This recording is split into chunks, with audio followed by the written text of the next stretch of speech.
The Innocence of Father Brown. By G. K. Chesterton. The Blue Cross. Between the silver ribbon of morning and the green glittering ribbon of sea, the boat touched Harwich and let loose a swarm of folk like flies. Among whom the man we must follow was by no means conspicuous, nor wished to be. There was nothing notable about him, except a slight contrast between the holiday gaiety of his clothes and the official gravity of his face. His clothes included a slight, pale grey jacket, a white waistcoat, and a silver straw hat with a grey-blue ribbon. His lean face was dark by contrast, and ended in a curt black beard that looked Spanish and suggested an Elizabethan ruff. He was smoking a cigarette with the seriousness of an idler. There was nothing about him to indicate the fact that the grey jacket covered a loaded revolver, that the white waistcoat covered a police card, or that the straw hat covered one of the most powerful intellects in Europe. For this was Valentine himself, the head of the Paris police and the most famous investigator of the world, and he was coming from Brussels to London to make the greatest arrest of the century. Flambeau was in England. The police of 3 countries had tracked the great criminal at last from Ghent to Brussels, from Brussels to the Hook of Holland. And it was conjectured that he would take some advantage of the unfamiliarity and confusion of the Eucharistic Congress, then taking place in London. Probably he would travel as some minor clerk or secretary connected with it. But, of course, Valentine could not be certain, nobody could be certain about Flambeau. It is many years now since this colossus of crime suddenly ceased keeping the world in a turmoil. And when he ceased, as they said after the death of Roland, there was a great quiet upon the earth. But in his best days, I mean, of course, his worst, Flambeau was a figure as statuesque and international as the Kaiser. Almost every morning the daily paper announced that he had escaped the consequences of one extraordinary crime by committing another. He was a Gascon of gigantic stature and bodily daring. And the wildest tales were told of his outbursts of athletic humor, how he turned the Joug d'instruction upside down and stood him on his head, to clear his mind, how he ran down the Rue de Rivoli with a policeman under each arm. It is due to him to say that his fantastic physical strength was generally employed in such bloodless though undignified scenes. His real crimes were chiefly those of ingenious and wholesale robbery. But each of his thefts was almost a new sin, and would make a story by itself. It was he who ran the great Tyrolean Dairy Company in London, with no dairies, no cows, no carts, no milk, but with some thousand subscribers. These he served by the simple operation of moving the little milk cans outside people's doors to the doors of his own customers. It was he who had kept up an unaccountable and close correspondence with a young lady whose whole letter bag was intercepted, by the extraordinary trick of photographing his messages infinitesimally small upon the slides of a microscope. A sweeping simplicity, however, marked many of his experiments. It is said that he once repainted all the numbers in a street in the dead of night merely to divert one traveler into a trap. It is quite certain that he invented a portable pillar box, which he put up at corners in quiet suburbs on the chance of strangers dropping postal orders into it. Lastly, he was known to be a startling acrobat. Despite his huge figure, he could leap like a grasshopper and melt into the treetops like a monkey. Hence the great Valentine, when he set out to find Flambeau, was perfectly aware that his adventures would not end when he had found him. But how was he to find him? On this the great Valentine's ideas were still in process of settlement. There was one thing which Flambeau, with all his dexterity of disguise, could not cover, and that was his singular height. If Valentine's quick eye had caught a tall apple woman, a tall grenadier, or even a tolerably tall duchess, he might have arrested them on the spot. But all along his train there was nobody that could be a disguised Flambeau, any more than a cat could be a disguised giraffe. About the people on the boat he had already satisfied himself. And the people picked up at Harwich or on the journey limited themselves with certainty to 6. There was a short railway official travelling up to the terminus, 3 fairly short market gardeners picked up 2 stations afterwards, one very short widow lady going up from a small Essex town, and a very short Roman Catholic priest going up from a small Essex village. When it came to the last case, Valentine gave it up and almost laughed. The little priest was so much the essence of those eastern flats. He had a face as round and dull as a Norfolk dumpling, he had eyes as empty as the North Sea.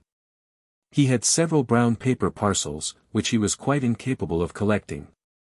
The Eucharistic Congress had doubtless sucked out of their local stagnation many such creatures, blind and helpless, like moles disinterred. Valentine was a skeptic in the severe style of France, and could have no love for priests. But he could have pity for them, and this one might have provoked pity in anybody. He had a large, shabby umbrella, which constantly fell on the floor. He did not seem to know which was the right end of his return ticket.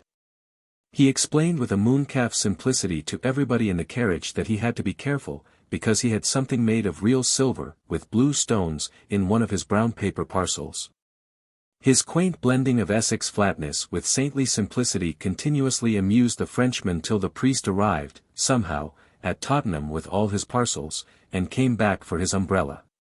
When he did the last, Valentine even had the good nature to warn him not to take care of the silver by telling everybody about it.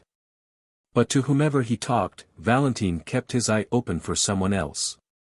He looked out steadily for anyone, rich or poor, male or female, who was well up to 6 feet, for Flambeau was 4 inches above it. He alighted at Liverpool Street, however, quite conscientiously secure that he had not missed the criminal so far. He then went to Scotland Yard to regularize his position and arrange for help in case of need. He then lit another cigarette and went for a long stroll in the streets of London. As he was walking in the streets and squares beyond Victoria, he paused suddenly and stood. It was a quaint, quiet square, very typical of London, full of an accidental stillness. The tall, flat houses round looked at once prosperous and uninhabited, the square of shrubbery in the centre looked as deserted as a green Pacific islet. One of the 4 sides was much higher than the rest, like a dais. And the line of this side was broken by one of London's admirable accidents, a restaurant that looked as if it had strayed from Soho. It was an unreasonably attractive object, with dwarf plants in pots and long, striped blinds of lemon, yellow and white. It stood specially high above the street, and in the usual patchwork way of London, a flight of steps from the street ran up to meet the front door almost as a fire escape might run up to a first-floor window. Valentine stood and smoked in front of the yellow-white blinds and considered them long. The most incredible thing about miracles is that they happen. A few clouds in heaven do come together into the staring shape of one human eye. A tree does stand up in the landscape of a doubtful journey in the exact and elaborate shape of a note of interrogation. I have seen both these things myself within the last few days. Nelson does die in the instant of victory. And a man named Williams does quite accidentally murder a man named Williamson. It sounds like a sort of infanticide. In short, there is in life an element of elfin coincidence which people reckoning on the prosaic may perpetually miss. As it has been well expressed in the paradox of Poe, wisdom should reckon on the unforeseen. Aristide Valentine was unfathomably French, and the French intelligence is intelligence specially and solely. He was not a thinking machine. For that is a brainless phrase of modern fatalism and materialism. A machine only is a machine because it cannot think. But he was a thinking man, and a plain man at the same time. All his wonderful successes, that looked like conjuring, had been gained by plodding logic, by clear and commonplace French thought. The French electrify the world not by starting any paradox, they electrify it by carrying out a truism.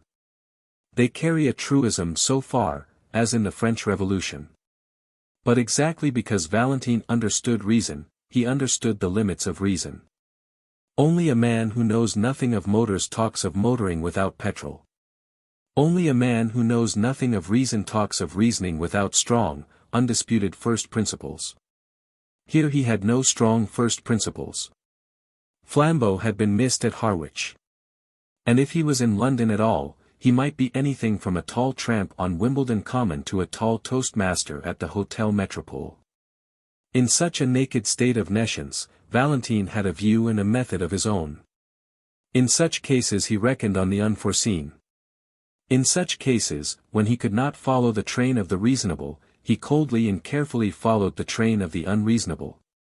Instead of going to the right places, banks, police stations, rendezvous, he systematically went to the wrong places. Knocked at every empty house, turned down every cul-de-sac, went up every lane blocked with rubbish, went round every crescent that led him uselessly out of the way. He defended this crazy course quite logically. He said that if one had a clue this was the worst way, but if one had no clue at all it was the best, because there was just the chance that any oddity that caught the eye of the pursuer might be the same that had caught the eye of the pursued. Somewhere a man must begin, and it had better be just where another man might stop. Something about that flight of steps up to the shop, something about the quietude and quaintness of the restaurant, roused all the detective's rare romantic fancy and made him resolve to strike at random. He went up the steps, and sitting down at a table by the window, asked for a cup of black coffee. It was halfway through the morning, and he had not breakfasted. The slight litter of other breakfasts stood about on the table to remind him of his hunger, and adding a poached egg to his order, he proceeded musingly to shake some white sugar into his coffee, thinking all the time about Flambeau. He remembered how Flambeau had escaped, once by a pair of nail scissors, and once by a house on fire, once by having to pay for an unstamped letter, and once by getting people to look through a telescope at a comet that might destroy the world. He thought his detective brain as good as the criminal's, which was true. But he fully realized the disadvantage. The criminal is the creative artist. The detective only the critic, he said with a sour smile, and lifted his coffee cup to his lips slowly, and put it down very quickly. He had put salt in it. He looked at the vessel from which the silvery powder had come. It was certainly a sugar basin, as unmistakably meant for sugar as a champagne bottle for champagne. He wondered why they should keep salt in it. He looked to see if there were any more orthodox vessels. Yes, there were 2 salt cellars quite full. Perhaps there was some speciality in the condiment in the salt cellars. He tasted it, it was sugar. Then he looked round at the restaurant with a refreshed air of interest, to see if there were any other traces of that singular artistic taste which puts the sugar in the salt cellars and the salt in the sugar basin. Except for an odd splash of some dark fluid on one of the white-papered walls, the whole place appeared neat, cheerful and ordinary. He rang the bell for the waiter. When that official hurried up, fuzzy-haired and somewhat blear-eyed at that early hour, the detective, who was not without an appreciation of the simpler forms of humor, asked him to taste the sugar and see if it was up to the high reputation of the hotel. The result was that the waiter yawned suddenly and woke up. "Do you play this delicate joke on your customers every morning?" inquired Valentine. "Does changing the salt and sugar never pall on you as a jest?" The waiter, when this irony grew clearer, stammeringly assured him that the establishment had certainly no such intention. It must be a most curious mistake. He picked up the sugar basin and looked at it. He picked up the salt cellar and looked at that, his face growing more and more bewildered. At last he abruptly excused himself, and hurrying away, returned in a few seconds with the proprietor. The proprietor also examined the sugar basin and then the salt cellar. The proprietor also looked bewildered. Suddenly the waiter seemed to grow inarticulate with a rush of words. "I think," he stuttered eagerly, "I think it is those 2 clergymen." "What 2 clergymen?" "The 2 clergymen," said the waiter, "that threw soup at the wall." "Threw soup at the wall," repeated Valentine, feeling sure this must be some singular Italian metaphor. "Yes, yes," said the attendant excitedly, and pointed at the dark splash on the white paper, "threw it over there on the wall." Valentine looked his query at the proprietor, who came to his rescue with fuller reports. "Yes, sir," he said, "it's quite true, though I don't suppose it has anything to do with the sugar and salt. 2 clergymen came in and drank soup here very early, as soon as the shutters were taken down.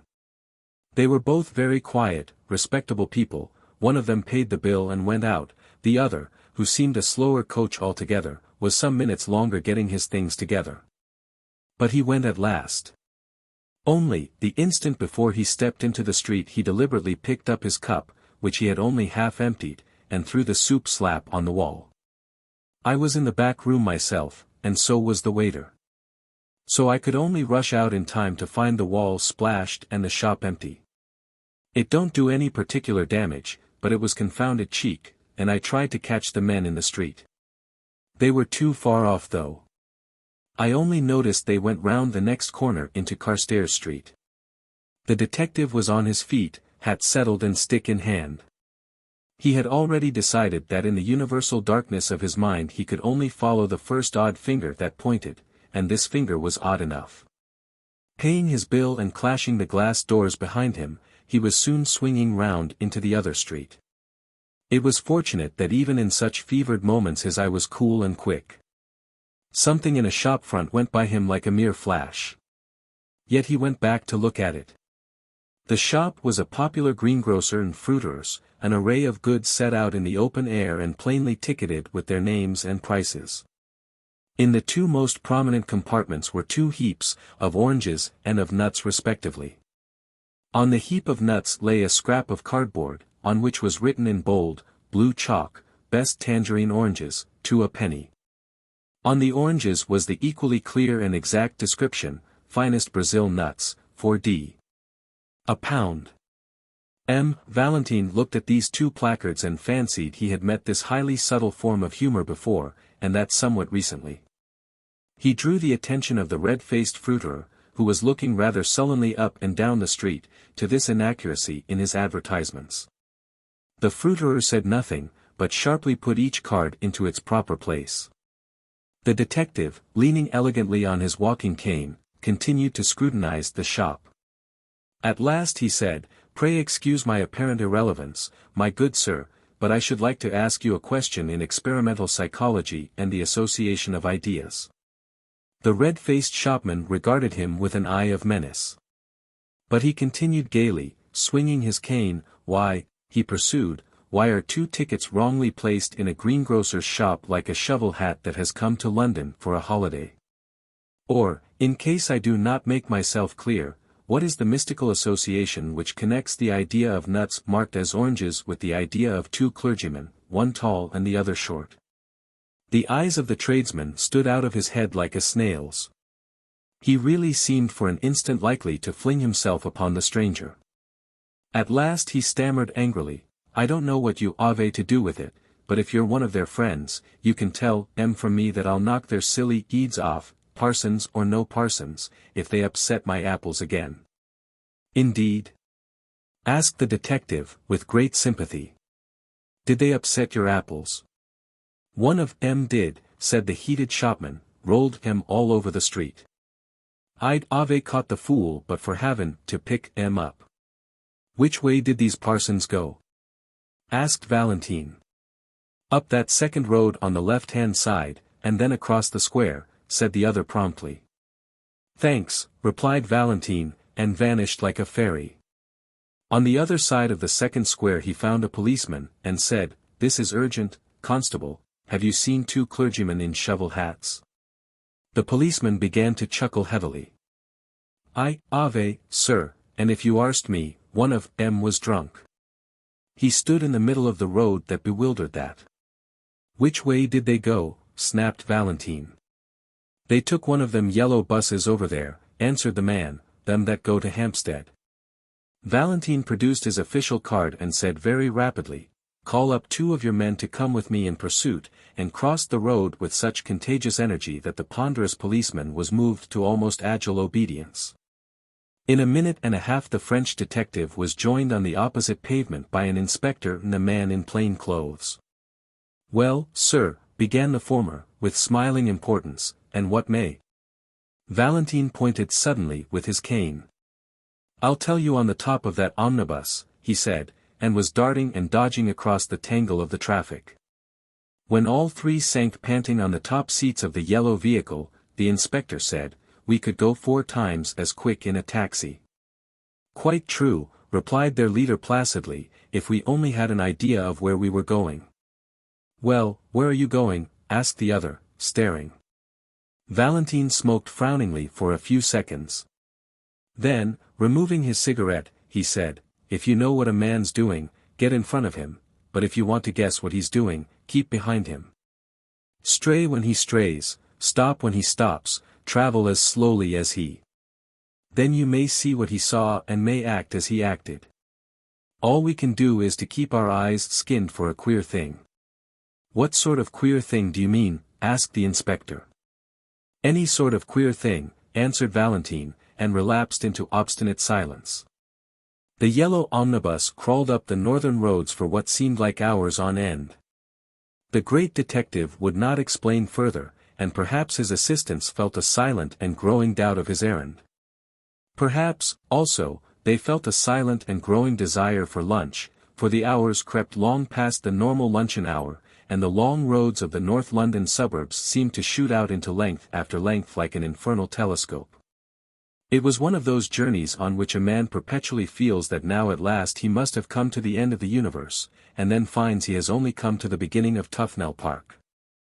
London died away in draggled taverns and dreary scrubs, and then was unaccountably born again in blazing high streets and blatant hotels. It was like passing through 13 separate vulgar cities all just touching each other. But though the winter twilight was already threatening the road ahead of them, the Parisian detective still sat silent and watchful, eyeing the frontage of the streets that slid by on either side. By the time they had left Camden Town behind, the policemen were nearly asleep. At least, they gave something like a jump as Valentine leapt erect, struck a hand on each man's shoulder, and shouted to the driver to stop. They tumbled down the steps into the road without realizing why they had been dislodged. When they looked round for enlightenment they found Valentine triumphantly pointing his finger towards a window on the left side of the road. It was a large window, forming part of the long facade of a gilt and palatial public house. It was the part reserved for respectable dining, and labelled restaurant. This window, like all the rest along the frontage of the hotel, was of frosted and figured glass, but in the middle of it was a big, black smash, like a star in the ice. "Our cue at last," cried Valentine, waving his stick. "The place with the broken window." "What window? What cue?" asked his principal assistant. "Why, what proof is there that this has anything to do with them?" Valentine almost broke his bamboo stick with rage. "Proof," he cried. "Good God! The man is looking for proof. Why, of course, the chances are 20 to 1 that it has nothing to do with them. But what else can we do? Don't you see we must either follow one wild possibility or else go home to bed?" He banged his way into the restaurant, followed by his companions, and they were soon seated at a late luncheon at a little table, and looked at the star of smashed glass from the inside. Not that it was very informative to them even then. "Got your window broken, I see," said Valentine to the waiter as he paid the bill. "Yes, sir," answered the attendant, bending busily over the change, to which Valentine silently added an enormous tip. The waiter straightened himself with mild but unmistakable animation. "Ah, yes, sir," he said. "Very odd thing, that, sir." "Indeed? Tell us about it," said the detective with careless curiosity.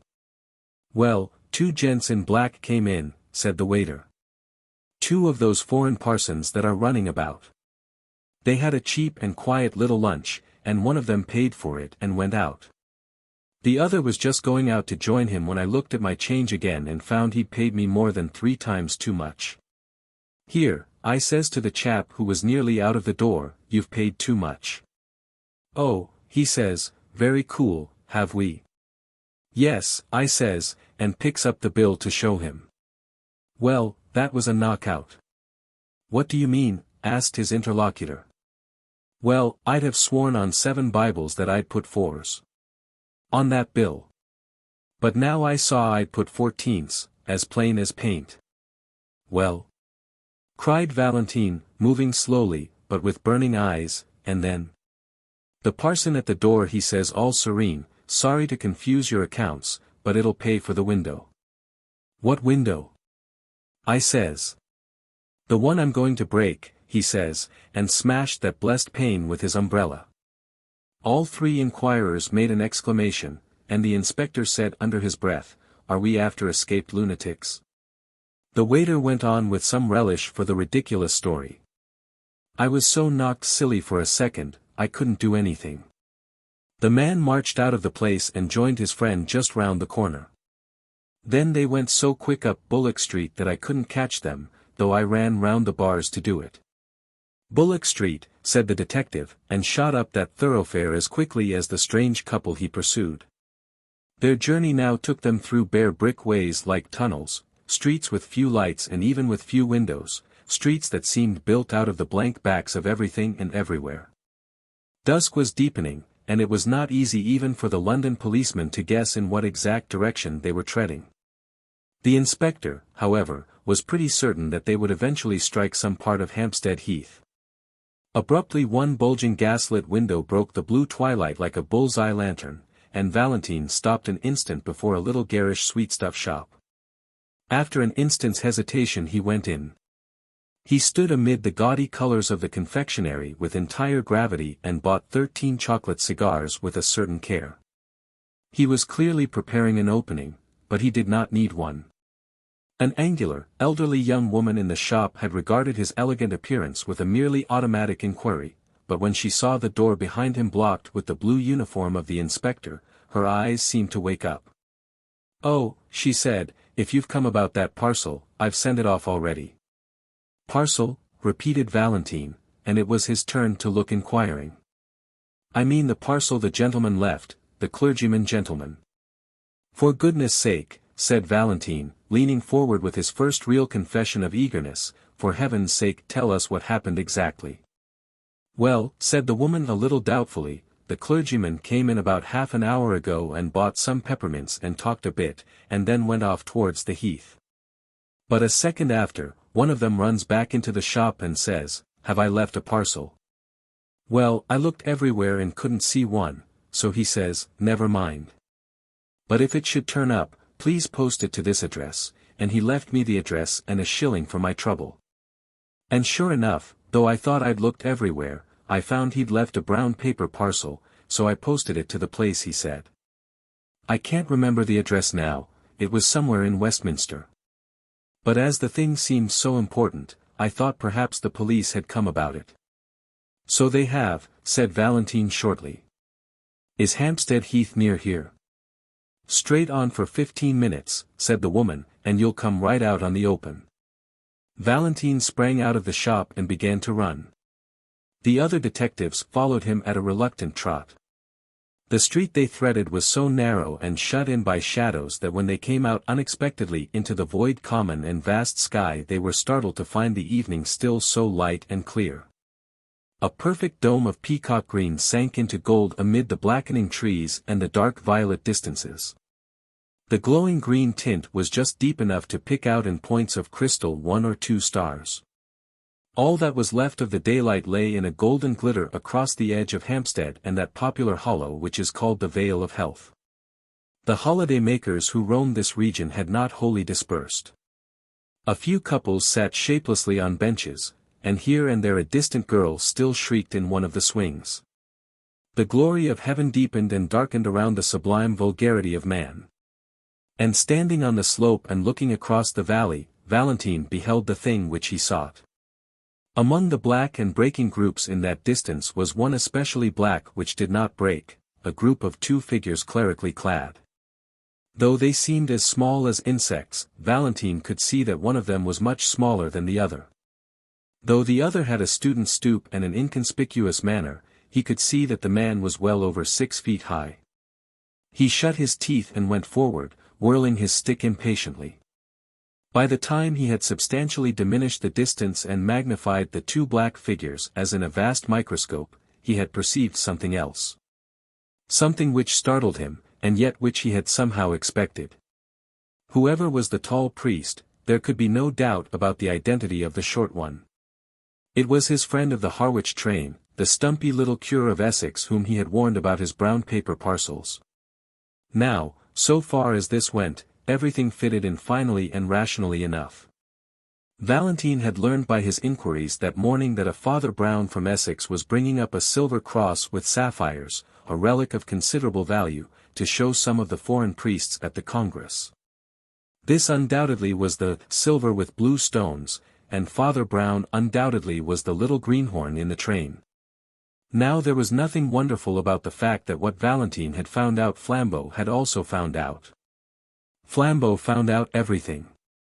Also there was nothing wonderful in the fact that when Flambeau heard of a sapphire cross he should try to steal it, that was the most natural thing in all natural history.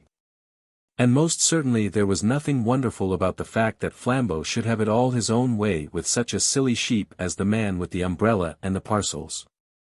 He was the sort of man whom anybody could lead on a string to the North Pole. It was not surprising that an actor like Flambeau, dressed as another priest, could lead him to Hampstead Heath. So far the crime seemed clear enough. And while the detective pitied the priest for his helplessness, he almost despised Flambeau for condescending to so gullible a victim. But when Valentine thought of all that had happened in between, of all that had led him to his triumph, he racked his brains for the smallest rhyme or reason in it. What had the stealing of a blue and silver cross from a priest from Essex to do with chucking soup at wallpaper? What had it to do with calling nuts oranges, or with paying for windows first and breaking them afterwards? He had come to the end of his chase, yet somehow he had missed the middle of it. When he failed, which was seldom, he had usually grasped the clue, but nevertheless missed the criminal. Here he had grasped the criminal, but still he could not grasp the clue. The two figures that they followed were crawling like black flies across the huge green contour of a hill. They were evidently sunk in conversation, and perhaps did not notice where they were going, but they were certainly going to the wilder and more silent heights of the heath. As their pursuers gained on them, the latter had to use the undignified attitudes of the deerstalker, to crouch behind clumps of trees and even to crawl prostrate in deep grass. By these ungainly ingenuities the hunters even came close enough to the quarry to hear the murmur of the discussion, but no word could be distinguished except the word reason recurring frequently in a high and almost childish voice. Once over an abrupt dip of land and a dense tangle of thickets, the detectives actually lost the two figures they were following. They did not find the trail again for an agonizing 10 minutes, and then it led round the brow of a great dome of hill overlooking an amphitheater of rich and desolate sunset scenery. Under a tree in this commanding yet neglected spot was an old ramshackle wooden seat. On this seat sat the two priests still in serious speech together. The gorgeous green and gold still clung to the darkening horizon. But the dome above was turning slowly from peacock green to peacock blue, and the stars detached themselves more and more like solid jewels. Mutely motioning to his followers, Valentine contrived to creep up behind the big branching tree, and, standing there in deathly silence, heard the words of the strange priests for the first time. After he had listened for a minute and a half, he was gripped by a devilish doubt. Perhaps he had dragged the two English policemen to the wastes of a nocturnal heath on an errand no saner than seeking figs on its thistles. For the two priests were talking exactly like priests, piously, with learning and leisure, about the most aerial enigmas of theology. The little Essex priest spoke the more simply, with his round face turned to the strengthening stars. The other talked with his head bowed, as if he were not even worthy to look at them. But no more innocently clerical conversation could have been heard in any white Italian cloister or black Spanish cathedral. The first he heard was the tale of one of Father Brown's sentences, which ended, what they really meant in the Middle Ages by the heavens being incorruptible. The taller priest nodded his bowed head and said, "Ah, yes, these modern infidels appeal to their reason. But who can look at those millions of worlds and not feel that there may well be wonderful universes above us where reason is utterly unreasonable?" "No," said the other priest. "Reason is always reasonable, even in the last limbo, in the lost borderland of things. I know that people charge the church with lowering reason, but it is just the other way. Alone on earth, the church makes reason really supreme. Alone on earth, the church affirms that God himself is bound by reason." The other priest raised his austere face to the spangled sky and said, "Yet who knows if in that infinite universe—" "Only infinite physically," said the little priest, turning sharply in his seat, "not infinite in the sense of escaping from the laws of truth." Valentine behind his tree was tearing his fingernails with silent fury. He seemed almost to hear the sniggers of the English detectives whom he had brought so far on a fantastic guess only to listen to the metaphysical gossip of two mild old parsons. In his impatience he lost the equally elaborate answer of the tall cleric, and when he listened again it was again Father Brown who was speaking. Reason and justice gripped the remotest and the loneliest star. Look at those stars. Don't they look as if they were single diamonds and sapphires? Well, you can imagine any mad botany or geology you please. Think of forests of adamant with leaves of brilliance.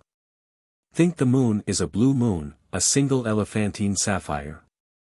But don't fancy that all that frantic astronomy would make the smallest difference to the reason and justice of conduct.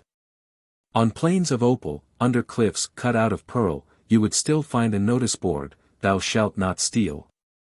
Valentine was just in the act of rising from his rigid and crouching attitude and creeping away as softly as might be, felled by the one great folly of his life. But something in the very silence of the tall priest made him stop until the latter spoke. When at last he did speak, he said simply, his head bowed and his hands on his knees. "Well, I think that other worlds may perhaps rise higher than our reason. The mystery of heaven is unfathomable, and I for one can only bow my head." Then, with brow yet bent and without changing by the faintest shade his attitude or voice, he added, "Just hand over that sapphire cross of yours, will you? We're all alone here, and I could pull you to pieces like a straw doll." The utterly unaltered voice and attitude added a strange violence to that shocking change of speech. But the guarder of the relic only seemed to turn his head by the smallest section of the compass. He seemed still to have a somewhat foolish face turned to the stars. Perhaps he had not understood. Or, perhaps, he had understood and sat rigid with terror.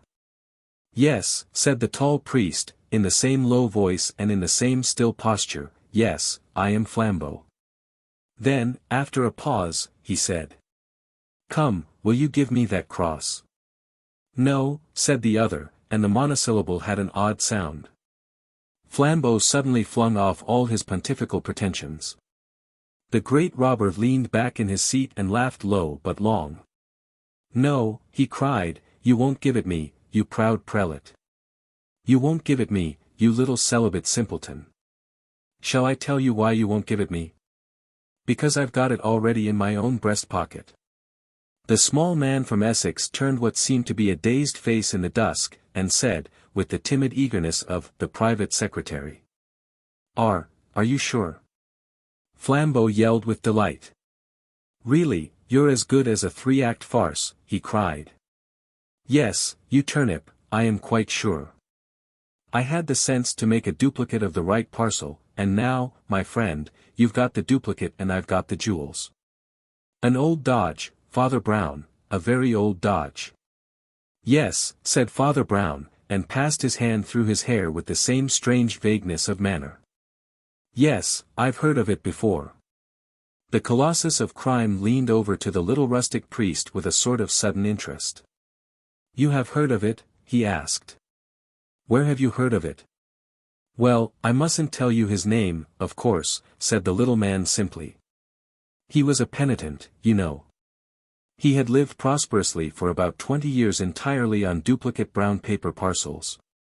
And so, you see, when I began to suspect you, I thought of this poor chap's way of doing it at once." "Began to suspect me?" repeated the outlaw with increased intensity. "Did you really have the gumption to suspect me just because I brought you up to this bare part of the heath?" "No, no," said Brown with an air of apology. "You see, I suspected you when we first met. It's that little bulge up the sleeve where you people have the spiked bracelet." "How in Tartarus," cried Flambeau, "did you ever hear of the spiked bracelet?" "Oh, one's little flock, you know," said Father Brown, arching his eyebrows rather blankly. "When I was a curate in Hartlepool, there were 3 of them with spiked bracelets. So, as I suspected you from the first, don't you see, I made sure that the cross should go safe, anyhow. I'm afraid I watched you, you know. So at last I saw you change the parcels. Then, don't you see, I changed them back again. And then I left the right one behind. Left it behind? Repeated Flambeau, and for the first time there was another note in his voice beside his triumph. Well, it was like this, said the little priest, speaking in the same unaffected way. I went back to that sweet shop and asked if I'd left a parcel, and gave them a particular address if it turned up. Well, I knew I hadn't, but when I went away again I did. So, instead of running after me with that valuable parcel, they have sent it flying to a friend of mine in Westminster. Then he added rather sadly, I learnt that, too, from a poor fellow in Hartlepool. He used to do it with handbags he stole at railway stations, but he's in a monastery now. Oh, one gets to know, you know, he added, rubbing his head again with the same sort of desperate apology. We can't help being priests. People come and tell us these things.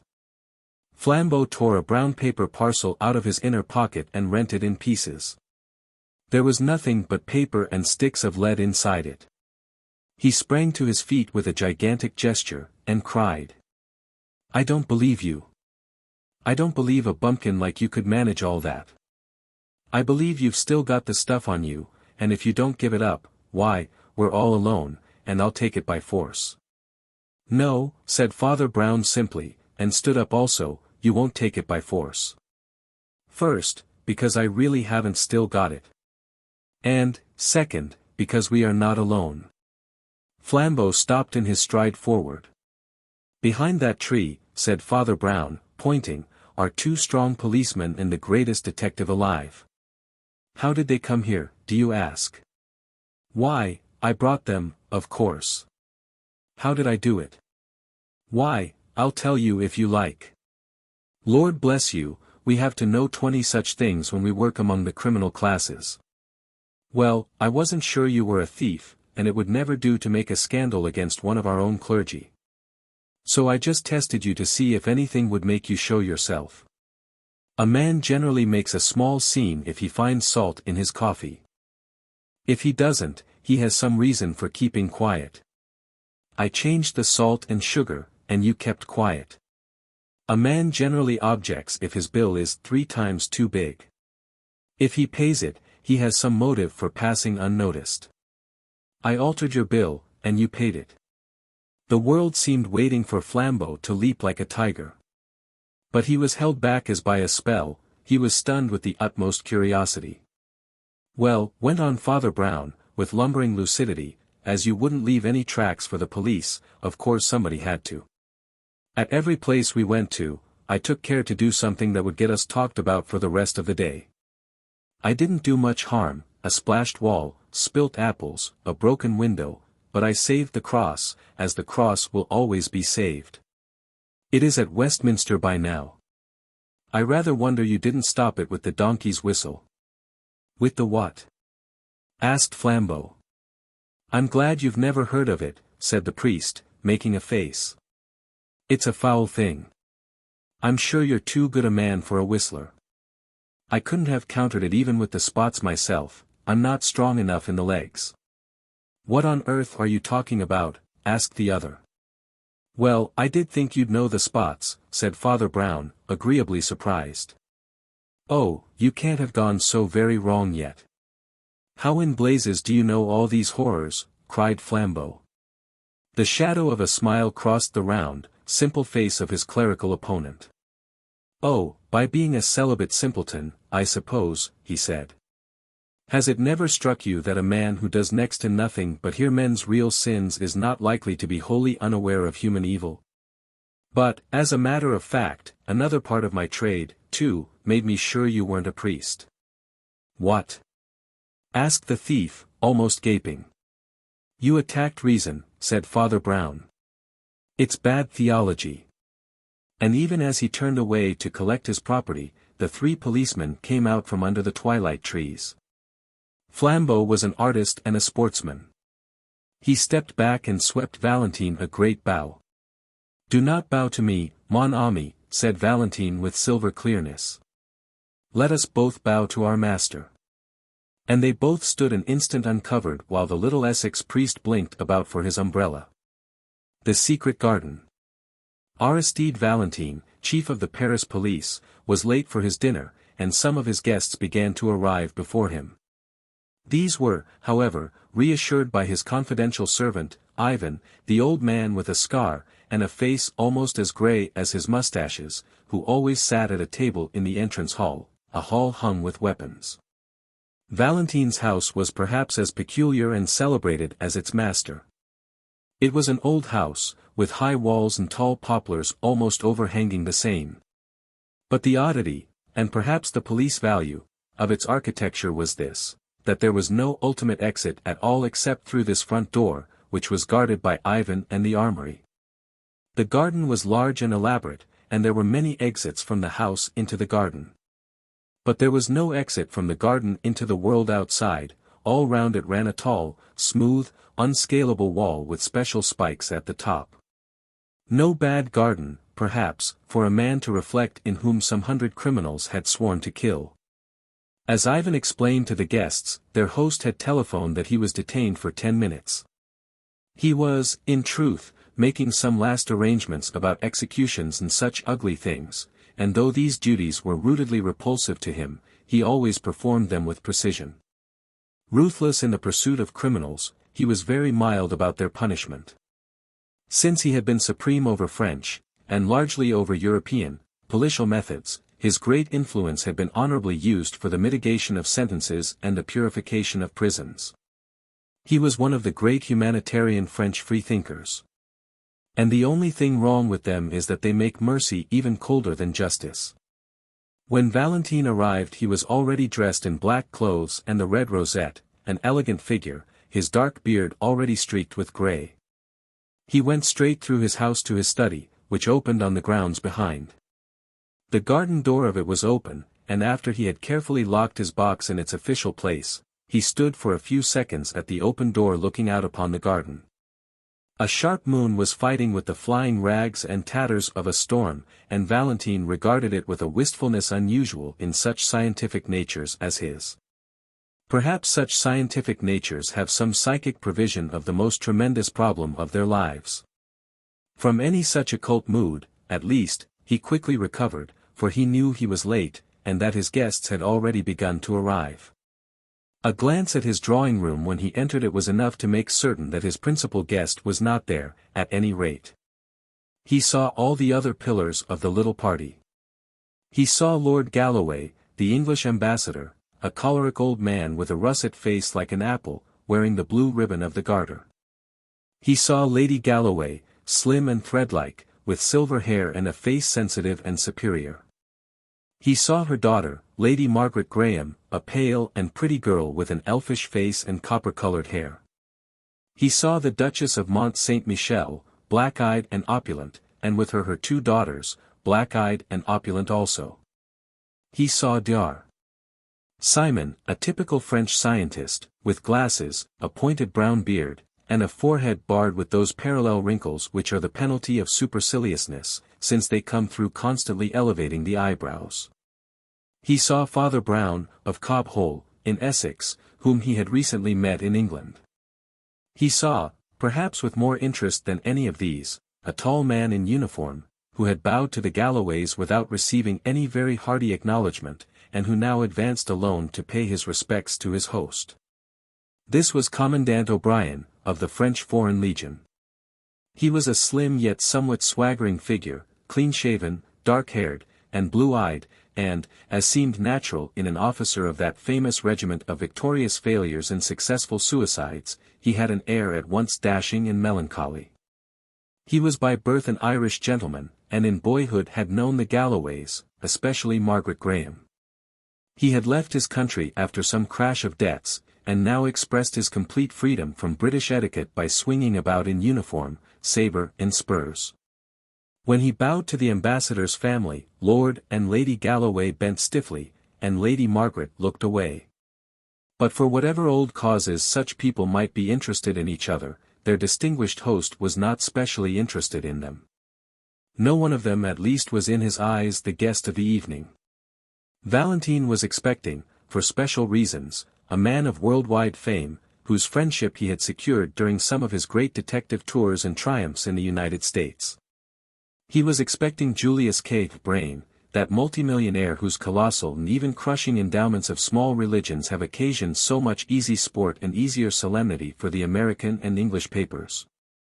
Nobody could quite make out whether Mr. Brain was an atheist or a Mormon or a Christian Scientist, but he was ready to pour money into any intellectual vessel, so long as it was an untried vessel. One of his hobbies was to wait for the American Shakespeare, a hobby more patient than angling.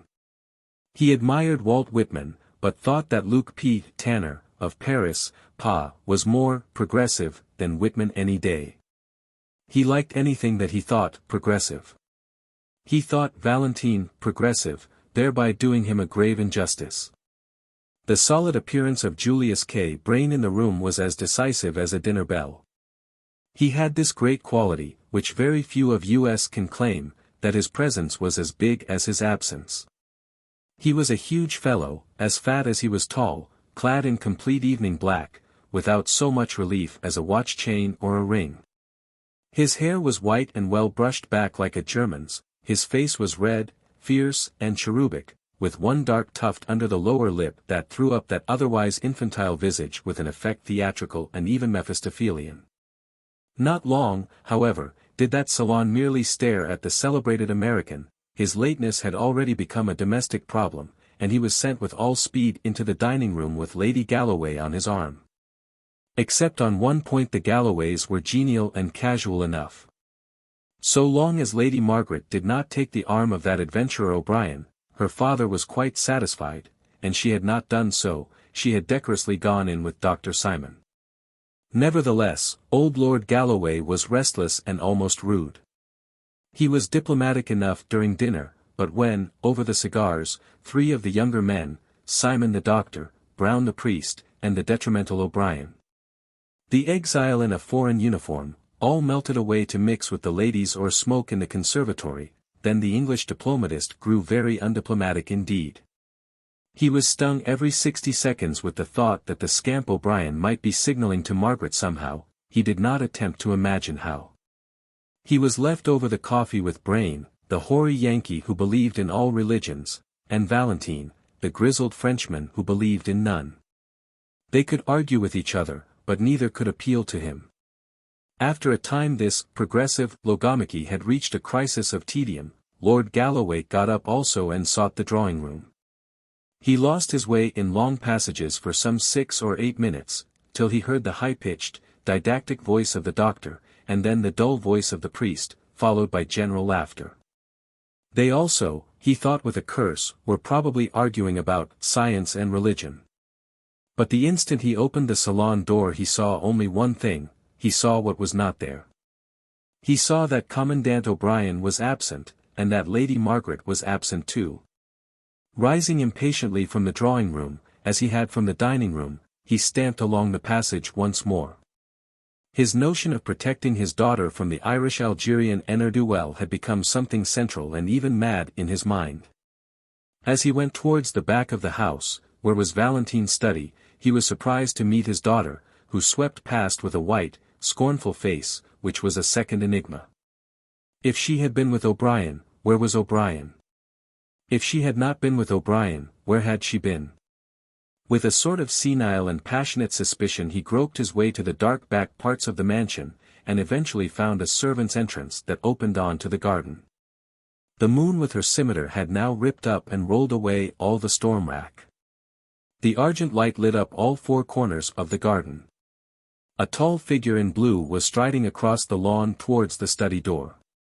A glint of moonlit silver on his facings picked him out as Commandant O'Brien. He vanished through the French windows into the house, leaving Lord Galloway in an indescribable temper, at once virulent and vague. The blue and silver garden, like a scene in a theatre, seemed to taunt him with all that tyrannic tenderness against which his worldly authority was at war. The length and grace of the Irishman's stride enraged him as if he were a rival instead of a father. The moonlight maddened him. He was trapped as if by magic into a garden of troubadours, a Watteau fairyland. And, willing to shake off such amorous imbecilities by speech, he stepped briskly after his enemy.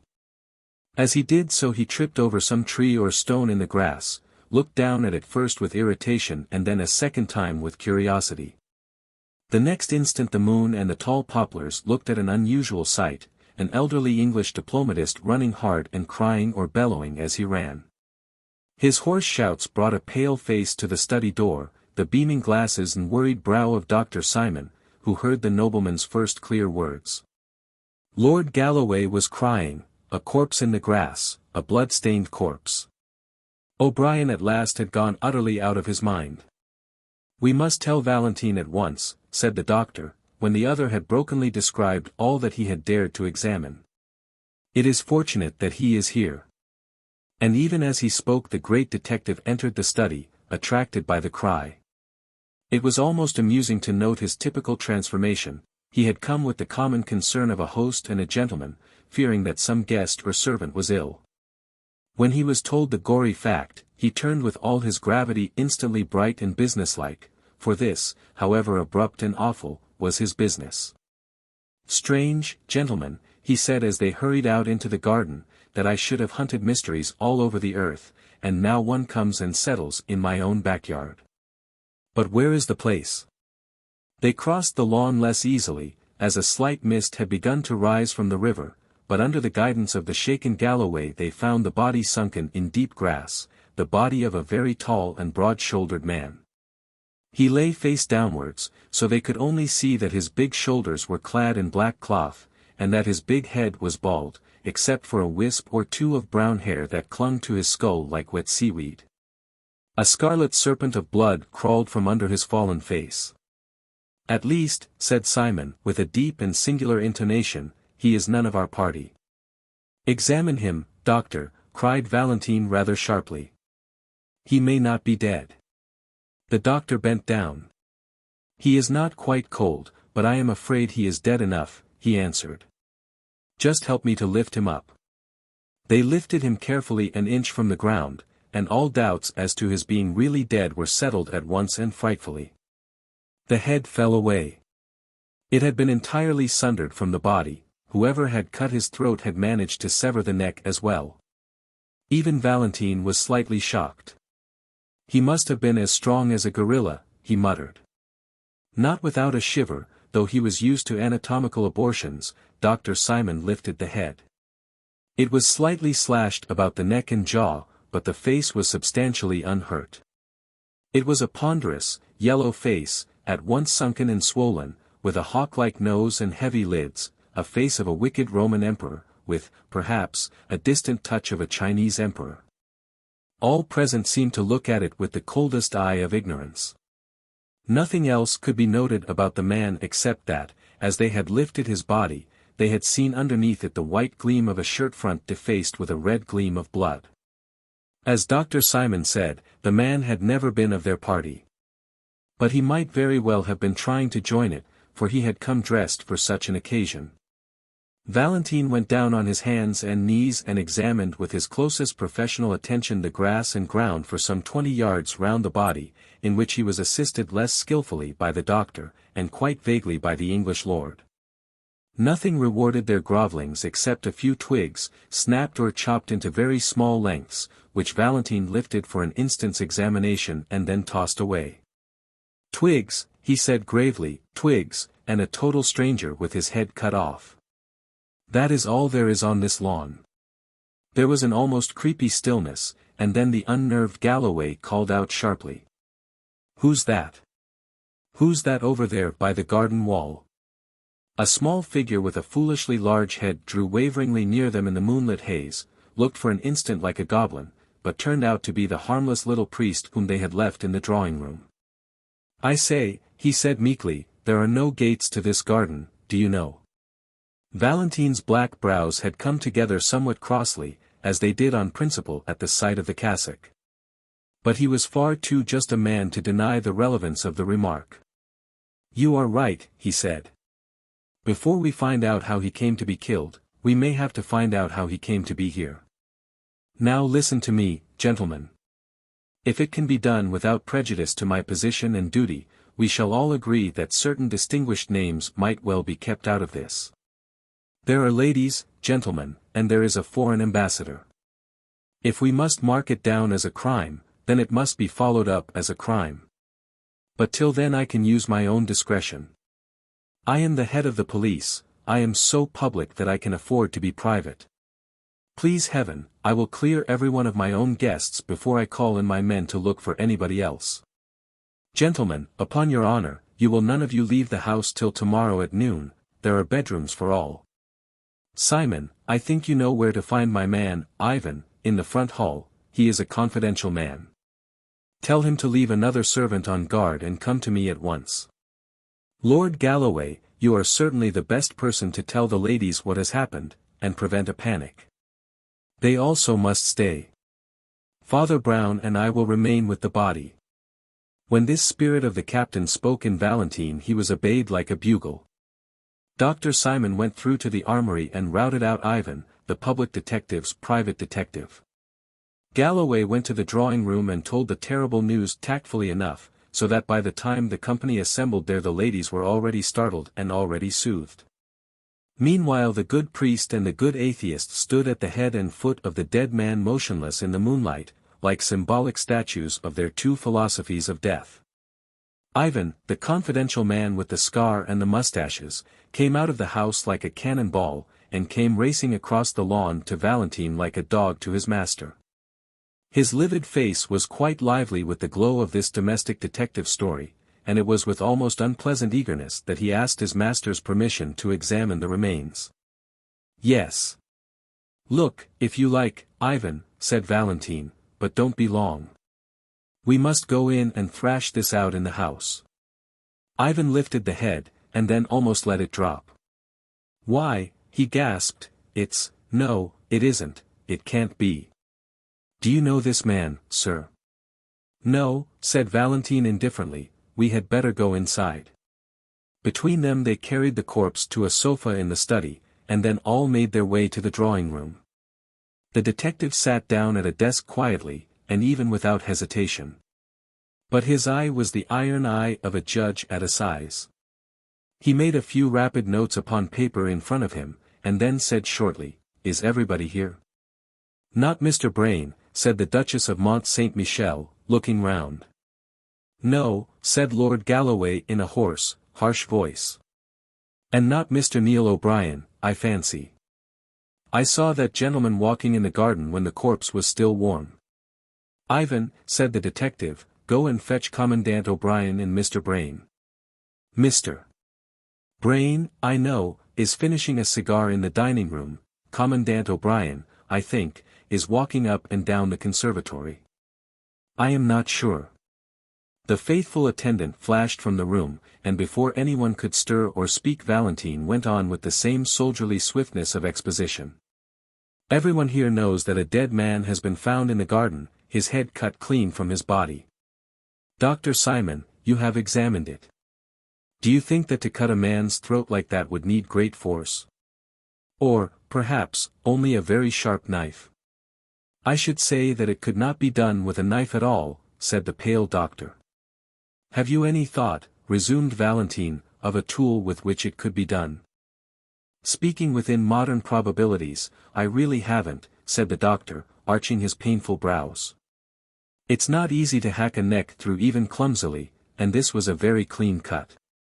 It could be done with a battle-axe or an old headsman's axe, or an old two-handed sword. But, good heavens, cried the Duchess, almost in hysterics, there aren't any two-handed swords and battle-axes round here. Valentine was still busy with the paper in front of him. Tell me, he said, still writing rapidly, could it have been done with a long French cavalry sabre? A low knocking came at the door, which, for some unreasonable reason, curdled everyone's blood like the knocking in Macbeth. Amid that frozen silence Dr. Simon managed to say, a sabre, yes, I suppose it could. Thank you, said Valentine. Come in, Ivan. The confidential Ivan opened the door and ushered in Commandant Neil O'Brien, whom he had found at last pacing the garden again.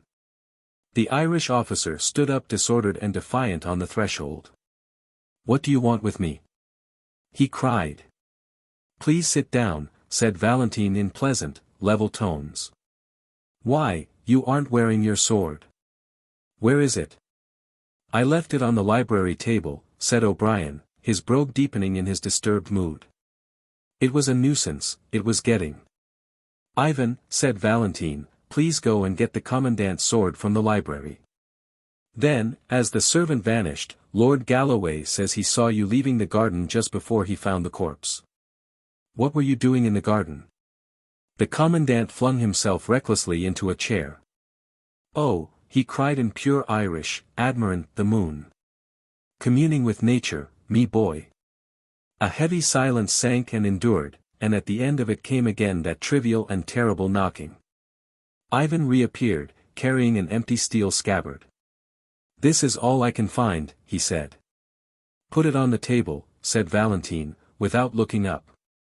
There was an inhuman silence in the room, like that sea of inhuman silence round the dock of the condemned murderer. The Duchess's weak exclamations had long ago died away. Lord Galloway's swollen hatred was satisfied and even sobered. The voice that came was quite unexpected. I think I can tell you, cried Lady Margaret, in that clear, quivering voice with which a courageous woman speaks publicly. I can tell you what Mr. O'Brien was doing in the garden, since he is bound to silence. He was asking me to marry him. I refused. I said in my family circumstances I could give him nothing but my respect. He was a little angry at that. He did not seem to think much of my respect. I wonder, she added, with rather a wan smile, if you will care at all for it now. For I offer it him now. I will swear anywhere that he never did a thing like this. Lord Galloway had edged up to his daughter, and was intimidating her in what he imagined to be an undertone. Hold your tongue, Maggie, he said in a thunderous whisper. Why should you shield the fellow? Where's his sword? Where's his confounded cavalry?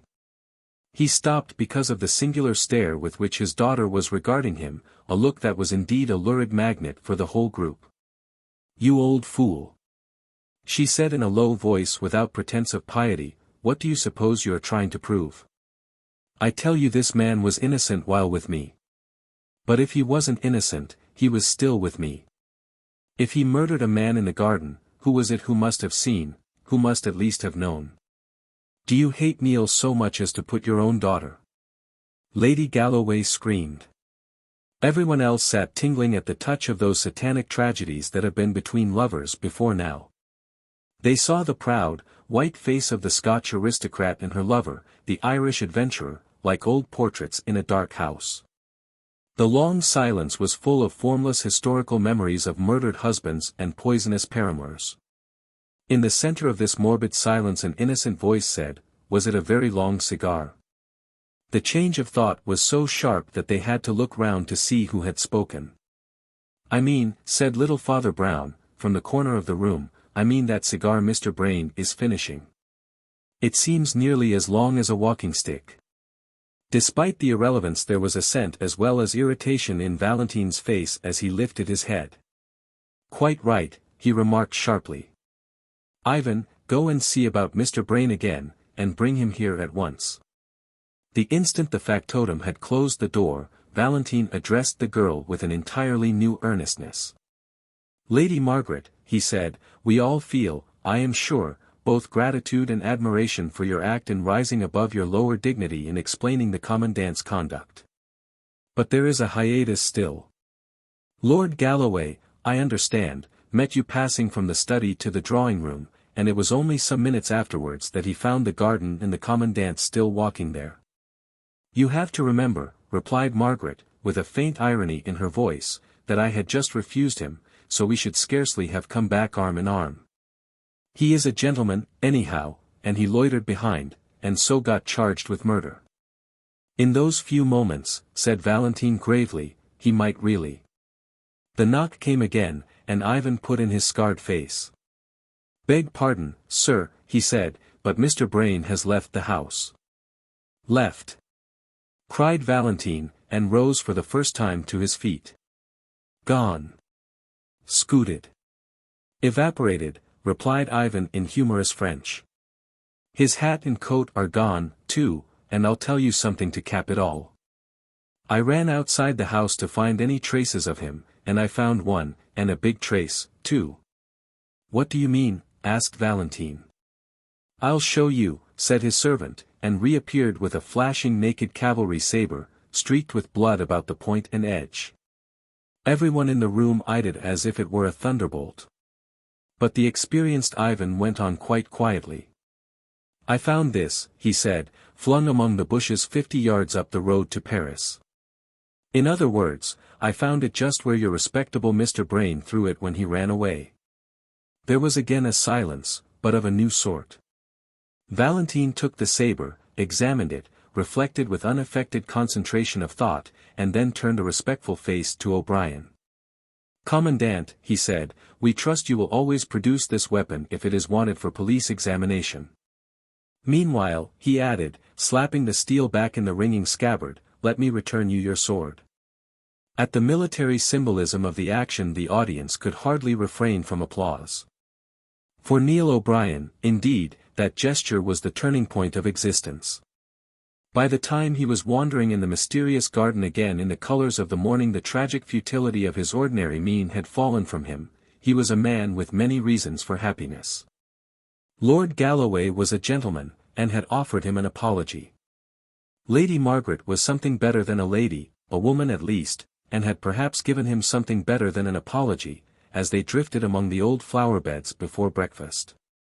The whole company was more light-hearted and humane, for though the riddle of the death remained, the load of suspicion was lifted off them all, and sent flying off to Paris with the strange millionaire, a man they hardly knew.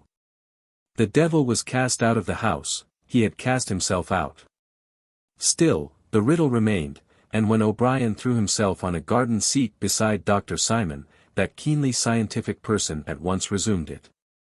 He did not get much talk out of O'Brien, whose thoughts were on pleasanter things. "I can't say it interests me much," said the Irishman frankly, "especially as it seems pretty plain now. Apparently Brain hated this stranger for some reason. Lured him into the garden, and killed him with my sword.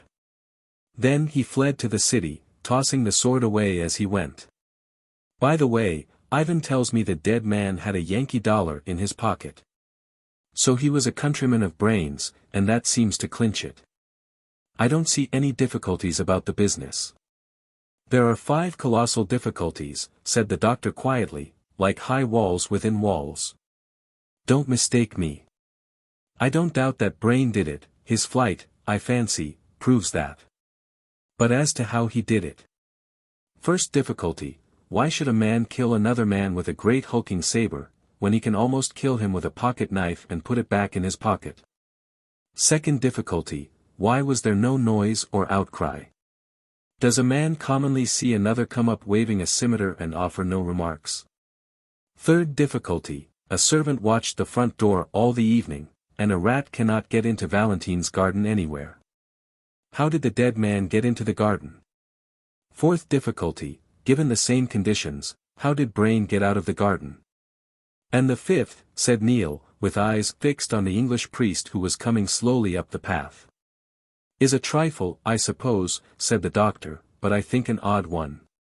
When I first saw how the head had been slashed, I supposed the assassin had struck more than once. But on examination I found many cuts across the truncated section.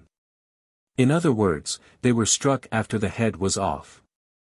Did Brain hate his foes so fiendishly that he stood sabering his body in the moonlight?" "Horrible," said O'Brien, and shuddered. The little priest, Brown, had arrived while they were talking, and had waited, with characteristic shyness, till they had finished. Then he said awkwardly, "I say, I'm sorry to interrupt. But I was sent to tell you the news." "News?" repeated Simon, and stared at him rather painfully through his glasses. "Yes, I'm sorry," said Father Brown mildly. "There's been another murder, you know." Both men on the seat sprang up, leaving it rocking. "And, what's stranger still," continued the priest, with his dull eye on the rhododendrons, "it's the same disgusting sort, it's another beheading. They found the second head actually bleeding into the river, a few yards along Brain's road to Paris, so they suppose that he—" "Great heaven," cried O'Brien. "Is Brain a monomaniac?" "There are American vendettas," said the priest impassively. Then he added, "They want you to come to the library and see it." Commandant O'Brien followed the others towards the inquest, feeling decidedly sick. As a soldier, he loathed all this secretive carnage. Where were these extravagant amputations going to stop? First one head was hacked off, and then another. In this case, he told himself bitterly, it was not true that two heads were better than one. As he crossed the study he almost staggered at a shocking coincidence. Upon Valentine's table lay the colored picture of yet a third bleeding head, and it was the head of Valentine himself. A second glance showed him it was only a nationalist paper, called the Guillotine, which every week showed one of its political opponents with rolling eyes and writhing features just after execution, for Valentine was an anti-clerical of some note.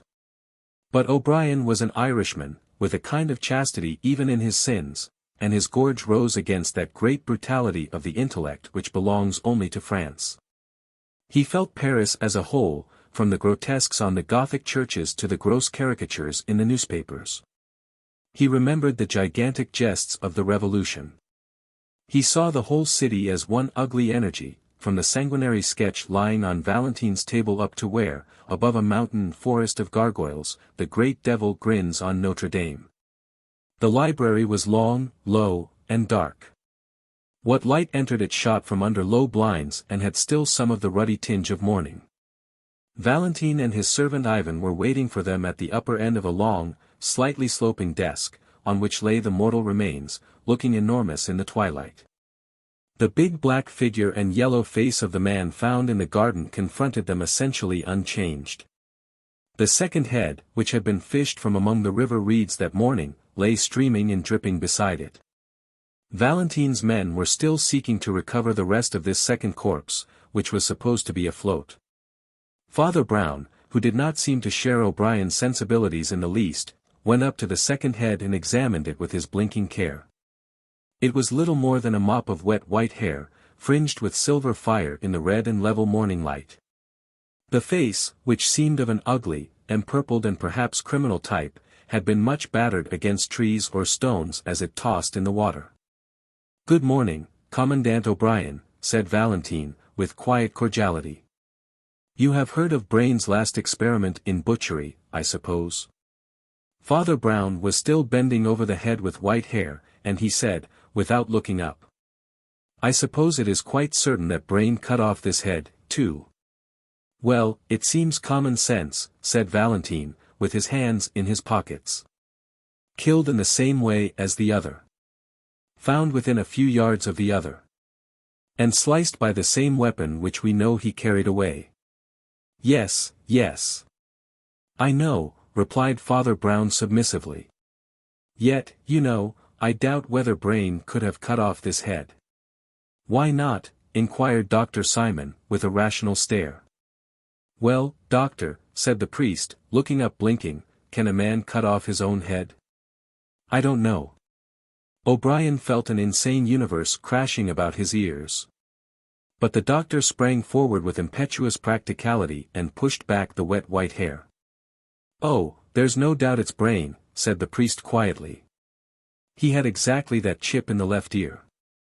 The detective, who had been regarding the priest with steady and glittering eyes, opened his clenched mouth and said sharply, "You seem to know a lot about him, Father Brown." "I do," said the little man simply. "I've been about with him for some weeks. He was thinking of joining our church." The star of the fanatic sprang into Valentine's eyes. He strode towards the priest with clenched hands. "And, perhaps," he cried, with a blasting sneer, "perhaps he was also thinking of leaving all his money to your church." "Perhaps he was," said Brown stolidly, "it is possible." "In that case," cried Valentine, with a dreadful smile, "you may indeed know a great deal about him. About his life and about his." Commandant O'Brien laid a hand on Valentine's arm. "Drop that slanderous rubbish, Valentine," he said, "or there may be more swords yet." But Valentine, under the steady, humble gaze of the priest, had already recovered himself. "Well," he said shortly, "people's private opinions can wait. You gentlemen are still bound by your promise to stay, you must enforce it on yourselves, and on each other. Ivan here will tell you anything more you want to know, I must get to business and write to the authorities. We can't keep this quiet any longer. I shall be writing in my study if there is any more news." "Is there any more news, Ivan?" asked Dr. Simon, as the chief of police strode out of the room. "Only one more thing, I think, sir," said Ivan, wrinkling up his grey old face, "but that's important, too, in its way. There's that old buffer you found on the lawn," and he pointed without pretense of reverence at the big black body with the yellow head. "We found out who he is, anyhow."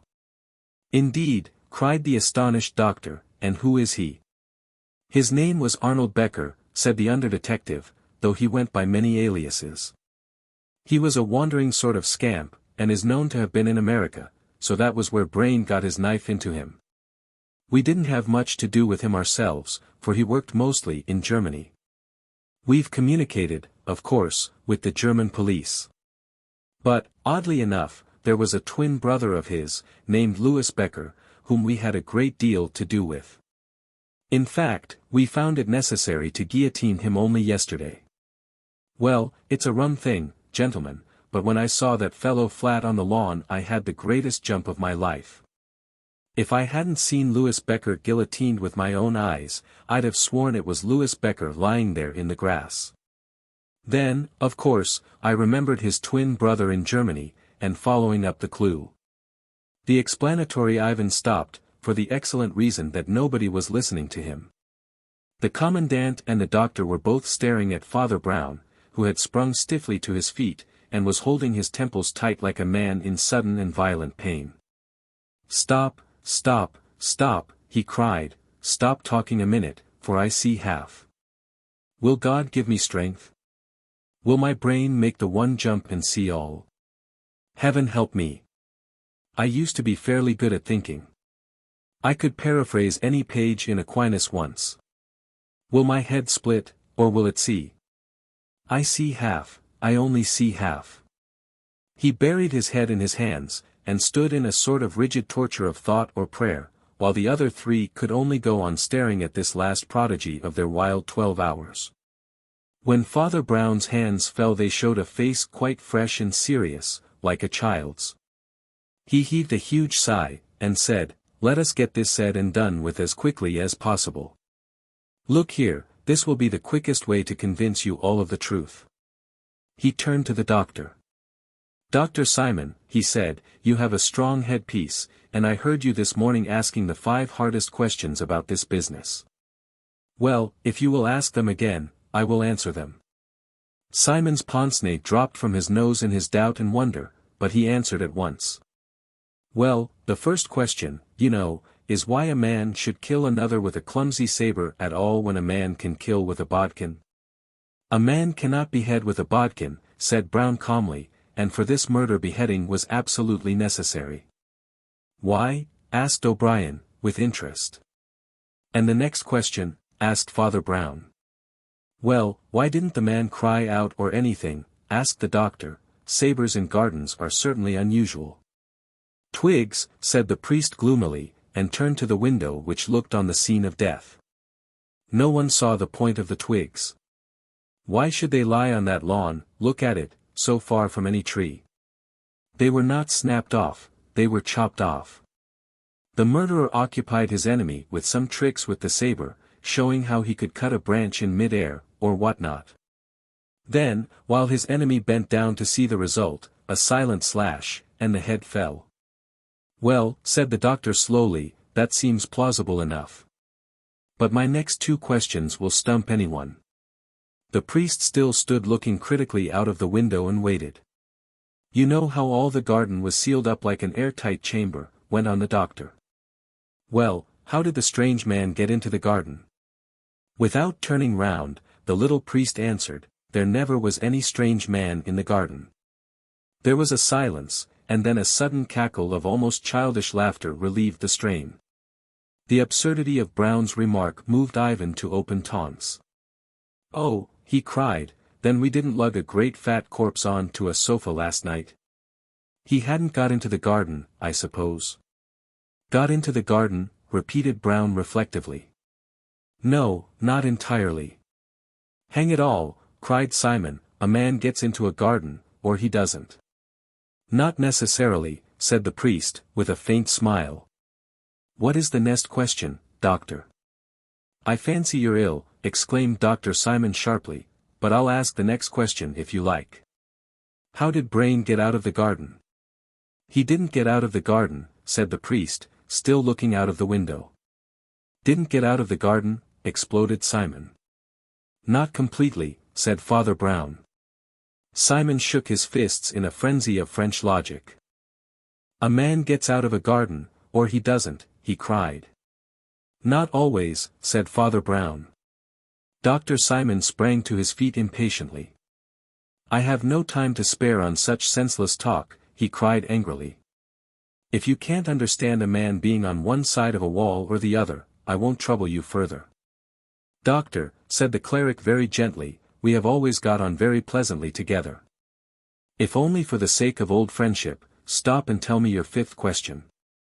The impatient Simon sank into a chair by the door and said briefly, the head and shoulders were cut about in a queer way. It seemed to be done after death. Yes, said the motionless priest, it was done so as to make you assume exactly the one simple falsehood that you did assume. It was done to make you take for granted that the head belonged to the body. The borderland of the brain, where all the monsters are made, moved horribly in the Gaelic O'Brien. He felt the chaotic presence of all the horsemen and fishwomen that man's unnatural fancy has begotten. A voice older than his first father's seemed saying in his ear, keep out of the monstrous garden where grows the tree with double fruit. Avoid the evil garden where died the man with two heads. Yet, while these shameful symbolic shapes passed across the ancient mirror of his Irish soul, his Frenchified intellect was quite alert, and was watching the odd priest as closely and incredulously as all the rest. Father Brown had turned round at last and stood against the window, with his face in dense shadow, but even in that shadow they could see it was pale as ashes. Nevertheless, he spoke quite sensibly, as if there were no Gaelic souls on earth. Gentlemen, he said, you did not find the strange body of Becker in the garden. You did not find any strange body in the garden. In face of Dr. Simon's rationalism, I still affirm that Becker was only partly present. Look here. Pointing to the black bulk of the mysterious corpse, you never saw that man in your lives. Did you ever see this man? He rapidly rolled away the bald, yellow head of the unknown, and put in its place the white-maned head beside it. And there, complete, unified, unmistakable, lay Julius K. Brain. The murderer, went on Brown quietly, hacked off his enemy's head and flung the sword far over the wall. But he was too clever to fling the sword only. He flung the head over the wall also. Then he had only to clap on another head to the corpse, and, as he insisted on a private inquest, you all imagined a totally new man. Clap on another head, said O'Brien staring. What other head? Heads don't grow on garden bushes, do they? No, said Father Brown huskily, and looking at his boots, there is only one place where they grow. They grow in the basket of the guillotine, beside which the chief of police, Aristide Valentine, was standing not an hour before the murder. Oh, my friends, hear me a minute more before you tear me in pieces. Valentine is an honest man, if being mad for an arguable cause is honesty. But did you never see in that cold, grey eye of his that he is mad? He would do anything, to break what he calls the superstition of the cross. He has fought for it and starved for it, and now he has murdered for it. Brain's crazy millions had hitherto been scattered among so many sects that they did little to alter the balance of things. But Valentine heard a whisper that Brain, like so many scatterbrained skeptics, was drifting to us, and that was quite a different thing. Brain would pour supplies into the impoverished and pugnacious Church of France. He would support 6 nationalist newspapers like the Guillotine. The battle was already balanced on a point, and the fanatic took flame at the risk. He resolved to destroy the millionaire, and he did it as one would expect the greatest of detectives to commit his only crime. He abstracted the severed head of Becker on some criminological excuse, and took it home in his official box. He had that last argument with Brain, that Lord Galloway did not hear the end of, that failing, he led him out into the sealed garden, talked about swordsmanship, used twigs and a saber for illustration, and Ivan of the Scar sprang up. "You lunatic," he yelled, "you'll go to my master now, if I take you by." "Why, I was going there," said Brown heavily, "I must ask him to confess, and all that." Driving the unhappy Brown before them like a hostage or sacrifice, they rushed together into the sudden stillness of Valentine's study. The great detective sat at his desk apparently too occupied to hear their turbulent entrance. They paused a moment, and then something in the look of that upright and elegant back made the doctor run forward suddenly. A touch and a glance showed him that there was a small box of pills at Valentine's elbow, and that Valentine was dead in his chair, and on the blind face of the suicide was more than the pride of Cato. The queer feat. If you meet a member of that select club, the 12 True Fishermen, entering the Vernon Hotel for the annual club dinner, you will observe, as he takes off his overcoat, that his evening coat is green and not black. If, supposing that you have the stultifying audacity to address such a being, you ask him why, he will probably answer that he does it to avoid being mistaken for a waiter. You will then retire crushed. But you will leave behind you a mystery as yet unsolved and a tale worth telling. If, to pursue the same vein of improbable conjecture, you were to meet a mild, hard-working little priest, named Father Brown, and were to ask him what he thought was the most singular luck of his life, he would probably reply that upon the whole his best stroke was at the Vernon Hotel, where he had averted a crime and, perhaps, saved a soul, merely by listening to a few footsteps in a passage. He is perhaps a little proud of this wild and wonderful guess of his, and it is possible that he might refer to it. But since it is immeasurably unlikely that you will ever rise high enough in the social world to find the 12 True Fishermen, or that you will ever sink low enough among slums and criminals to find Father Brown, I fear you will never hear the story at all unless you hear it from me. The Vernon Hotel at which the 12 True Fishermen held their annual dinners was an institution such as can only exist in an oligarchical society which has almost gone mad on good manners. It was that topsy-turvy product, an exclusive commercial enterprise. That is, it was a thing which paid not by attracting people, but actually by turning people away. In the heart of a plutocracy, tradesmen become cunning enough to be more fastidious than their customers. They positively create difficulties so that their wealthy and weary clients may spend money and diplomacy in overcoming them. If there were a fashionable hotel in London which no man could enter who was under 6 foot, society would meekly make up parties of 6-foot men to dine in it. If there were an expensive restaurant which by a mere caprice of its proprietor was only open on Thursday afternoon, it would be crowded on Thursday afternoon. The Vernon Hotel stood, as if by accident, in the corner of a square in Belgravia. It was a small hotel, and a very inconvenient one. But its very inconveniences were considered as walls protecting a particular class. One inconvenience, in particular, was held to be of vital importance, the fact that practically only 24 people could dine in the place at once. The only big dinner table was the celebrated terrace table, which stood open to the air on a sort of veranda overlooking one of the most exquisite old gardens in London. Thus it happened that even the 24 seats at this table could only be enjoyed in warm weather, and this making the enjoyment yet more difficult made it yet more desired. The existing owner of the hotel was a Jew named Lever. And he made nearly $1 million out of it, by making it difficult to get into. Of course he combined with this limitation in the scope of his enterprise the most careful polish in its performance. The wines and cooking were really as good as any in Europe, and the demeanor of the attendants exactly mirrored the fixed mood of the English upper class. The proprietor knew all his waiters like the fingers on his hand. There were only 15 of them all told. It was much easier to become a member of Parliament than to become a waiter in that hotel. Each waiter was trained in terrible silence and smoothness, as if he were a gentleman's servant. And, indeed, there was generally at least one waiter to every gentleman who dined. The club of the 12 True Fishermen would not have consented to dine anywhere but in such a place, for it insisted on a luxurious privacy. And would have been quite upset by the mere thought that any other club was even dining in the same building.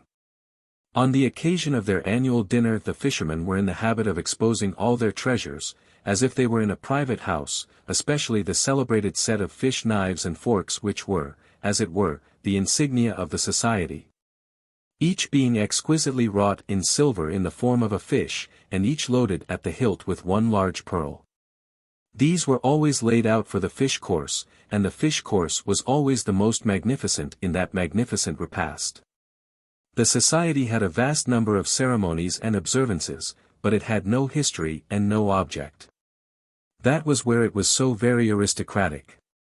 You did not have to be anything in order to be one of the 12 fishers, unless you were already a certain sort of person, you never even heard of them. It had been in existence 12 years. Its president was Mr. Audley. Its vice-president was the Duke of Chester. If I have in any degree conveyed the atmosphere of this appalling hotel, the reader may feel a natural wonder as to how I came to know anything about it.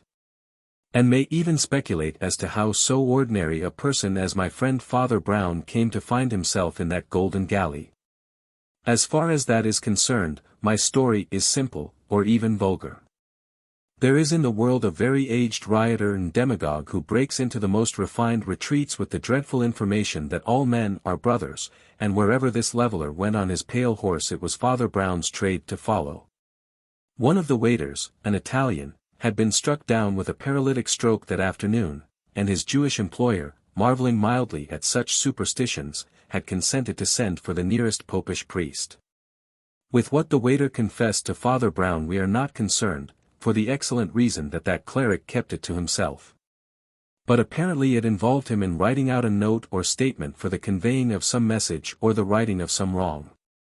Father Brown, therefore, with a meek impudence which he would have shown equally in Buckingham Palace, asked to be provided with a room and writing materials. Mr. Lever was torn in two. He was a kind man, and had also that bad imitation of kindness, the dislike of any difficulty or scene. At the same time the presence of one unusual stranger in his hotel that evening was like a speck of dirt on something just cleaned.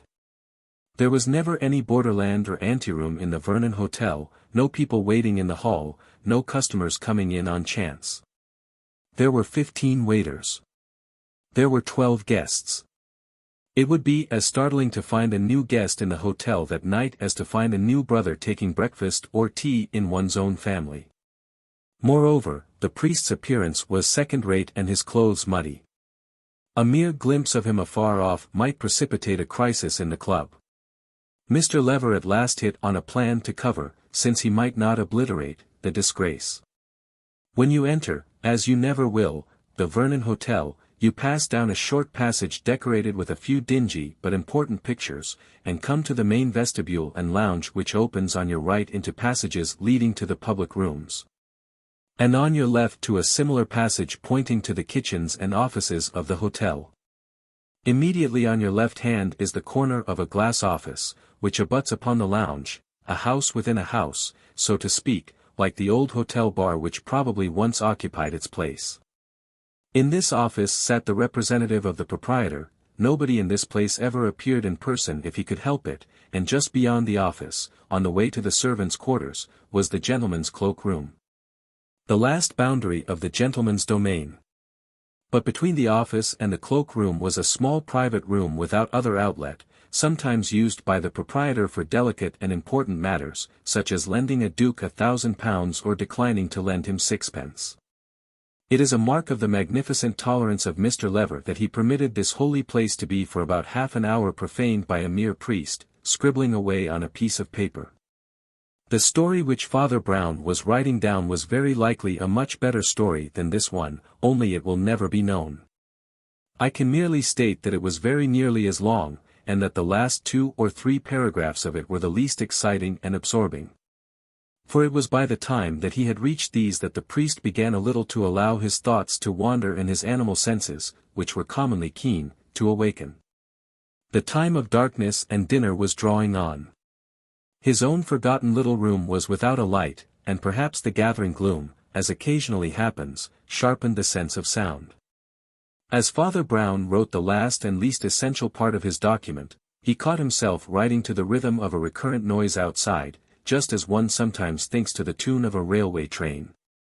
When he became conscious of the thing he found what it was, only the ordinary patter of feet passing the door, which in an hotel was no very unlikely matter. Nevertheless, he stared at the darkened ceiling, and listened to the sound. After he had listened for a few seconds dreamily, he got to his feet and listened intently, with his head a little on one side. Then he sat down again and buried his brow in his hands, now not merely listening, but listening and thinking also. The footsteps outside at any given moment were such as one might hear in any hotel, and yet, taken as a whole, there was something very strange about them. There were no other footsteps. It was always a very silent house, for the few familiar guests went at once to their own apartments, and the well-trained waiters were told to be almost invisible until they were wanted. One could not conceive any place where there was less reason to apprehend anything irregular. But these footsteps were so odd that one could not decide to call them regular or irregular. Father Brown followed them with his finger on the edge of the table, like a man trying to learn a tune on the piano. First, there came a long rush of rapid little steps, such as a light man might make in winning a walking race. At a certain point they stopped and changed to a sort of slow, swinging stamp, numbering not a quarter of the steps, but occupying about the same time. The moment the last echoing stamp had died away would come again the run or ripple of light, hurrying feet, and then again the thud of the heavier walking. It was certainly the same pair of boots, partly because, as has been said, there were no other boots about, and partly because they had a small but unmistakable creak in them. Father Brown had the kind of head that cannot help asking questions. And on this apparently trivial question his head almost split. He had seen men run in order to jump. He had seen men run in order to slide. But why on earth should a man run in order to walk? Or, again, why should he walk in order to run? Yet no other description would cover the antics of this invisible pair of legs. The man was either walking very fast down one half of the corridor in order to walk very slow down the other half. Or he was walking very slow at one end to have the rapture of walking fast at the other. Neither suggestion seemed to make much sense. His brain was growing darker and darker, like his room. Yet, as he began to think steadily, the very blackness of his cell seemed to make his thoughts more vivid. He began to see as in a kind of vision the fantastic feet capering along the corridor in unnatural or symbolic attitudes. Was it a heathen religious dance? Or some entirely new kind of scientific exercise? Father Brown began to ask himself with more exactness what the steps suggested.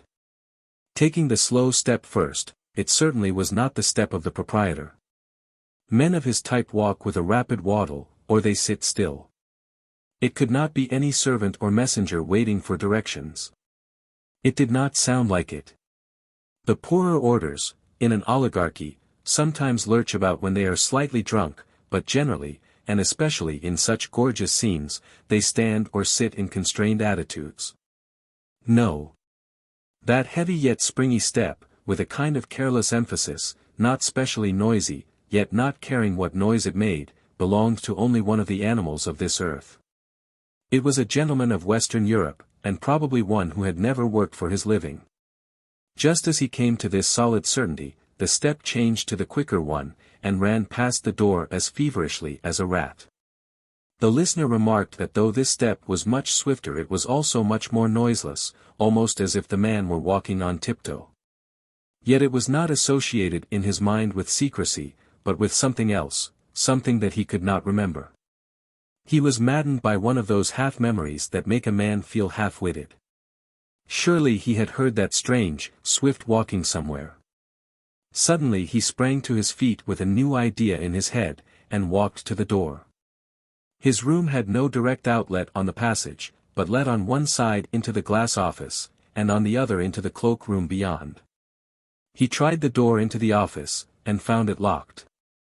Then he looked at the window, now a square pane full of purple cloud cleft by livid sunset, and for an instant he smelt evil as a dog smells rats. The rational part of him, whether the wiser or not, regained its supremacy. He remembered that the proprietor had told him that he should lock the door, and would come later to release him. He told himself that 20 things he had not thought of might explain the eccentric sounds outside. He reminded himself that there was just enough light left to finish his own proper work. Bringing his paper to the window so as to catch the last stormy evening light, he resolutely plunged once more into the almost completed record. He had written for about 20 minutes, bending closer and closer to his paper in the lessening light, then suddenly he sat upright. He had heard the strange feet once more. This time they had a third oddity. Previously the unknown man had walked, with levity indeed and lightning quickness, but he had walked. This time he ran. One could hear the swift, soft, bounding steps coming along the corridor, like the pads of a fleeing and leaping panther. Whoever was coming was a very strong, active man, in still yet tearing excitement. Yet, when the sound had swept up to the office like a sort of whispering whirlwind, it suddenly changed again to the old slow, swaggering stamp. Father Brown flung down his paper, and, knowing the office door to be locked, went at once into the cloak-room on the other side. The attendant of this place was temporarily absent, probably because the only guests were at dinner and his office was a sinecure. After groping through a grey forest of overcoats, he found that the dim cloak-room opened on the lighted corridor in the form of a sort of counter or half-door. Like most of the counters across which we have all handed umbrellas and received tickets. There was a light immediately above the semicircular arch of this opening.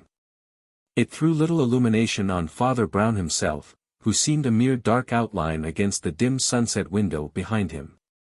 But it threw an almost theatrical light on the man who stood outside the cloak-room in the corridor. He was an elegant man in very plain evening dress, tall, but with an air of not taking up much room. One felt that he could have slid along like a shadow where many smaller men would have been obvious and obstructive. His face, now flung back in the lamplight, was swarthy and vivacious, the face of a foreigner. His figure was good, his manners good-humored and confident. A critic could only say that his black coat was a shade below his figure and manners, and even bulged and bagged in an odd way. The moment he caught sight of Brown's black silhouette against the sunset, he tossed down a scrap of paper with a number and called out with amiable authority, "I want my hat and coat, please, I find I have to go away at once." Father Brown took the paper without a word, and obediently went to look for the coat. It was not the first menial work he had done in his life. He brought it and laid it on the counter. Meanwhile, the strange gentleman who had been feeling in his waistcoat pocket, said laughing, "I haven't got any silver, you can keep this." And he threw down half a sovereign, and caught up his coat. Father Brown's figure remained quite dark and still, but in that instant he had lost his head. His head was always most valuable when he had lost it. In such moments he put 2 and 2 together and made 4 million. Often the Catholic Church, which is wedded to common sense, did not approve of it. Often he did not approve of it himself. But it was real inspiration, important at rare crises, when whosoever shall lose his head the same shall save it. "I think, sir," he said civilly, "that you have some silver in your pocket." The tall gentleman stared. "Hang it," he cried, "if I choose to give you gold, why should you complain?" "Because silver is sometimes more valuable than gold," said the priest mildly, "that is, in large quantities." The stranger looked at him curiously. Then he looked still more curiously up the passage towards the main entrance. Then he looked back at Brown again, and then he looked very carefully at the window beyond Brown's head, still colored with the afterglow of the storm. Then he seemed to make up his mind. He put one hand on the counter, vaulted over as easily as an acrobat and towered above the priest, putting one tremendous hand upon his collar. "Stand still," he said, in a hacking whisper. "I don't want to threaten you, but—" "I do want to threaten you," said Father Brown, in a voice like a rolling drum, "I want to threaten you with the worm that dieth not, and the fire that is not quenched." "You're a rum sort of cloakroom clerk," said the other. "I am a priest, Monsieur Flambeau," said Brown, "and I am ready to hear your confession." The other stood gasping for a few moments, and then staggered back into a chair. The first 2 courses of the dinner of the 12 true fishermen had proceeded with placid success. I do not possess a copy of the menu, and if I did it would not convey anything to anybody. It was written in a sort of super-French employed by cooks, but quite unintelligible to Frenchmen. There was a tradition in the club that the hors d'oeuvres should be various and manifold to the point of madness. They were taken seriously because they were avowedly useless extras, like the whole dinner and the whole club. There was also a tradition that the soup course should be light and unpretending, a sort of simple and austere vigil for the feast of fish that was to come. The talk was that strange, slight talk which governs the British Empire, which governs it in secret, and yet would scarcely enlighten an ordinary Englishman even if he could overhear it. Cabinet ministers on both sides were alluded to by their Christian names with a sort of bored benignity. The radical Chancellor of the Exchequer, whom the whole Tory party was supposed to be cursing for his extortions, was praised for his minor poetry, or his saddle in the hunting field. The Tory leader, whom all Liberals were supposed to hate as a tyrant, was discussed and, on the whole, praised, as a Liberal. It seemed somehow that politicians were very important. And yet, anything seemed important about them except their politics. Mr. Audley, the chairman, was an amiable, elderly man who still wore Gladstone collars. He was a kind of symbol of all that phantasmal and yet fixed society. He had never done anything, not even anything wrong. He was not fast. He was not even particularly rich. He was simply in the thing, and there was an end of it. No party could ignore him, and if he had wished to be in the cabinet he certainly would have been put there. The Duke of Chester, the vice-president, was a young and rising politician. That is to say, he was a pleasant youth, with flat, fair hair and a freckled face, with moderate intelligence and enormous estates. In public his appearances were always successful and his principle was simple enough. When he thought of a joke he made it, and was called brilliant.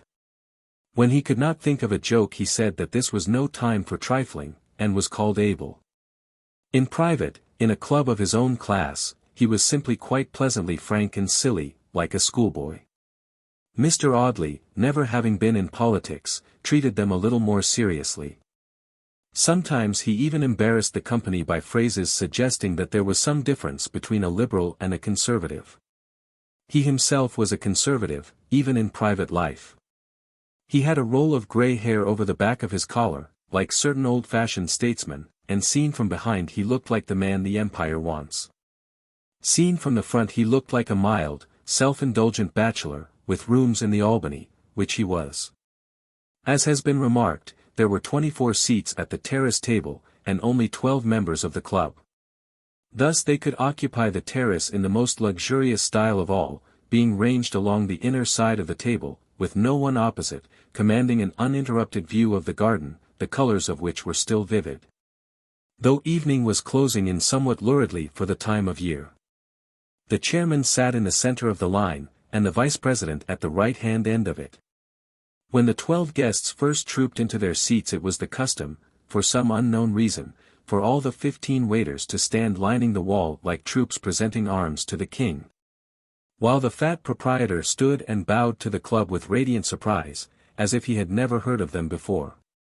But before the first chink of knife and fork this army of retainers had vanished, only the 1 or 2 required to collect and distribute the plates darting about in deathly silence. Mr. Lever, the proprietor, of course had disappeared in convulsions of courtesy long before. It would be exaggerative, indeed irreverent, to say that he ever positively appeared again. But when the important course, the fish course, was being brought on, there was, how shall I put it, a vivid shadow, a projection of his personality, which told that he was hovering near. The sacred fish course consisted, to the eyes of the vulgar, in a sort of monstrous pudding, about the size and shape of a wedding cake, in which some considerable number of interesting fishes had finally lost the shapes which God had given to them. The 12 true fishermen took up their celebrated fish knives and fish forks, and approached it as gravely as if every inch of the pudding cost as much as the silver fork it was eaten with. So it did, for all I know. This course was dealt with in eager and devouring silence, and it was only when his plate was nearly empty that the young duke made the ritual remark, "They can't do this anywhere but here." "Nowhere," said Mr. Oddly, in a deep bass voice, turning to the speaker and nodding his venerable head a number of times. Nowhere, assuredly, except here. It was represented to me that at the Café Anglais. Here he was interrupted and even agitated for a moment by the removal of his plate, but he recaptured the valuable thread of his thoughts. It was represented to me that the same could be done at the Café Anglais. Nothing like it, sir, he said, shaking his head ruthlessly, like a hanging judge. Nothing like it. Overrated place, said a certain Colonel Pound, speaking, by the look of him, for the first time for some months. Oh, I don't know, said the Duke of Chester, who was an optimist, it's jolly good for some things. You can't beat it at. A waiter came swiftly along the room, and then stopped dead. His stoppage was as silent as his tread. But all those vague and kindly gentlemen were so used to the utter smoothness of the unseen machinery which surrounded and supported their lives, that a waiter doing anything unexpected was a start and a jar. They felt as you and I would feel if the inanimate world disobeyed, if a chair ran away from us. The waiter stood staring a few seconds, while there deepened on every face at table a strange shame which is wholly the product of our time. It is the combination of modern humanitarianism with the horrible modern abyss between the souls of the rich and poor. A genuine historic aristocrat would have thrown things at the waiter, beginning with empty bottles, and very probably ending with money. A genuine democrat would have asked him, with comrade-like clearness of speech, what the devil he was doing. But these modern plutocrats could not bear a poor man near to them either as a slave or as a friend. That something had gone wrong with the servants was merely a dull, hot embarrassment. They did not want to be brutal, and they dreaded the need to be benevolent. They wanted the thing, whatever it was, to be over. It was over. The waiter, after standing for some seconds rigid, like a cataleptic, turned round and ran madly out of the room. When he reappeared in the room, or rather in the doorway, it was in company with another waiter, with whom he whispered and gesticulated with southern fierceness. Then the first waiter went away, leaving the second waiter, and reappeared with a third waiter. By the time a fourth waiter had joined this hurried synod, Mr. Audley felt it necessary to break the silence in the interests of tact. He used a very loud cough, instead of a presidential hammer, and said, "Splendid work young moochers doing in Burma. Now, no other nation in the world could have." A fifth waiter had sped towards him like an arrow, and was whispering in his ear, "So sorry. Important. Might the proprietor speak to you?" The chairman turned in disorder, and with a dazed stare saw Mr. Lever coming towards them with his lumbering quickness. The gait of the good proprietor was indeed his usual gait, but his face was by no means usual. Generally it was a genial copper brown, now it was a sickly yellow. "You will pardon me, Mr. Audley," he said, with asthmatic breathlessness. "I have great apprehensions. Your fish plates, they are cleared away with the knife and fork on them." "Well, I hope so," said the chairman, with some warmth. "You see him," panted the excited hotel keeper, "you see the waiter who took them away. You know him?" "Know the waiter?" answered Mr. Audley indignantly. "Certainly not. Mr. Lever opened his hands with a gesture of agony. "I never send him," he said. "I know not when or why he come. I send my waiter to take away the plates, and he find them already away. Mr. Audley still looked rather too bewildered to be really the man the Empire wants. None of the company could say anything except the man of wood, Colonel Pound, who seemed galvanized into an unnatural life. He rose rigidly from his chair, leaving all the rest sitting, screwed his eyeglass into his eye, and spoke in a raucous undertone as if he had half forgotten how to speak. "Do you mean," he said, "that somebody has stolen our silver fish service?" The proprietor repeated the open-handed gesture with even greater helplessness, and in a flash all the men at the table were on their feet. "Are all your waiters here?" demanded the colonel, in his low, harsh accent. "Yes, they're all here." "I noticed it myself," cried the young duke, pushing his boyish face into the inmost ring. "Always count 'em as I come in, they look so queer standing up against the wall." But surely one cannot exactly remember, began Mr. Audley, with heavy hesitation. I remember exactly, I tell you, cried the Duke excitedly. There never have been more than 15 waiters at this place, and there were no more than 15 tonight, I'll swear, no more and no less. The proprietor turned upon him, quaking in a kind of palsy of surprise. You say, he stammered, that you see all my 15 waiters? As usual, assented the Duke. What is the matter with that? Nothing, said Lever, with a deepening accent, only you did not. For one of them is dead upstairs. There was a shocking stillness for an instant in that room. It may be, so supernatural is the word death, that each of those idle men looked for a second at his soul, and saw it as a small dried pea. One of them, the Duke, I think, even said with the idiotic kindness of wealth, is there anything we can do? He has had a priest, said the Jew, not untouched. Then, as to the clang of doom, they awoke to their own position. For a few weird seconds they had really felt as if the 15th waiter might be the ghost of the dead man upstairs. They had been dumb under that oppression, for ghosts were to them an embarrassment, like beggars. But the remembrance of the silver broke the spell of the miraculous, broke it abruptly and with a brutal reaction. The colonel flung over his chair and strode to the door. If there was a 15th man here, friends, he said, that 15th fellow was a thief. Down at once to the front and back doors and secure everything, then we'll talk. The 24 pearls of the club are worth recovering. Mr. Audley seemed at first to hesitate about whether it was gentlemanly to be in such a hurry about anything. But, seeing the Duke dash down the stairs with youthful energy, he followed with a more mature motion.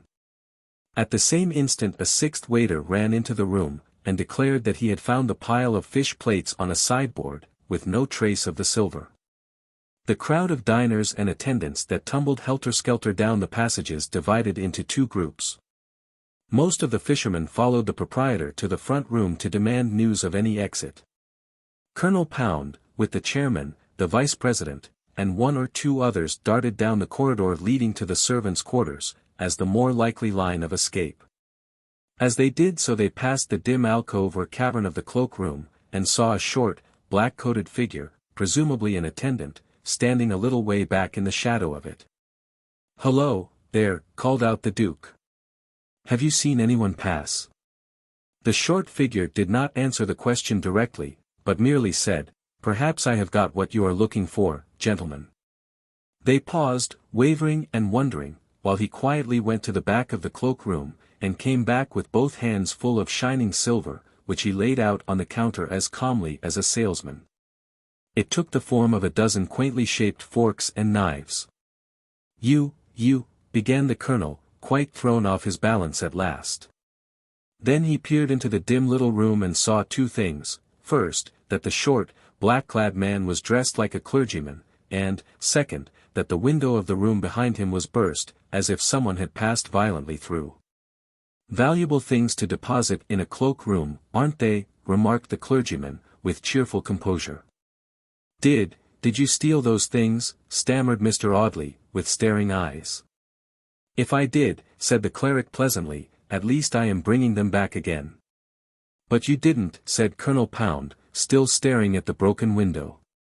"To make a clean breast of it, I didn't," said the other, with some humor. And he seated himself quite gravely on a stool. "But you know who did," said the colonel.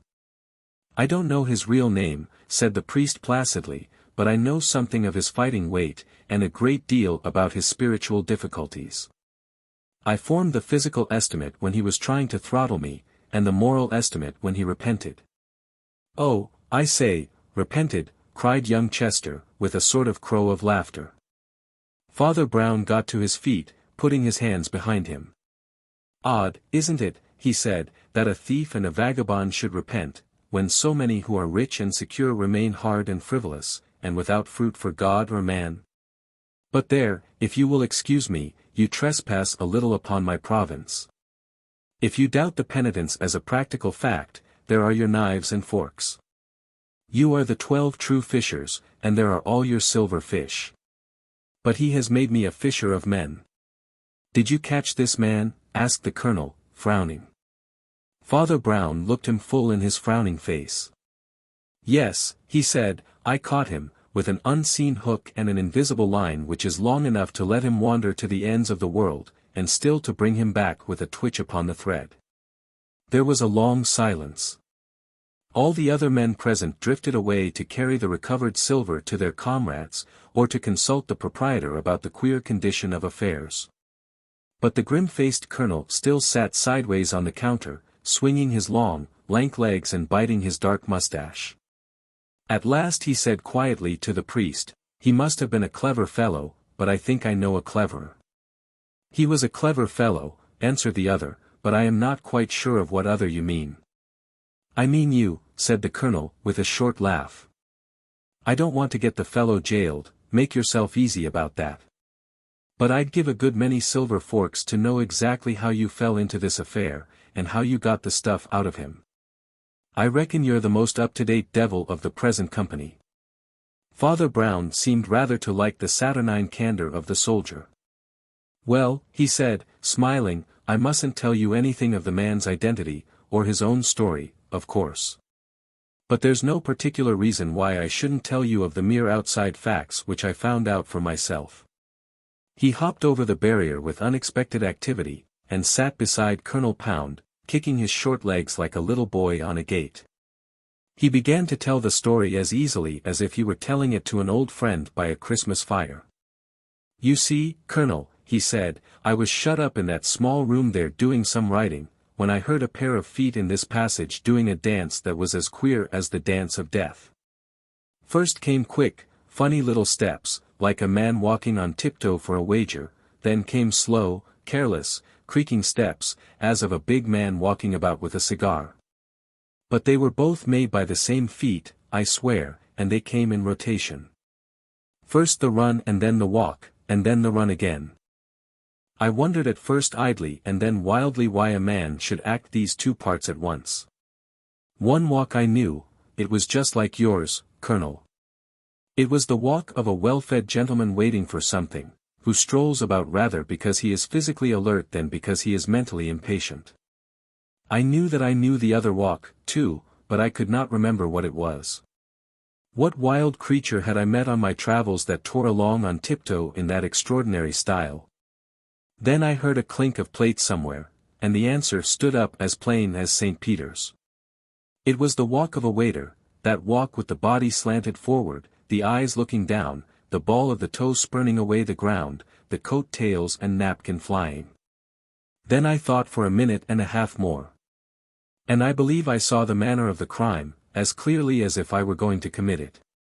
Colonel Pound looked at him keenly, but the speaker's mild grey eyes were fixed upon the ceiling with almost empty wistfulness. A crime, he said slowly, is like any other work of art.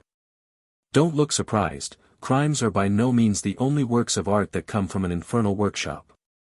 But every work of art, divine or diabolic, has one indispensable mark, I mean, that the center of it is simple, however much the fulfillment may be complicated. Thus, in Hamlet, let us say, the grotesqueness of the grave digger, the flowers of the mad girl, the fantastic finery of Osric. The pallor of the ghost and the grin of the skull are all oddities in a sort of tangled wreath round one plain tragic figure of a man in black. Well, this also, he said, getting slowly down from his seat with a smile, this also is the plain tragedy of a man in black. Yes, he went on, seeing the colonel look up in some wonder, the whole of this tale turns on a black coat. In this, as in Hamlet, there are the rococo excrescences, yourselves, let us say. There is the dead waiter, who was there when he could not be there. There is the invisible hand that swept your table clear of silver and melted into air. But every clever crime is founded ultimately on some one quite simple fact, some fact that is not itself mysterious. The mystification comes in covering it up, in leading men's thoughts away from it. This large and subtle and, in the ordinary course, most profitable crime, was built on the plain fact that a gentleman's evening dress is the same as a waiter's. All the rest was acting, and thundering good acting, too.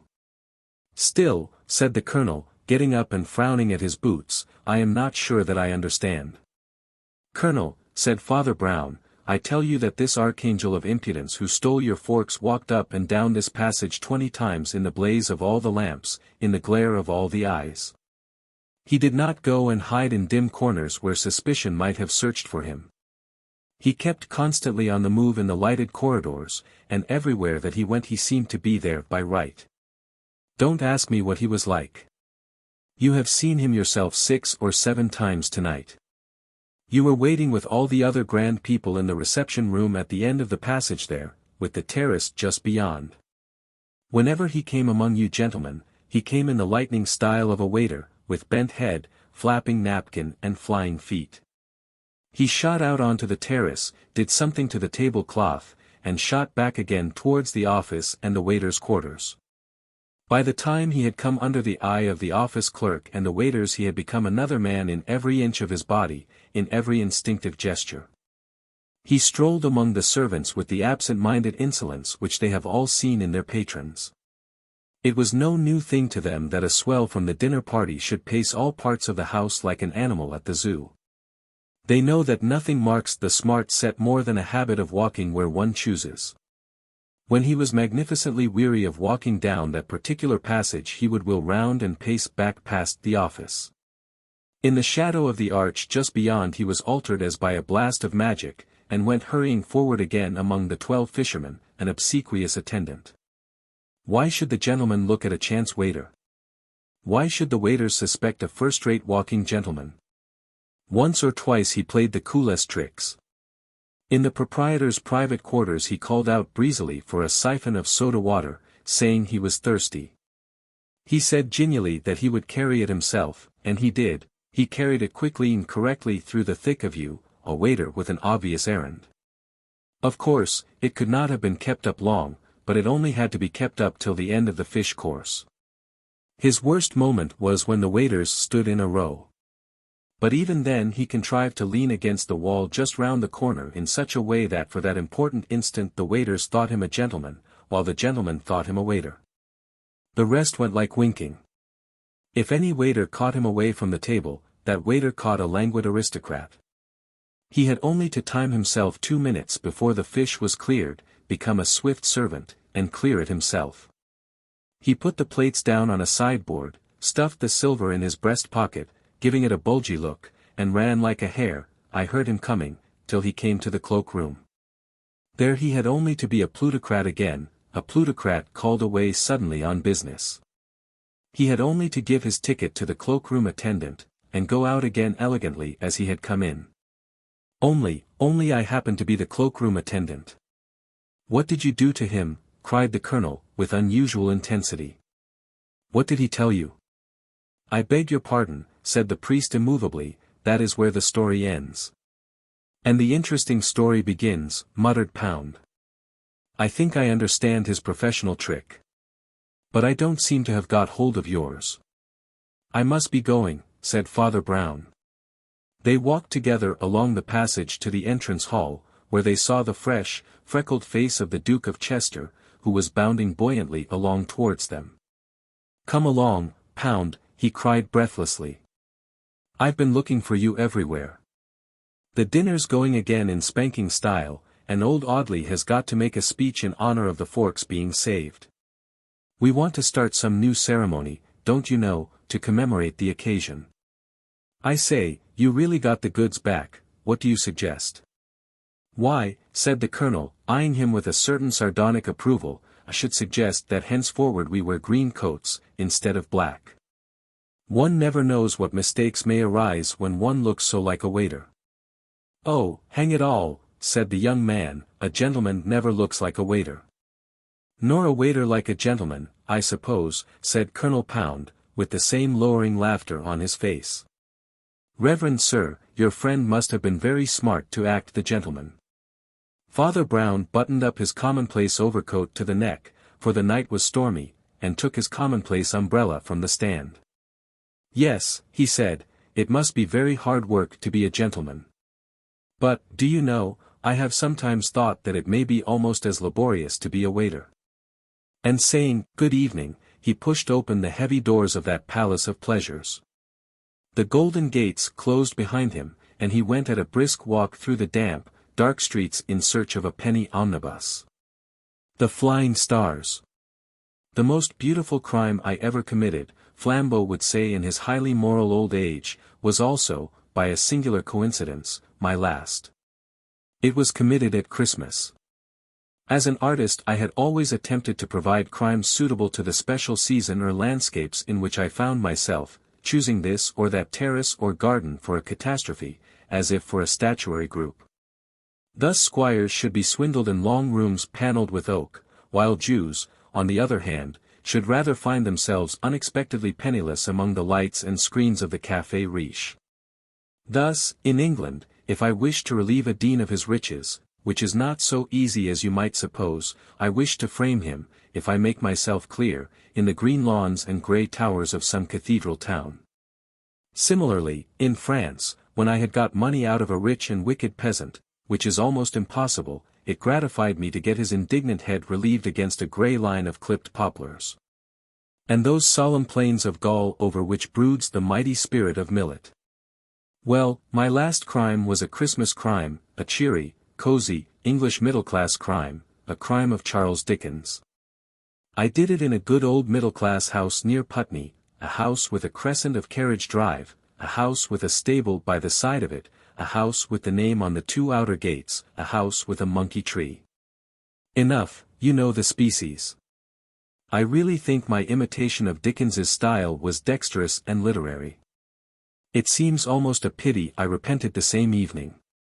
Flambeau would then proceed to tell the story from the inside, and even from the inside it was odd. Seen from the outside it was perfectly incomprehensible, and it is from the outside that the stranger must study it. From this standpoint the drama may be said to have begun when the front doors of the house with the stable opened on the garden with the monkey tree, and a young girl came out with bread to feed the birds on the afternoon of Boxing Day. She had a pretty face, with brave brown eyes, but her figure was beyond conjecture, for she was so wrapped up in brown furs that it was hard to say which was hair and which was fur. But for the attractive face she might have been a small toddling bear. The winter afternoon was reddening towards evening, and already a ruby light was rolled over the bloomless beds, filling them, as it were, with the ghosts of the dead roses. On one side of the house stood the stable, on the other an alley or cloister of laurels led to the larger garden behind. The young lady, having scattered bread for the birds, for the 4th or 5th time that day, because the dog ate it, passed unobtrusively down the lane of laurels and into a glimmering plantation of evergreens behind. Here she gave an exclamation of wonder, real or ritual, and looking up at the high garden wall above her, beheld it fantastically bestridden by a somewhat fantastic figure. "Oh, don't jump, Mr. Crook," she called out in some alarm. "It's much too high."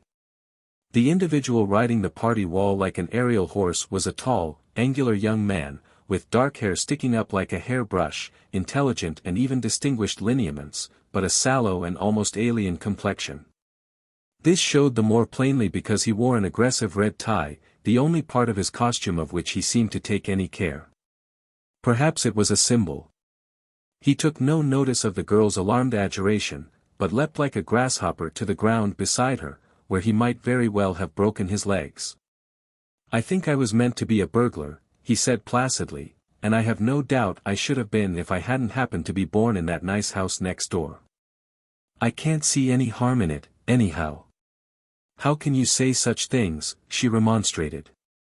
"Well," said the young man, "if you're born on the wrong side of the wall, I can't see that it's wrong to climb over it." "I never know what you will say or do next," she said.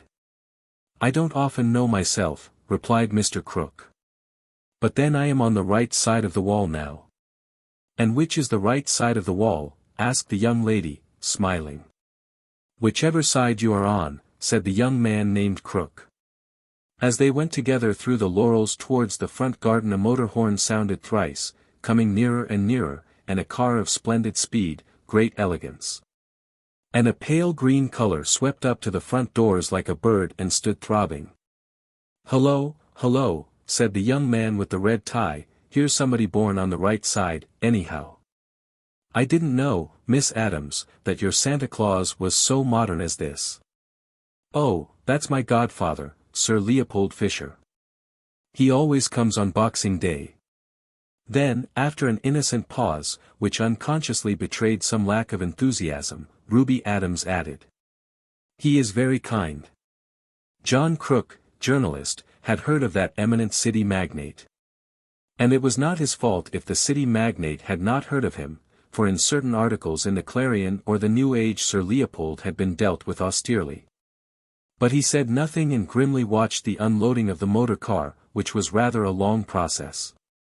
A large, neat chauffeur in green got out from the front, and a small, neat manservant in grey got out from the back, and between them they deposited Sir Leopold on the doorstep and began to unpack him, like some very carefully protected parcel.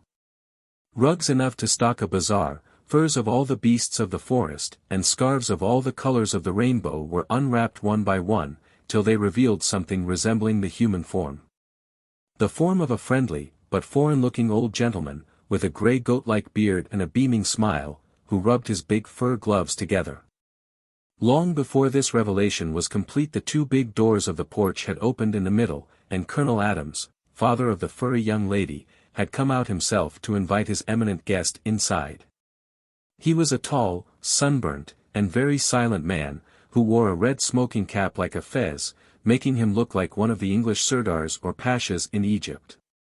With him was his brother-in-law, lately come from Canada, a big and rather boisterous young gentleman farmer, with a yellow beard, by name James Blunt. With him also was the more insignificant figure of the priest from the neighboring Roman church, for the colonel's late wife had been a Catholic, and the children, as is common in such cases, had been trained to follow her. Everything seemed undistinguished about the priest, even down to his name, which was Brown, yet the colonel had always found something companionable about him, and frequently asked him to such family gatherings. In the large entrance hall of the house there was ample room even for Sir Leopold and the removal of his wraps. Porch and vestibule, indeed, were unduly large in proportion to the house, and formed, as it were, a big room with the front door at one end, and the bottom of the staircase at the other. In front of the large hall fire, over which hung the colonel's sword, the process was completed and the company, including the saturnine Crook, presented to Sir Leopold Fisher. That venerable financier, however, still seemed struggling with portions of his well-lined attire, and at length produced from a very interior tailcoat pocket a black oval case which he radiantly explained to be his Christmas present for his goddaughter. With an unaffected vainglory that had something disarming about it he held out the case before them all. It flew open at a touch and half blinded them. It was just as if a crystal fountain had spurted in their eyes.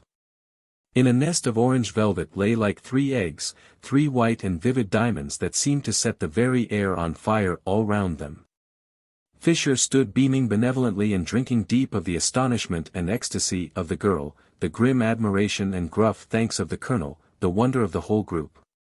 "I'll put M back now, my dear," said Fisher, returning the case to the tails of his coat. "I had to be careful of M coming down. They're the 3 great African diamonds called the Flying Stars, because they've been stolen so often. All the big criminals are on the track, but even the rough men about in the streets and hotels could hardly have kept their hands off them. I might have lost them on the road here. It was quite possible." "Quite natural, I should say," growled the man in the red tie.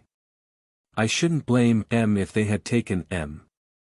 When they ask for bread, and you don't even give them a stone, I think they might take the stone for themselves." "I won't have you talking like that," cried the girl, who was in a curious glow. "You've only talked like that since you became a horrid what's-his-name. You know what I mean.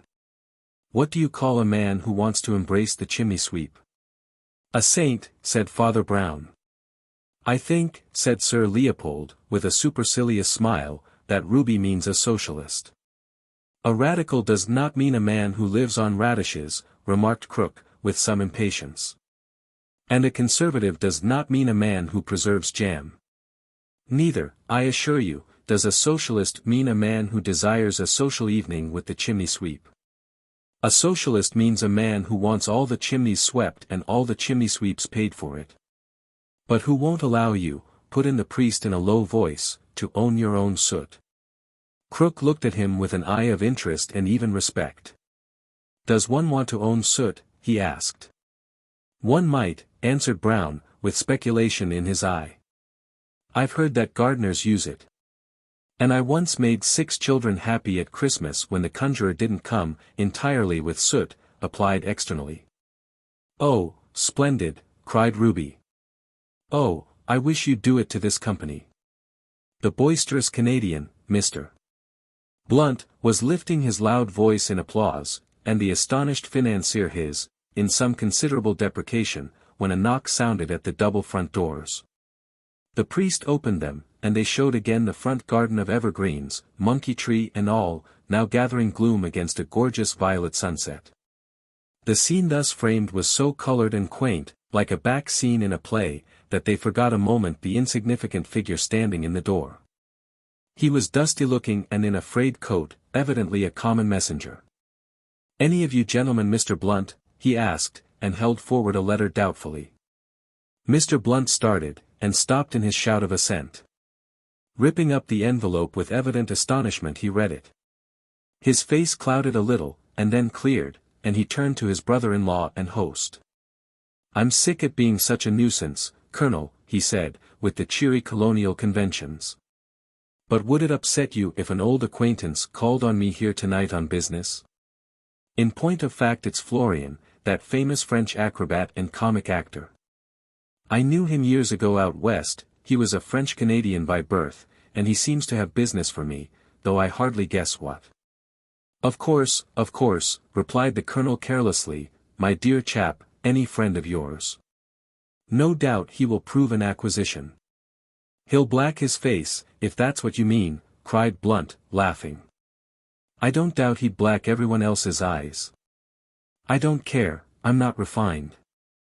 I like the jolly old pantomime where a man sits on his top hat." "Not on mine, please," said Sir Leopold Fisher, with dignity. Well, observed Crook, airily, "don't let's quarrel. There are lower jokes than sitting on a top hat." Dislike of the red-tied youth, born of his predatory opinions and evident intimacy with the pretty godchild, led Fisher to say, in his most sarcastic, magisterial manner, "No doubt you have found something much lower than sitting on a top hat." "What is it, pray?" "Letting a top hat sit on you, for instance," said the socialist. Now, cried the Canadian farmer with his barbarian benevolence, "don't let's spoil a jolly evening. What I say is, let's do something for the company tonight. Not blacking faces or sitting on hats, if you don't like those, but something of the sort. Why couldn't we have a proper old English pantomime, clown, Columbine, and so on? I saw one when I left England at 12 years old, and it's blazed in my brain like a bonfire ever since. I came back to the old country only last year, and I find the thing's extinct. Nothing but a lot of snivelling fairy plays. I want a hot poker and a policeman made into sausages, and they give me princesses moralising by moonlight, blue birds, or something. Bluebeard's more in my line, and him I like best when he turned into the pantaloon." "I'm all for making a policeman into sausages," said John Crook. "It's a better definition of socialism than some recently given. But surely the get-up would be too big a business." "Not a scrap," cried Blunt, quite carried away. "A harlequinade's the quickest thing we can do, for 2 reasons. First, one can gag to any degree, and, second, all the objects are household things, tables and towel horses and washing baskets, and things like that." "That's true," admitted Crook, nodding eagerly in walking about. "But I'm afraid I can't have my policeman's uniform. Haven't killed a policeman lately." Blunt frowned thoughtfully a space, and then smote his thigh. "Yes, we can," he cried. "I've got Florian's address here, and he knows every costumier in London. I'll phone him to bring a police dress when he comes." And he went bounding away to the telephone. "Oh, it's glorious, godfather," cried Ruby, almost dancing. "I'll be Columbine and you shall be Pantaloon." The millionaire held himself stiff with a sort of heathen solemnity. "I think, "My dear," he said, "you must get someone else for Pantaloon." "I will be Pantaloon, if you like," said Colonel Adams, taking his cigar out of his mouth, and speaking for the first and last time. "You ought to have a statue," cried the Canadian, as he came back, radiant, from the telephone. "There, we are all fitted. Mr. Crook shall be clown, he's a journalist and knows all the oldest jokes. I can be Harlequin, that only wants long legs and jumping about. My friend Florian phones he's bringing the police costume. He's changing on the way. We can act it in this very hall, the audience sitting on those broad stairs opposite, one row above another. These front doors can be the back scene, either open or shut. Shut, you see an English interior. Open, a moonlit garden. It all goes by magic."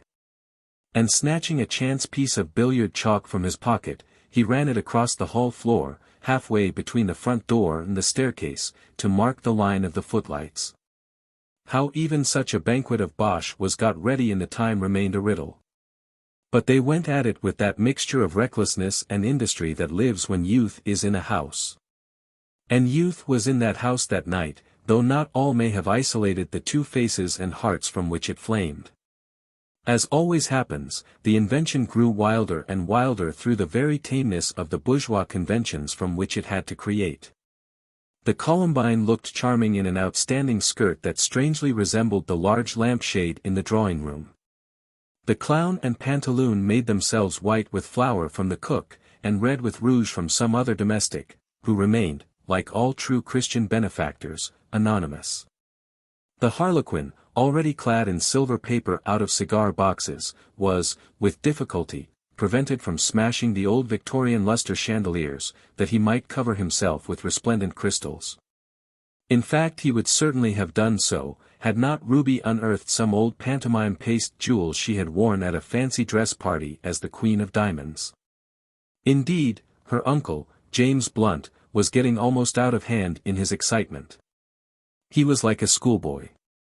He put a paper donkey's head unexpectedly on Father Brown, who bore it patiently, and even found some private manner of moving his ears.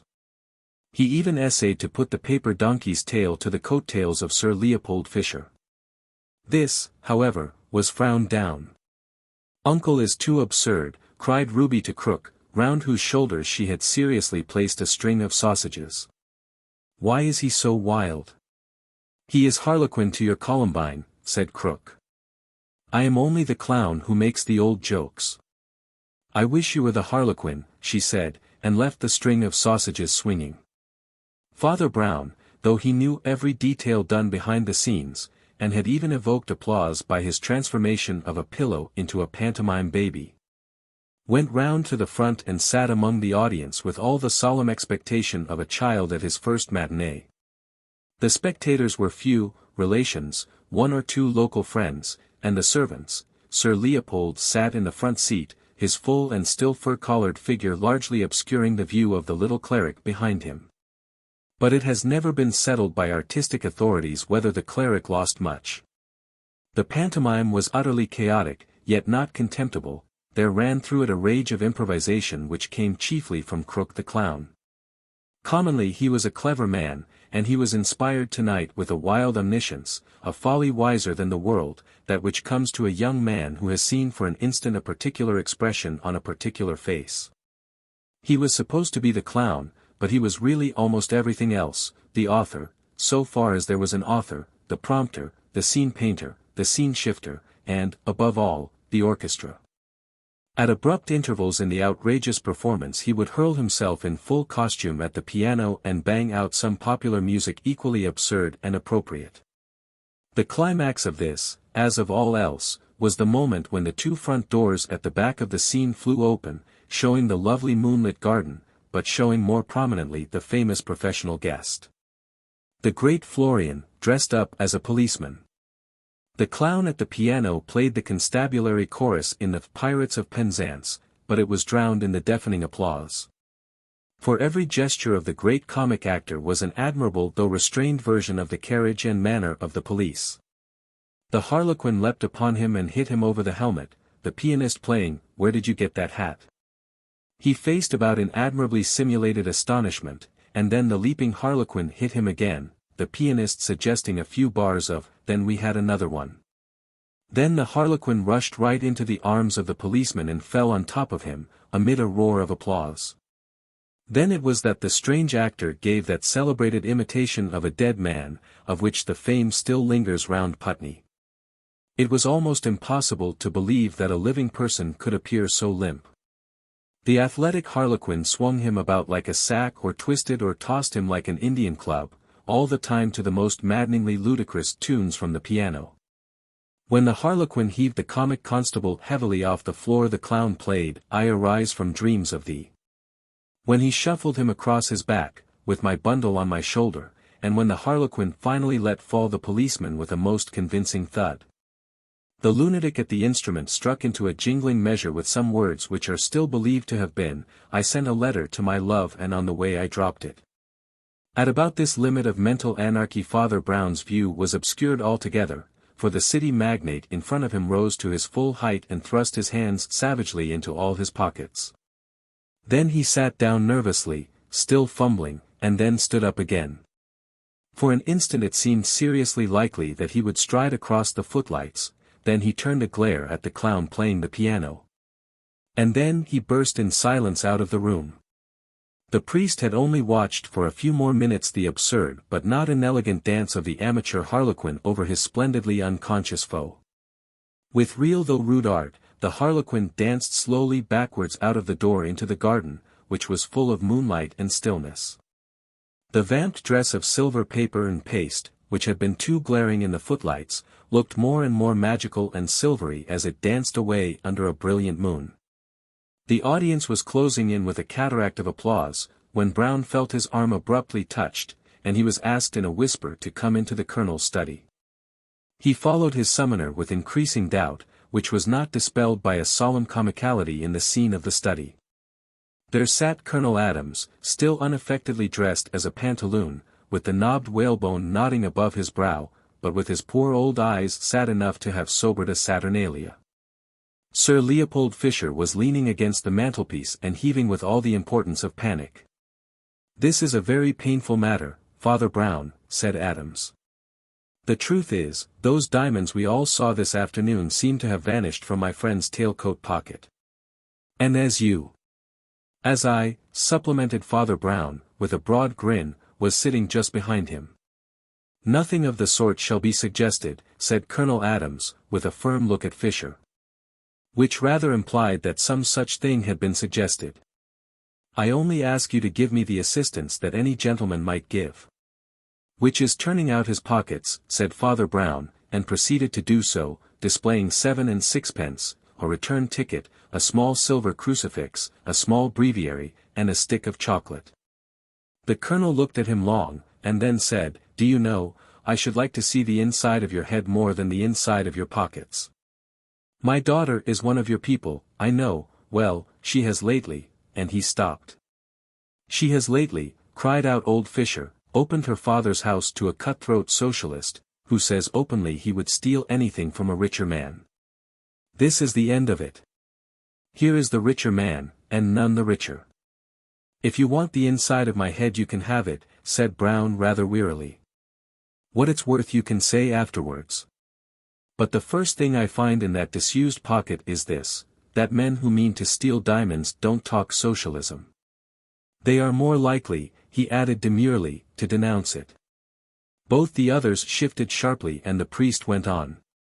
"You see, we know these people, more or less.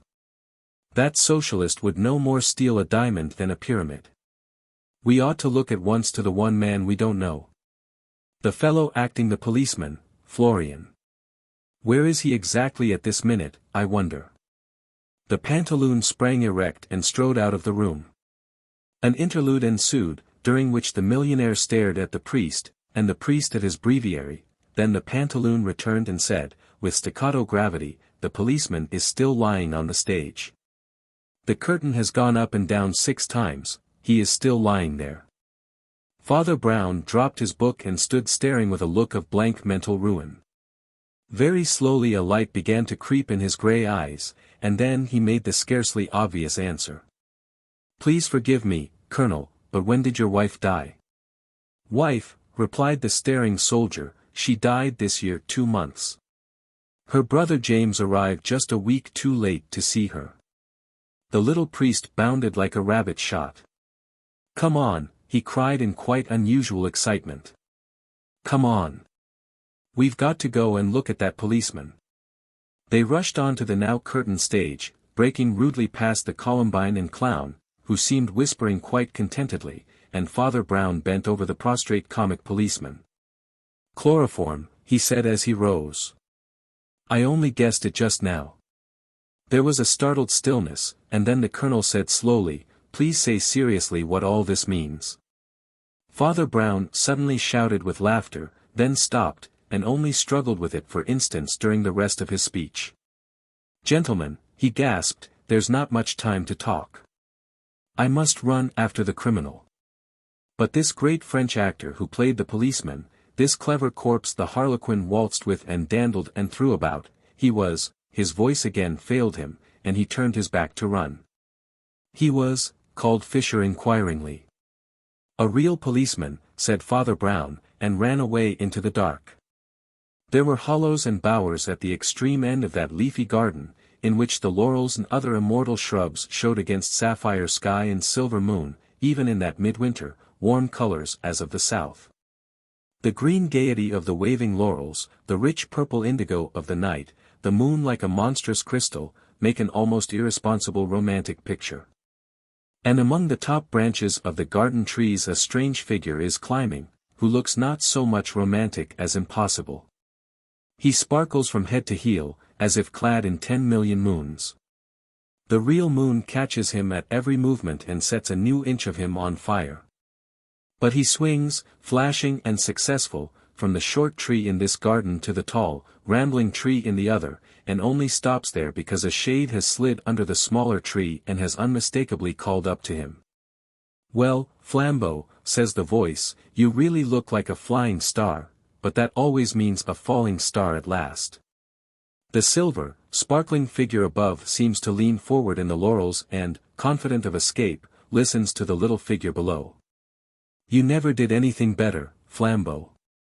It was clever to come from Canada, with a Paris ticket, I suppose, just a week after Mrs. Adams died, when no one was in a mood to ask questions. It was clever to have marked down the flying stars and the very day of Fisher's coming. But there's no cleverness, but mere genius, in what followed. Stealing the stones, I suppose, was nothing to you. You could have done it by sleight of hand in 100 other ways besides the pretense of putting a paper donkey's tail to Fisher's coat. But in the rest you eclipsed yourself. The silvery figure among the green leaves seems to linger as if hypnotized, though his escape is easy behind him, he is staring at the man below. Oh, yes, says the man below, I know all about it. I know you not only forced the pantomime, but put it to a double use. You were going to steal the stones quietly, news came by an accomplice that you were already suspected, and a capable police officer was coming to rout you up that very night. A common thief would have been thankful for the warning and fled, but you are a poet. You already had the clever notion of hiding the jewels in a blaze of false stage jewelry.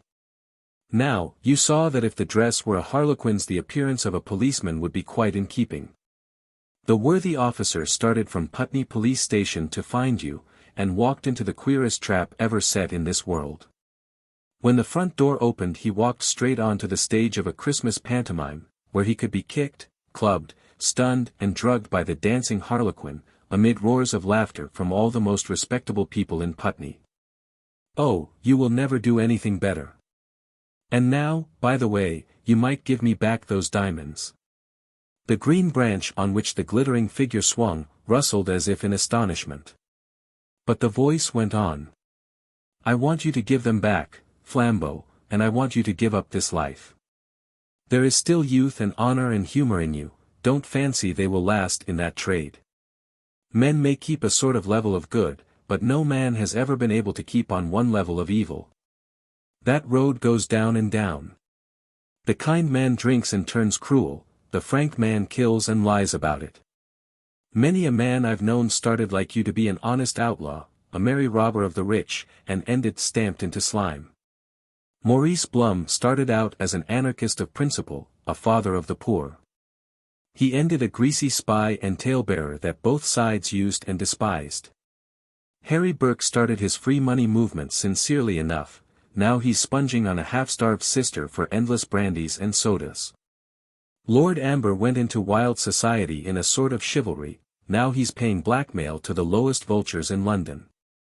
Captain Barillon was the great gentleman Apache before your time. He died in a madhouse, screaming with fear of the narcs and receivers that had betrayed him and hunted him down. I know the woods look very free behind you, Flambeau, I know that in a flash you could melt into them like a monkey. But some day you will be an old grey monkey, Flambeau. You will sit up in your free forest cold at heart and close to death, and the treetops will be very bare. Everything continued still, as if the small man below held the other in the tree in some long invisible leash, and he went on. Your downward steps have begun. You used to boast of doing nothing mean, but you are doing something mean tonight. You are leaving suspicion on an honest boy with a good deal against him already, you are separating him from the woman he loves and who loves him. But you will do meaner things than that before you die. 3 flashing diamonds fell from the tree to the turf. The small man stooped to pick them up, and when he looked up again the green cage of the tree was emptied of its silver bird. The restoration of the gems, accidentally picked up by Father Brown, of all people, ended the evening in uproarious triumph. And Sir Leopold, in his height of good humour, even told the priest that though he himself had broader views, he could respect those whose creed required them to be cloistered and ignorant of this world. The Invisible Man.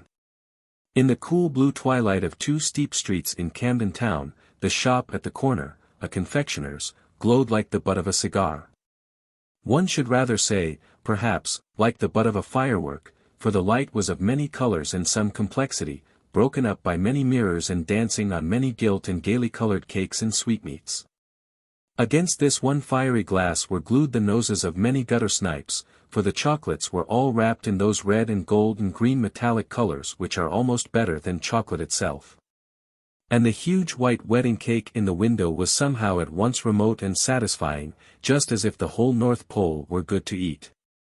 Such rainbow provocations could naturally collect the youth of the neighborhood up to the ages of 10 or 12. But this corner was also attractive to youth at a later stage. And a young man, not less than 24, was staring into the same shop window. To him, also, the shop was of fiery charm, but this attraction was not wholly to be explained by chocolates, which, however, he was far from despising. He was a tall, burly, red-haired young man, with a resolute face but a listless manner. He carried under his arm a flat, grey portfolio of black and white sketches, which he had sold with more or less success to publishers ever since his uncle, who was an admiral, had disinherited him for socialism. Because of a lecture which he had delivered against that economic theory. His name was John Turnbull Angus. Entering at last, he walked through the confectioner's shop to the back room, which was a sort of pastry-cook restaurant, merely raising his hat to the young lady who was serving there. She was a dark, elegant, alert girl in black, with a high color and very quick, dark eyes, and after the ordinary interval she followed him into the inner room to take his order. His order was evidently a usual one. I want, please, he said with precision, 1 halfpenny bun and a small cup of black coffee.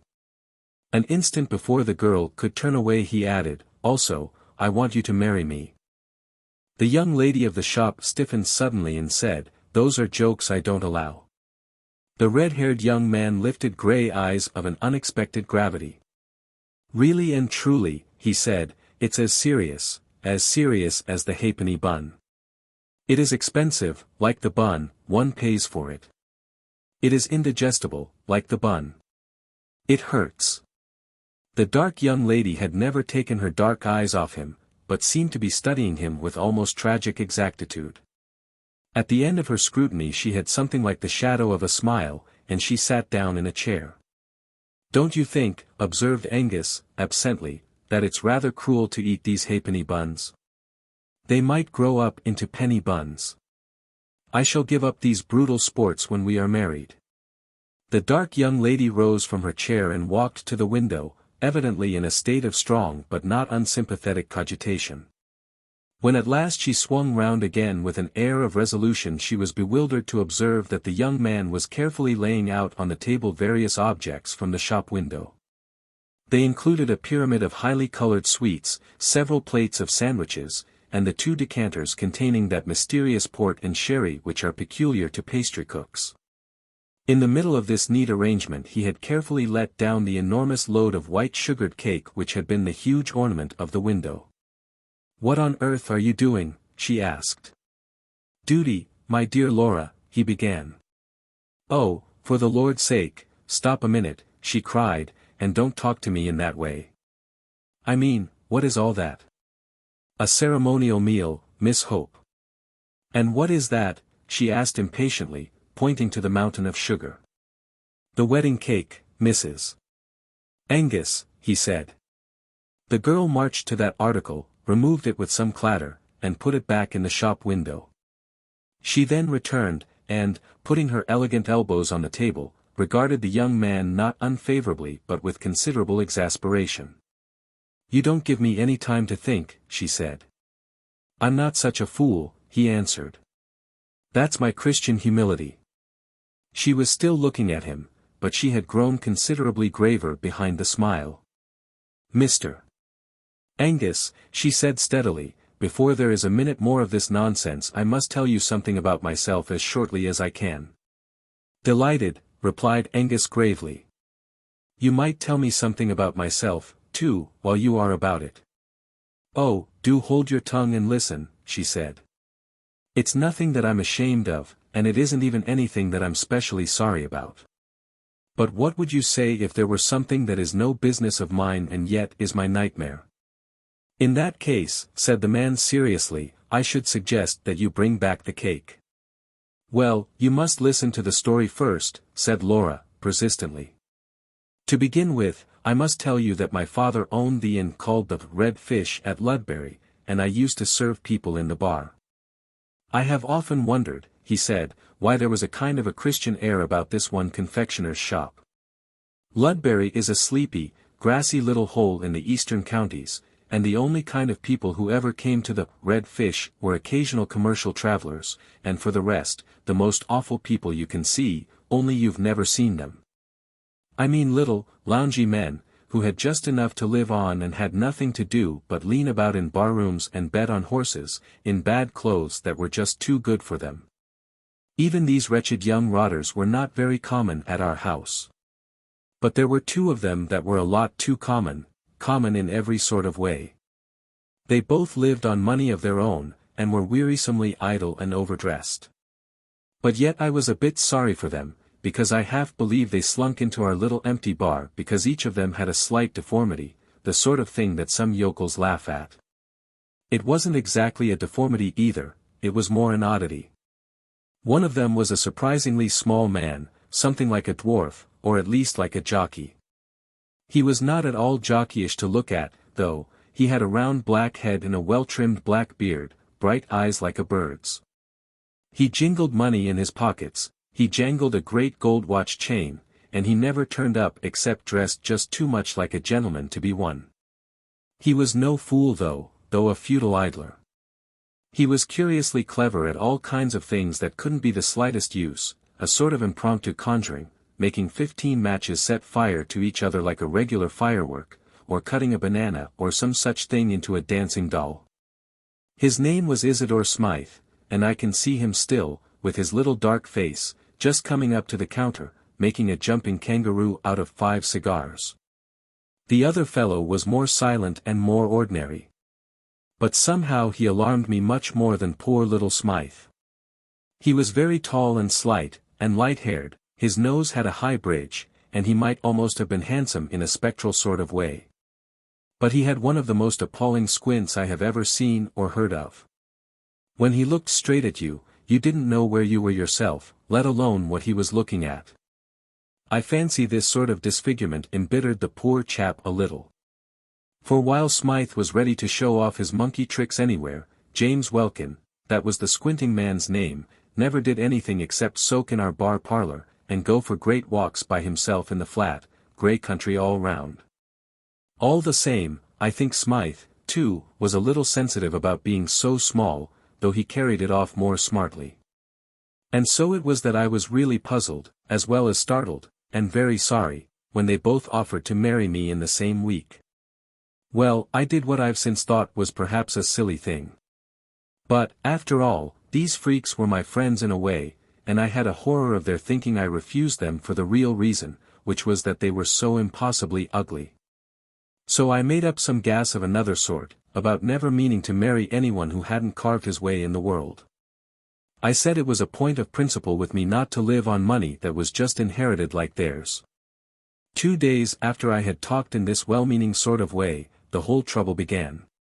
The first thing I heard was that both of them had gone off to seek their fortunes, as if they were in some silly fairy tale.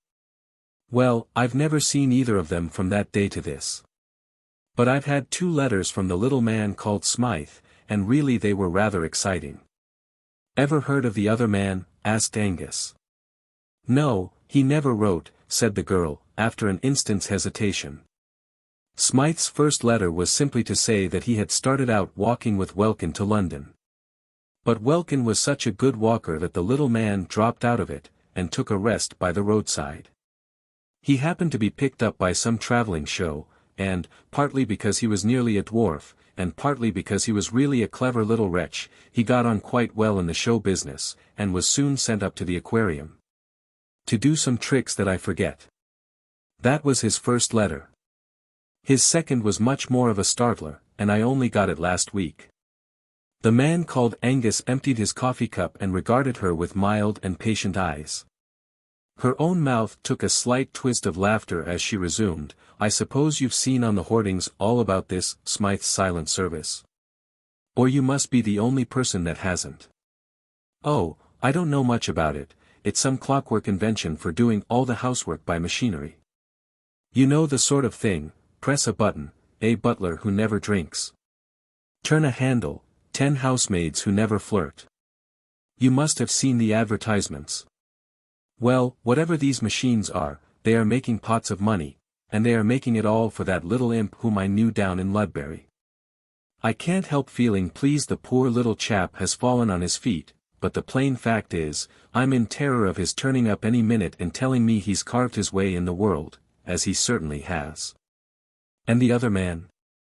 Repeated Angus with a sort of obstinate quietude. Laura Hope got to her feet suddenly. My friend, she said, I think you are a witch. Yes, you are quite right. I have not seen a line of the other man's writing. And I have no more notion than the dead of what or where he is. But it is of him that I am frightened.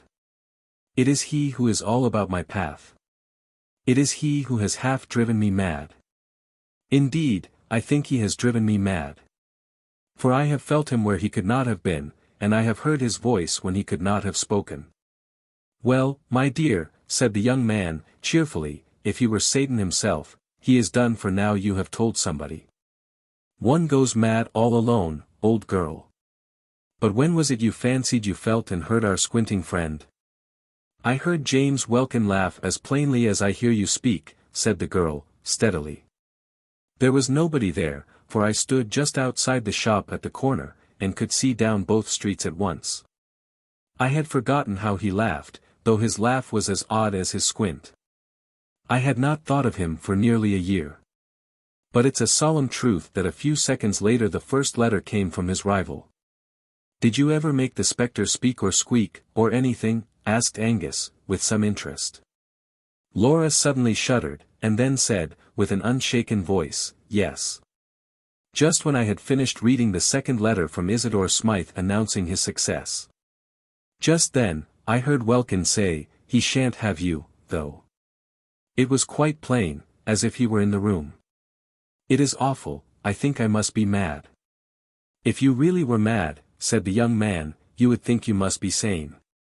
But certainly there seems to me to be something a little rum about this unseen gentleman. 2 heads are better than one. I spare you allusions to any other organs and really, if you would allow me, as a sturdy, practical man, to bring back the wedding cake out of the window. Even as he spoke, there was a sort of steely shriek in the street outside, and a small motor, driven at devilish speed, shot up to the door of the shop and stuck there. In the same flash of time a small man in a shiny top hat stood stamping in the outer room. Angus, who had hitherto maintained hilarious ease from motives of mental hygiene, revealed the strain of his soul by striding abruptly out of the inner room and confronting the newcomer. A glance at him was quite sufficient to confirm the savage guesswork of a man in love. This very dapper but dwarfish figure, with the spike of black beard carried insolently forward, the clever unrestful eyes, the neat but very nervous fingers, could be none other than the man just described to him, Isidore Smythe, who made dolls out of banana skins and matchboxes. Isidore Smythe, who made millions out of undrinking butlers and unflirting housemaids of metal. For a moment the two men, instinctively understanding each other's air of possession, looked at each other with that curious cold generosity which is the soul of rivalry. Mr. Smythe, however, made no allusion to the ultimate ground of their antagonism, but said simply and explosively, "Has Miss Hope seen that thing on the window?" "On the window," repeated the staring Angus. "There's no time to explain other things," said the small millionaire shortly. "There's some tomfoolery going on here that has to be investigated." He pointed his polished walking stick at the window, recently depleted by the bridal preparations of Mr. Angus. And that gentleman was astonished to see along the front of the glass a long strip of paper pasted, which had certainly not been on the window when he looked through it some time before. Following the energetic Smythe outside into the street, he found that some yard and a half of stamp paper had been carefully gummed along the glass outside, and on this was written in straggly characters, "If you marry Smythe, he will die." "Laura," said Angus, putting his big red head into the shop, "you're not mad?" "It's the writing of that fellow Welkin," said Smythe gruffly. "I haven't seen him for years, but he's always bothering me. 5 times in the last fortnight he's had threatening letters left at my flat, and I can't even find out who leaves them, let alone if it is Welkin himself. The porter of the flat swears that no suspicious characters have been seen, and here he has pasted up a sort of dado on a public shop window, while the people in the shop—" "Quite so," said Angus modestly. "While the people in the shop were having tea. Well, sir, I can assure you I appreciate your common sense in dealing so directly with the matter. We can talk about other things afterwards. The fellow cannot be very far off yet, for I swear there was no paper there when I went last to the window, 10 or 15 minutes ago. On the other hand, he's too far off to be chased, as we don't even know the direction. If you'll take my advice, Mr. Smythe, you'll put this at once in the hands of some energetic inquiry man, private rather than public. I know an extremely clever fellow, who has set up in business 5 minutes from here in your car. His name's Flambeau, and though his youth was a bit stormy, he's a strictly honest man now, and his brains are worth money. He lives in Lucknow Mansions, Hampstead." "That is odd," said the little man, arching his black eyebrows. "I live, myself, in Himalaya Mansions, round the corner. Perhaps you might care to come with me. I can go to my rooms and sort out these queer Welkin documents, while you run round and get your friend the detective." "You are very good," said Angus politely. "Well, the sooner we act the better." Both men, with a queer kind of impromptu fairness, took the same sort of formal farewell of the lady, and both jumped into the brisk little car. As Smythe took the handles and they turned the great corner of the street, Angus was amused to see a gigantesque poster of Smythe's Silent Service, with a picture of a huge headless iron doll, carrying a saucepan with the legend, "A cook who is never cross." "I use them in my own flat," said the little black-bearded man, laughing, partly for advertisements, and partly for real convenience. "Honestly, and all above board, those big clockwork dolls of mine do bring your coals or claret or a timetable quicker than any live servants I've ever known, if you know which knob to press.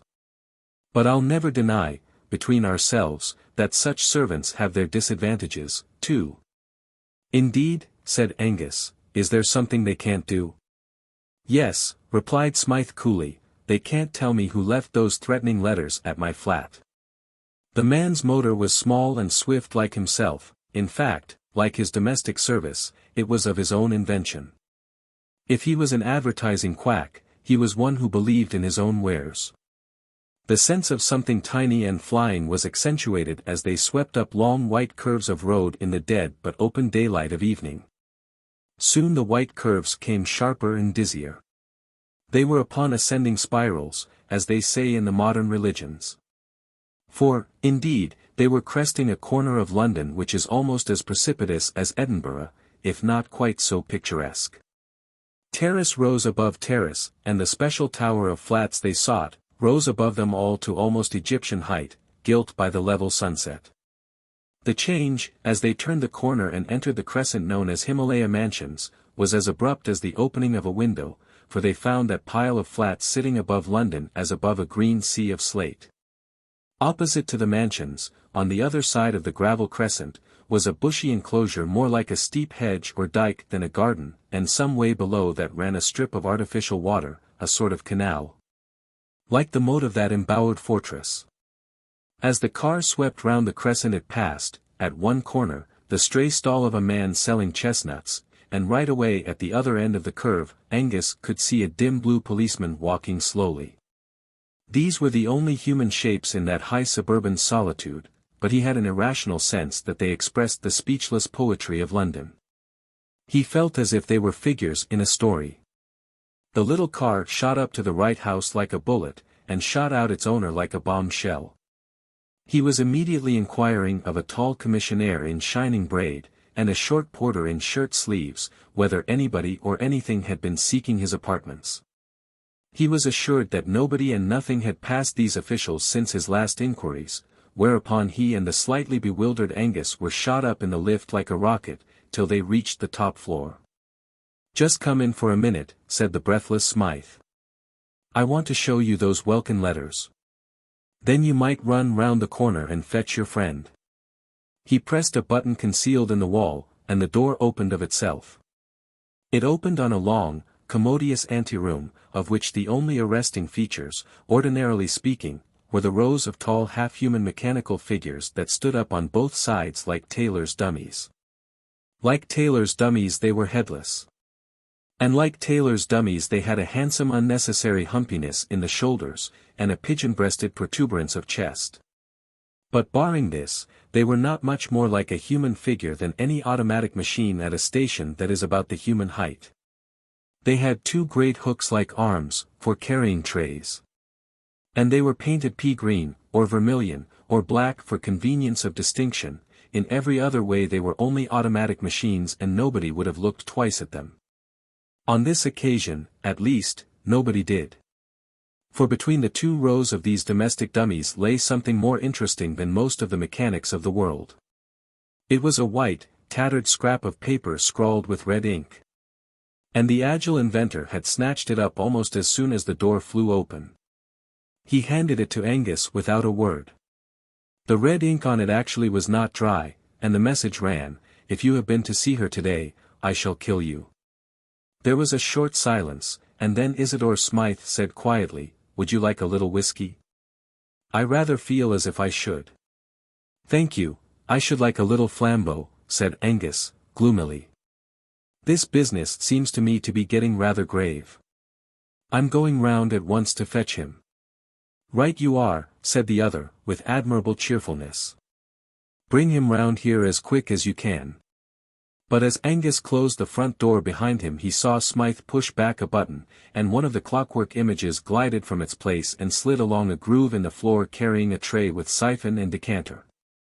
There did seem something a trifle weird about leaving the little man alone among those dead servants, who were coming to life as the door closed. 6 steps down from Smythe's landing the man in shirt sleeves was doing something with a pail. Angus stopped to extract a promise, fortified with a prospective bribe, that he would remain in that place until the return with the detective, and would keep count of any kind of stranger coming up those stairs. Dashing down to the front hall he then laid similar charges of vigilance on the commissionaire at the front door, from whom he learned the simplifying circumstances that there was no back door. Not content with this, he captured the floating policeman and induced him to stand opposite the entrance and watch it. And finally paused an instant for a pennyworth of chestnuts, and an inquiry as to the probable length of the merchant's stay in the neighborhood. The chestnut seller, turning up the collar of his coat, told him he should probably be moving shortly, as he thought it was going to snow. Indeed, the evening was growing grey and bitter, but Angus, with all his eloquence, proceeded to nail the chestnut man to his post. "Keep yourself warm on your own chestnuts," he said earnestly. "Eat up your whole stock. I'll make it worth your while. I'll give you a sovereign if you'll wait here till I come back, and then tell me whether any man, woman, or child has gone into that house where the commissionaire is standing." He then walked away smartly, with a last look at the besieged tower. "I've made a ring round that room, anyhow," he said. "They can't all four of them be Mr. Welkin's accomplices." Lucknow Mansions were, so to speak, on a lower platform of that hill of houses, of which Himalaya Mansions might be called the peak. Mr. Flambeau's semi-official flat was on the ground floor, and presented in every way a marked contrast to the American machinery and cold hotel-like luxury of the flat of the silent service.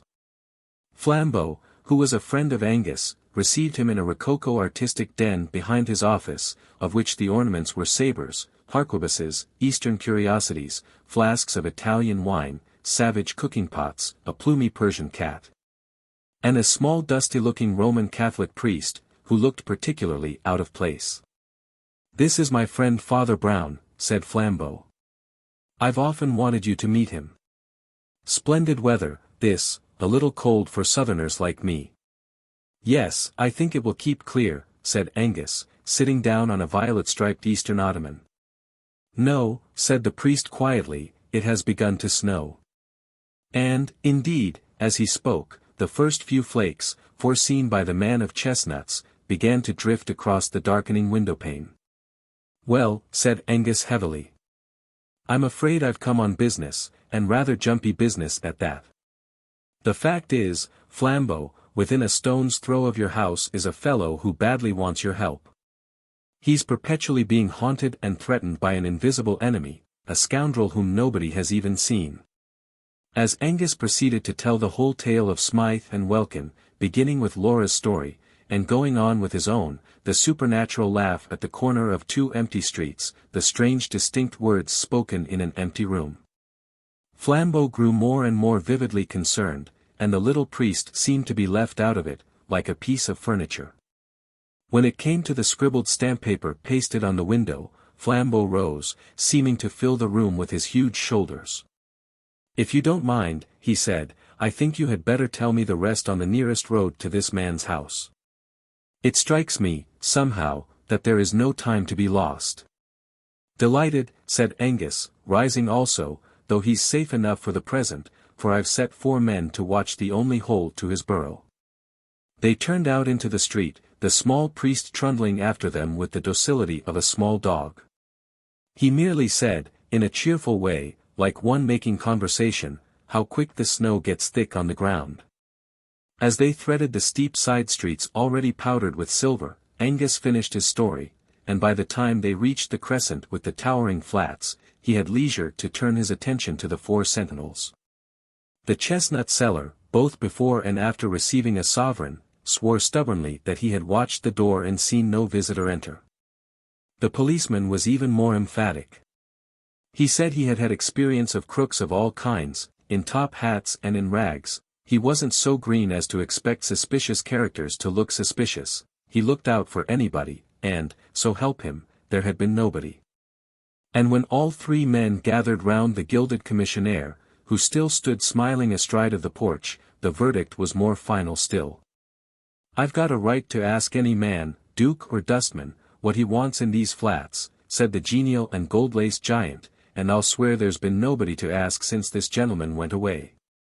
The unimportant Father Brown, who stood back, looking modestly at the pavement, here ventured to say meekly, "Has nobody been up and down stairs, then, since the snow began to fall?" "It began while we were all round at Flambeau's." "Nobody's been in here, sir, you can take it from me," said the official, with beaming authority. "Then I wonder what that is," said the priest, and stared at the ground blankly like a fish. The others all looked down also. And Flambeau used a fierce exclamation and a French gesture.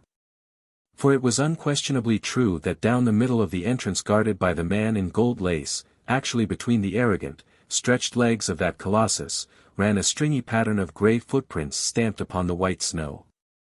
God! Cried Angus involuntarily, the invisible man. Without another word he turned and dashed up the stairs, with Flambeau following, but Father Brown still stood looking about him in the snow-clad street as if he had lost interest in his query. Flambeau was plainly in a mood to break down the door with his big shoulders, but the Scotchman, with more reason, if less intuition, fumbled about on the frame of the door till he found the invisible button, and the door swung slowly open. It showed substantially the same serried interior. The hall had grown darker, though it was still struck here and there with the last crimson shafts of sunset, and one or two of the headless machines had been moved from their places for this or that purpose, and stood here and there about the twilight place. The green and red of their coats were all darkened in the dusk, and their likeness to human shapes slightly increased by their very shapelessness. But in the middle of them all, exactly where the paper with the red ink had lain, there lay something that looked like red ink spilt out of its bottle. But it was not red ink. With a French combination of reason and violence Flambeau simply said, "Murder," and, plunging into the flat, had explored every corner and cupboard of it in 5 minutes. But if he expected to find a corpse he found none. Isidore Smythe was not in the place, either dead or alive. After the most tearing search the two men met each other in the outer hall, with streaming faces and staring eyes. "My friend," said Flambeau, talking French in his excitement, "not only is your murderer invisible, but he makes invisible also the murdered man." Angus looked round at the dim room full of dummies, and in some Celtic corner of his Scotch soul a shudder started. One of the life-size dolls stood immediately overshadowing the blood stain, summoned, perhaps, by the slain man an instant before he fell. One of the high-shouldered hooks that served the thing for arms, was a little lifted, and Angus had suddenly the horrid fancy that poor Smythe's own iron child had struck him down. Matter had rebelled, and these machines had killed their master. But even so, what had they done with him? "Eaten him," said the nightmare at his ear, and he sickened for an instant at the idea of rent, human remains absorbed and crushed into all that acephalous clockwork. He recovered his mental health by an emphatic effort, and said to Flambeau, "Well, there it is. The poor fellow has evaporated like a cloud and left a red streak on the floor. The tale does not belong to this world." "There is only one thing to be done," said Flambeau, "whether it belongs to this world or the other. I must go down and talk to my friend." They descended, passing the man with the pail, who again asseverated that he had let no intruder pass, down to the commissionaire and the hovering chestnut man, who rigidly reasserted their own watchfulness. But when Angus looked round for his fourth confirmation he could not see it, and called out with some nervousness, "Where is the policeman?" "I beg your pardon," said Father Brown, "that is my fault. I just sent him down the road to investigate something, that I just thought worth investigating." "Well, we want him back pretty soon," said Angus abruptly, "for the wretched man upstairs has not only been murdered, but wiped out." "How?" asked the priest. "Father," said Flambeau, after a pause, "upon my soul I believe it is more in your department than mine. No friend or foe has entered the house, but Smythe is gone, as if stolen by the fairies. If that is not supernatural, I—" As he spoke they were all checked by an unusual sight. The big blue policeman came round the corner of the crescent, running. He came straight up to Brown. "You're right, sir," he panted, "they've just found poor Mr. Smythe's body in the canal down below." Angus put his hand wildly to his head. "Did he run down and drown himself?" he asked. "He never came down, I'll swear," said the constable, "and he wasn't drowned either, for he died of a great stab over the heart."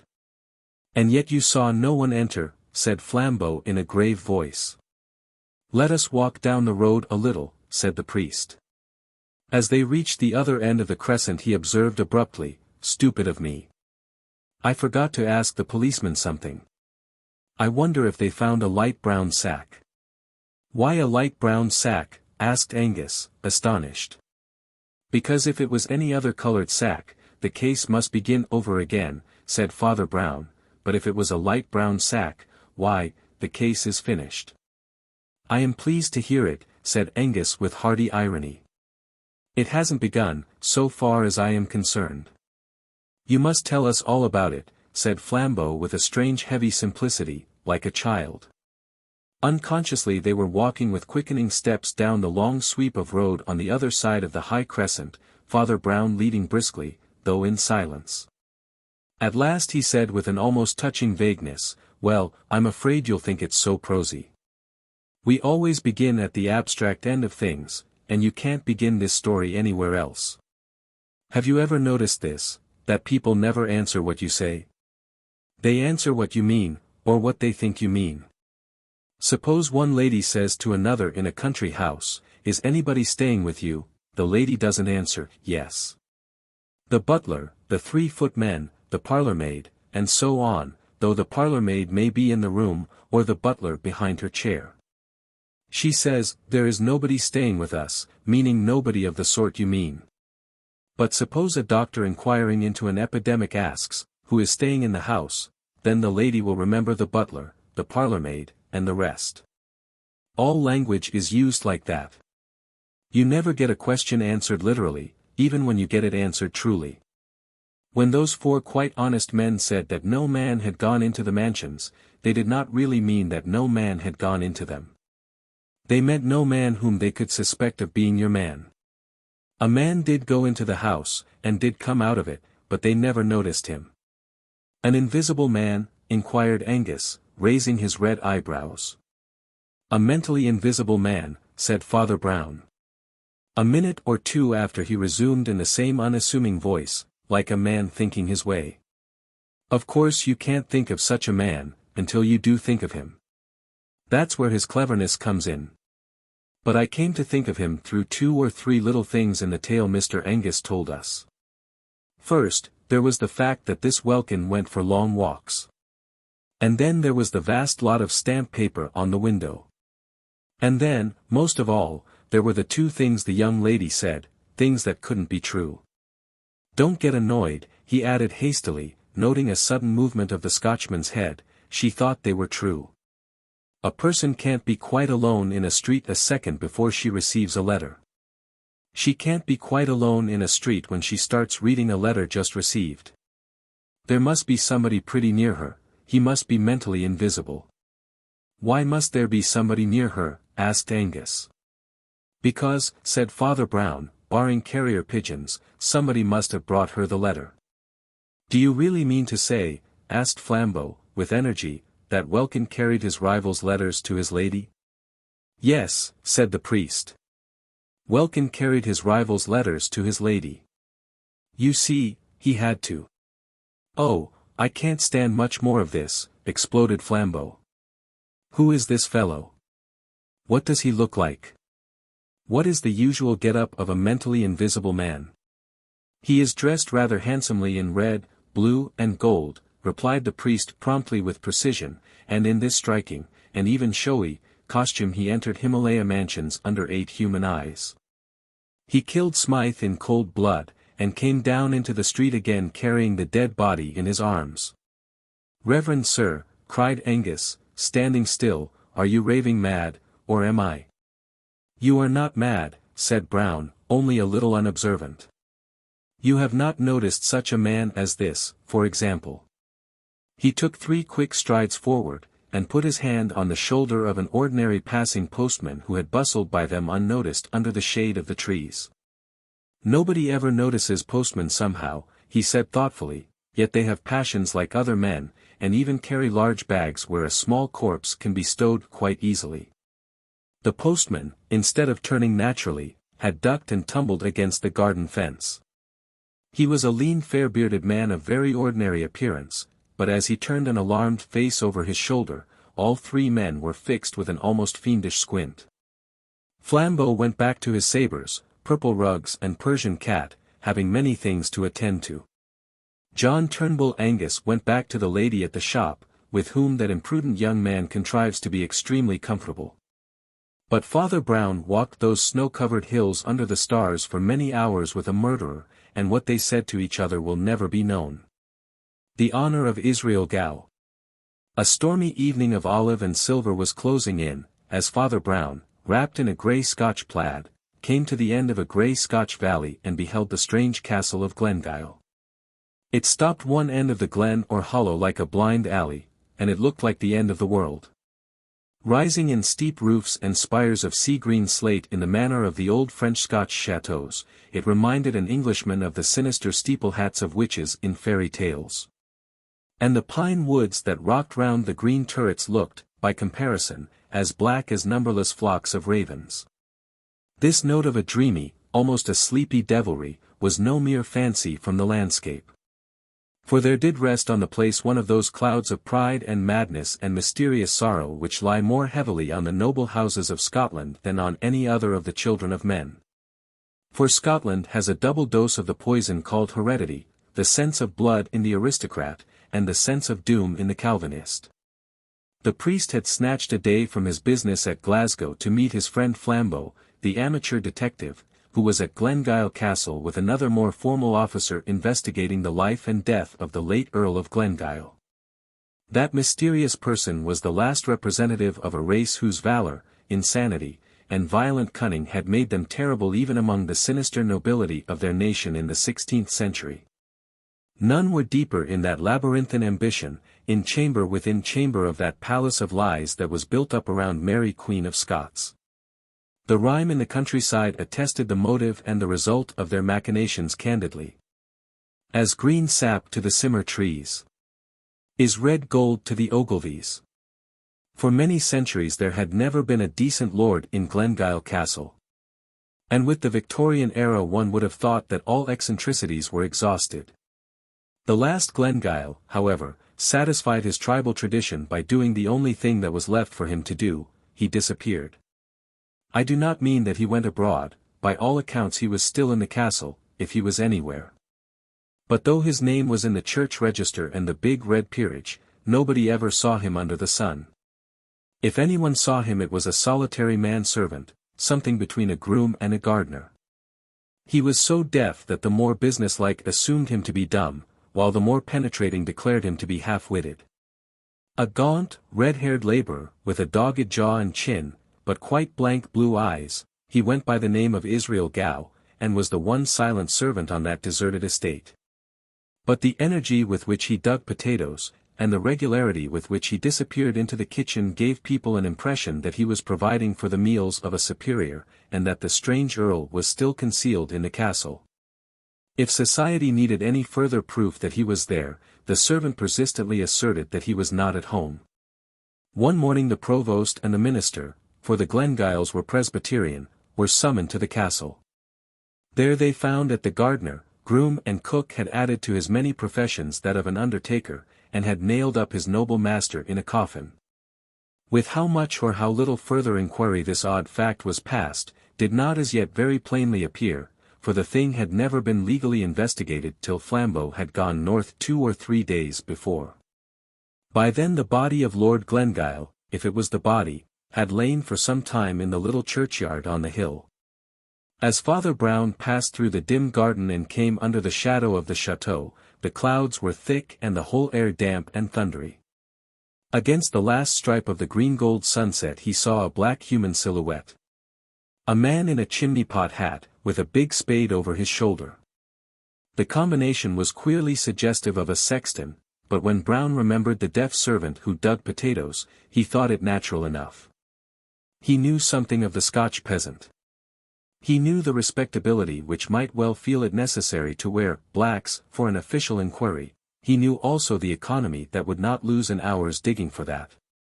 Even the man's start and suspicious stare as the priest went by were consonant enough with the vigilance and jealousy of such a type. The great door was opened by Flambeau himself, who had with him a lean man with iron grey hair and papers in his hand, Inspector Craven from Scotland Yard. The entrance hall was mostly stripped and empty. But the pale, sneering faces of 1 or 2 of the wicked Ogilvies looked down out of black periwigs and blackening canvas. Following them into an inner room, Father Brown found that the allies had been seated at a long oak table, of which their end was covered with scribbled papers, flanked with whiskey and cigars. Through the whole of its remaining length it was occupied by detached objects arranged at intervals, objects about as inexplicable as any objects could be. One looked like a small heap of glittering broken glass. Another looked like a high heap of brown dust. A third appeared to be a plain stick of wood. "You seem to have a sort of geological museum here," he said, as he sat down, jerking his head briefly in the direction of the brown dust and the crystalline fragments. "Not a geological museum," replied Flambeau, "say a psychological museum." "Oh, for the Lord's sake," cried the police detective laughing, "don't let's begin with such long words." "Don't you know what psychology means?" asked Flambeau with friendly surprise. "Psychology means being off your chump."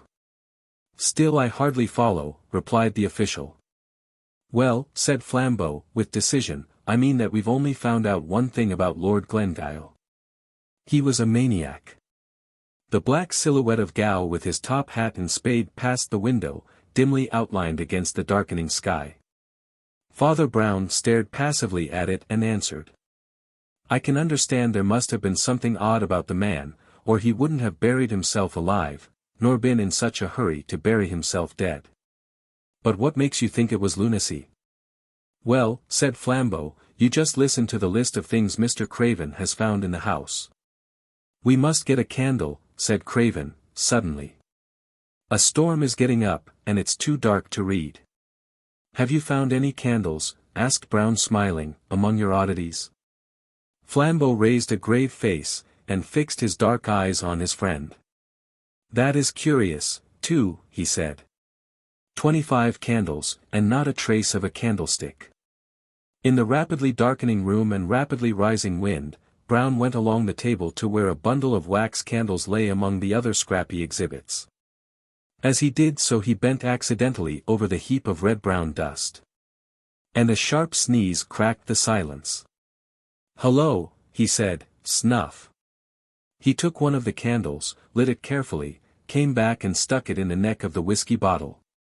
The unrestful night air, blowing through the crazy window, waved the long flame like a banner.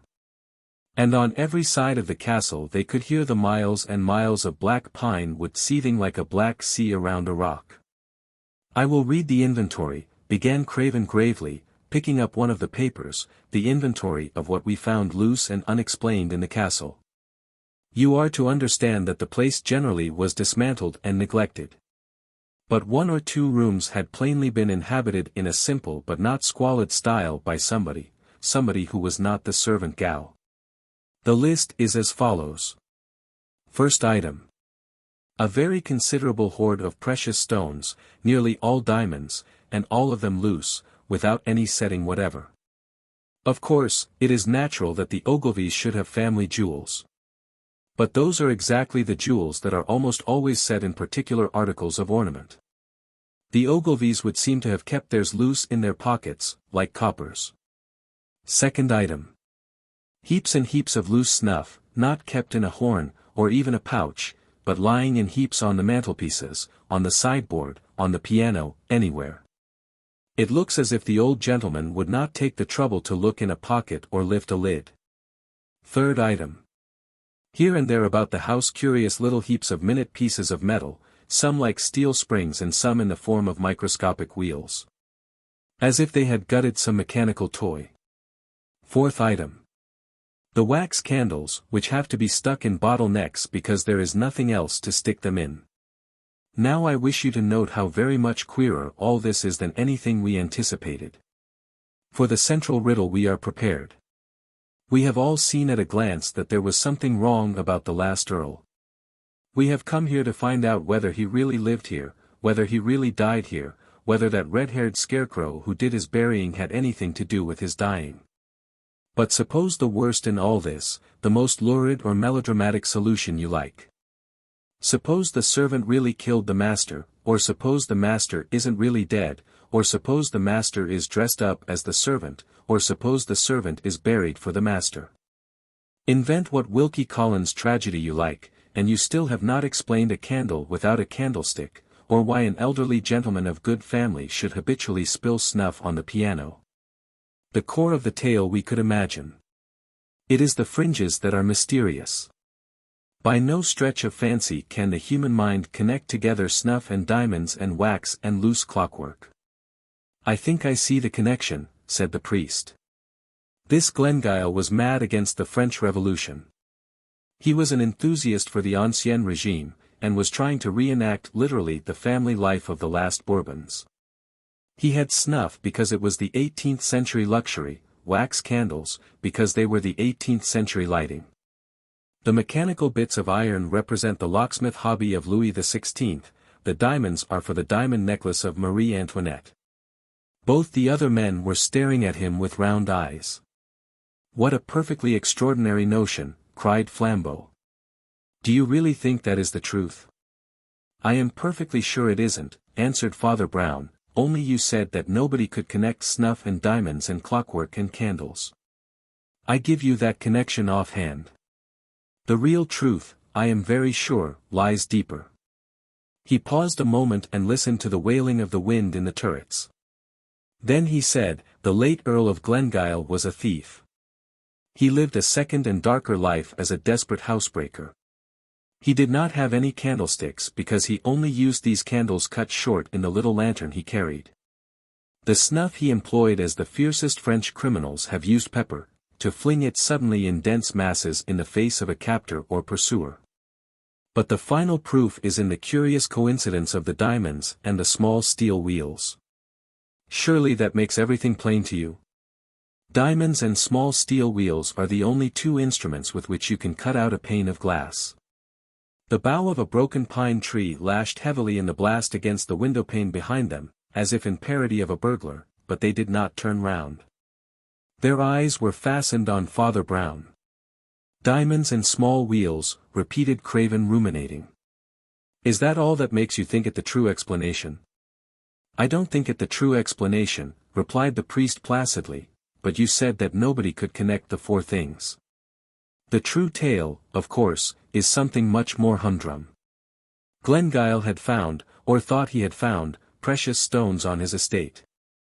Somebody had bamboozled him with those loose brilliants, saying they were found in the castle caverns. The little wheels are some diamond-cutting affair.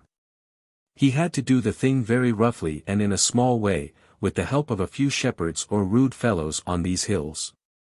Snuff is the one great luxury of such Scotch shepherds. It's the one thing with which you can bribe them. They didn't have candlesticks because they didn't want them, they held the candles in their hands when they explored the caves." "Is that all?" asked Flambeau after a long pause. "Have we got to the dull truth at last?" "Oh, no," said Father Brown.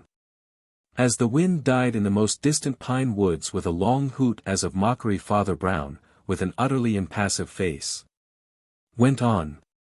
"I only suggested that because you said one could not plausibly connect snuff with clockwork or candles with bright stones. 10 false philosophies will fit the universe, 10 false theories will fit Glengyle Castle. But we want the real explanation of the castle and the universe. But are there no other exhibits?" Craven laughed, and Flambeau rose smiling to his feet and strolled down the long table. "Items 5, 6, 7, etc., he said, and certainly more varied than instructive. A curious collection, not of lead pencils, but of the lead out of lead pencils. A senseless stick of bamboo, with the top rather splintered.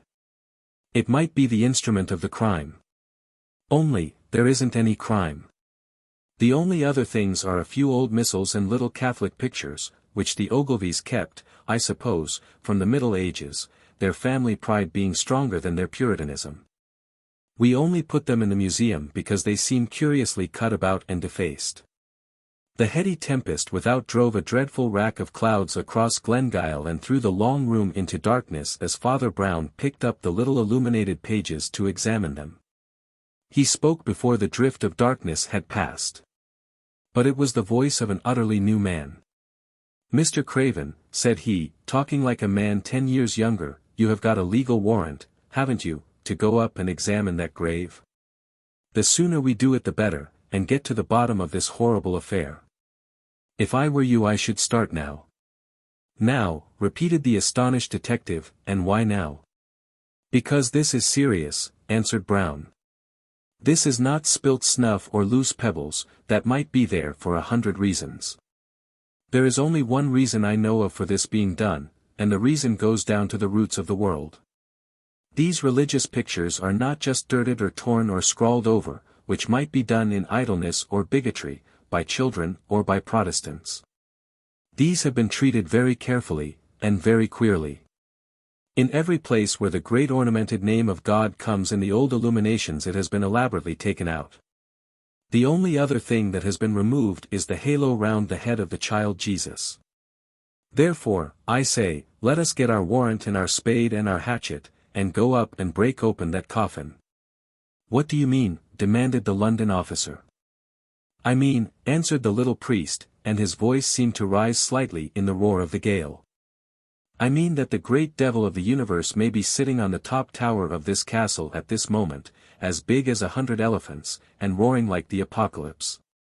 There is black magic somewhere at the bottom of this. Black magic, repeated Flambeau in a low voice, for he was too enlightened a man not to know of such things, but what can these other things mean? Oh, something damnable, I suppose, replied Brown impatiently. How should I know? How can I guess all their mazes down below? Perhaps you can make a torture out of snuff and bamboo. Perhaps lunatics lust after wax and steel filings. Perhaps there is a maddening drug made of lead pencils. Our shortest cut to the mystery is up the hill to the grave. His comrades hardly knew that they had obeyed and followed him till a blast of the night wind nearly flung them on their faces in the garden. Nevertheless they had obeyed him like automata, for Craven found a hatchet in his hand, and the warrant in his pocket. Flambeau was carrying the heavy spade of the strange gardener. Father Brown was carrying the little gilt book from which had been torn the name of God. The path up the hill to the churchyard was crooked but short, only under that stress of wind it seemed laborious and long. Far as the eye could see, farther and farther as they mounted the slope, were seas beyond seas of pines, now all aslope one way under the wind. And that universal gesture seemed as vain as it was vast, as vain as if that wind were whistling about some unpeopled and purposeless planet. Through all that infinite growth of grey-blue forest sang, shrill and high, that ancient sorrow that is in the heart of all heathen things. One could fancy that the voices from the underworld of unfathomable foliage were cries of the lost and wandering pagan gods, gods who had gone roaming in that irrational forest, and who will never find their way back to heaven. You see, said Father Brown in low but easy tone, Scotch people before Scotland existed were a curious lot. In fact, they're a curious lot still. But in the prehistoric times I fancy they really worshipped demons. That, he added genially, is why they jumped at the Puritan theology. My friend, said Flambeau, turning in a kind of fury, what does all that snuff mean? My friend, replied Brown, with equal seriousness, there is one mark of all genuine religions, materialism. Now, devil worship is a perfectly genuine religion. They had come up on the grassy scalp of the hill, one of the few bald spots that stood clear of the crashing and roaring pine forest. A mean enclosure, partly timber and partly wire, rattled in the tempest to tell them the border of the graveyard. But by the time Inspector Craven had come to the corner of the grave, and Flambeau had planted his spade point downwards and leaned on it, they were both almost as shaken as the shaky wood and wire. At the foot of the grave grew great tall thistles, grey and silver in their decay. Once or twice, when a ball of thistledown broke under the breeze and flew past him, Craven jumped slightly as if it had been an arrow. Flambeau drove the blade of his spade through the whistling grass into the wet clay below. Then he seemed to stop and lean on it as on a staff. Go on, said the priest very gently. We are only trying to find the truth. What are you afraid of? I am afraid of finding it, said Flambeau. The London detective spoke suddenly in a high crowing voice that was meant to be conversational and cheery. I wonder why he really did hide himself like that. Something nasty, I suppose. Was he a leper? Something worse than that, said Flambeau. And what do you imagine? asked the other, would be worse than a leper? I don't imagine it, said Flambeau. He dug for some dreadful minutes in silence, and then said in a choked voice, I'm afraid of his not being the right shape. Nor was that piece of paper, you know, said Father Brown quietly, and we survived even that piece of paper. Flambeau dug on with a blind energy. But the tempest had shouldered away the choking grey clouds that clung to the hills like smoke and revealed grey fields of faint starlight before he cleared the shape of a rude timber coffin, and somehow tipped it up upon the turf. Craven stepped forward with his axe, a thistletop touched him, and he flinched. Then he took a firmer stride, and hacked and wrenched with an energy like Flambeau's till the lid was torn off, and all that was there lay glimmering in the grey starlight.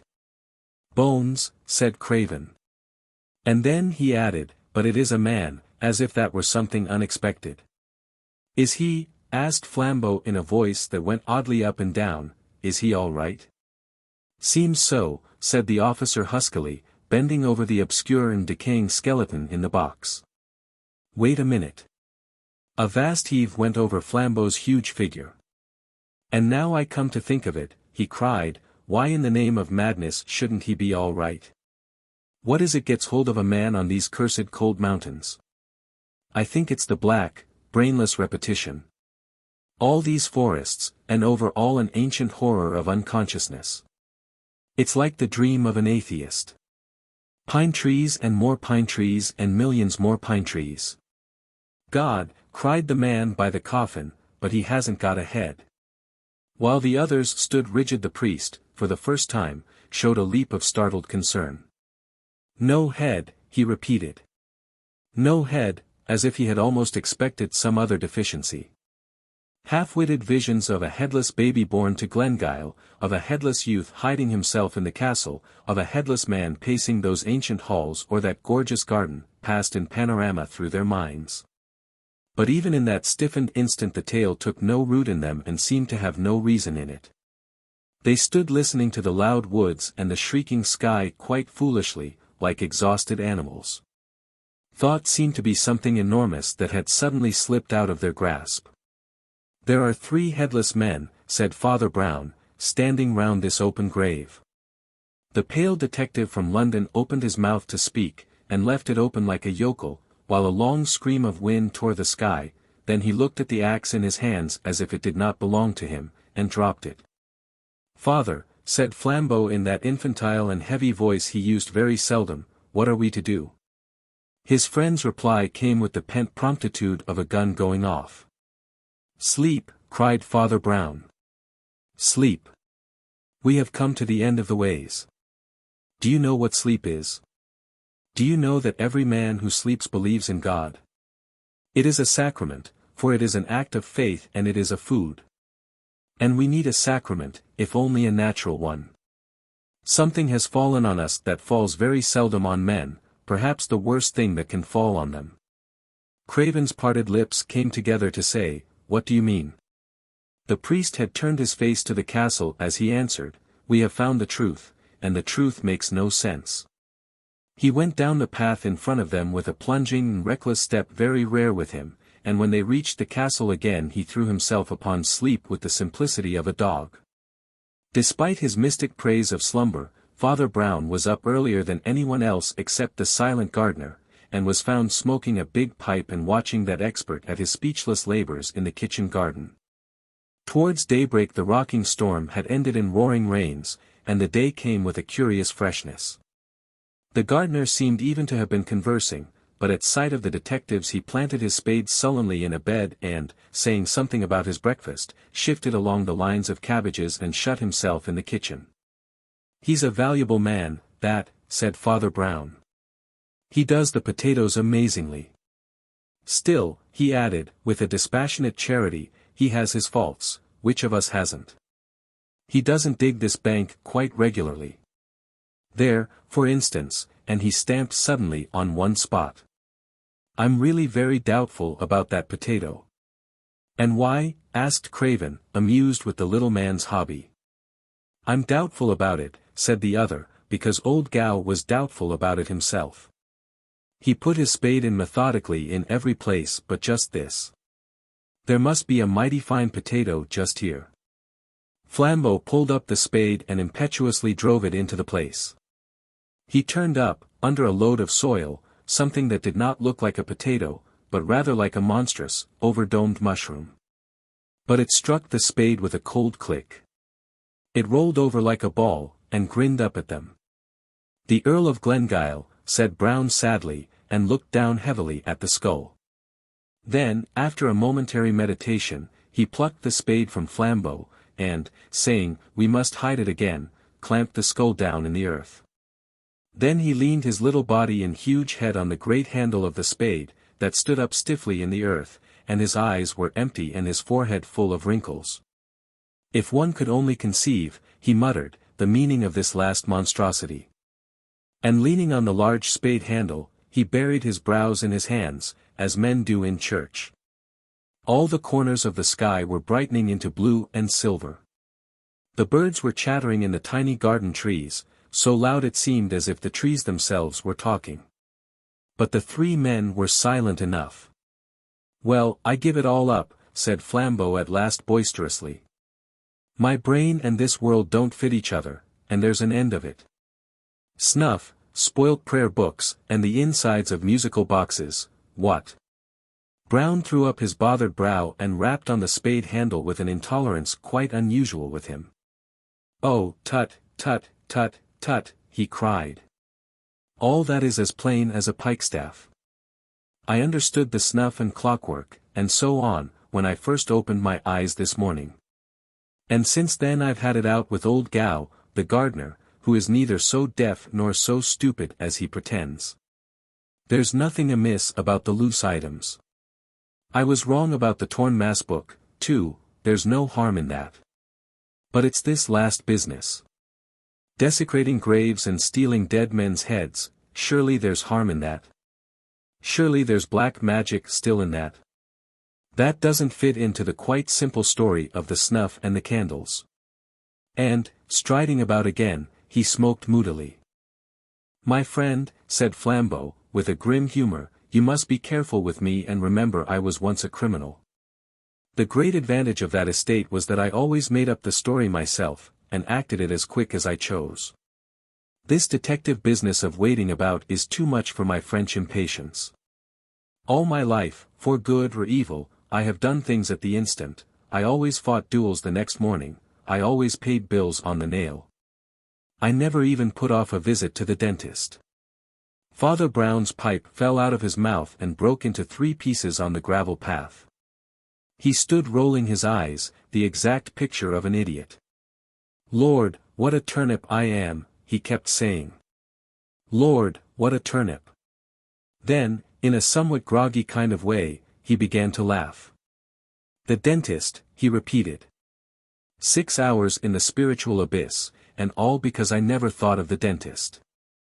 Such a simple, such a beautiful and peaceful thought. Friends, we have passed a night in hell, but now the sun is risen, the birds are singing, and the radiant form of the dentist consoles the world. I will get some sense out of this, cried Flambeau, striding forward, if I use the tortures of the Inquisition. Father Brown repressed what appeared to be a momentary disposition to dance on the now sunlit lawn and cried quite piteously, like a child, "Oh, let me be silly a little. You don't know how unhappy I have been. And now I know that there has been no deep sin in this business at all. Only a little lunacy, perhaps, and who minds that?" He spun round once more, then faced them with gravity.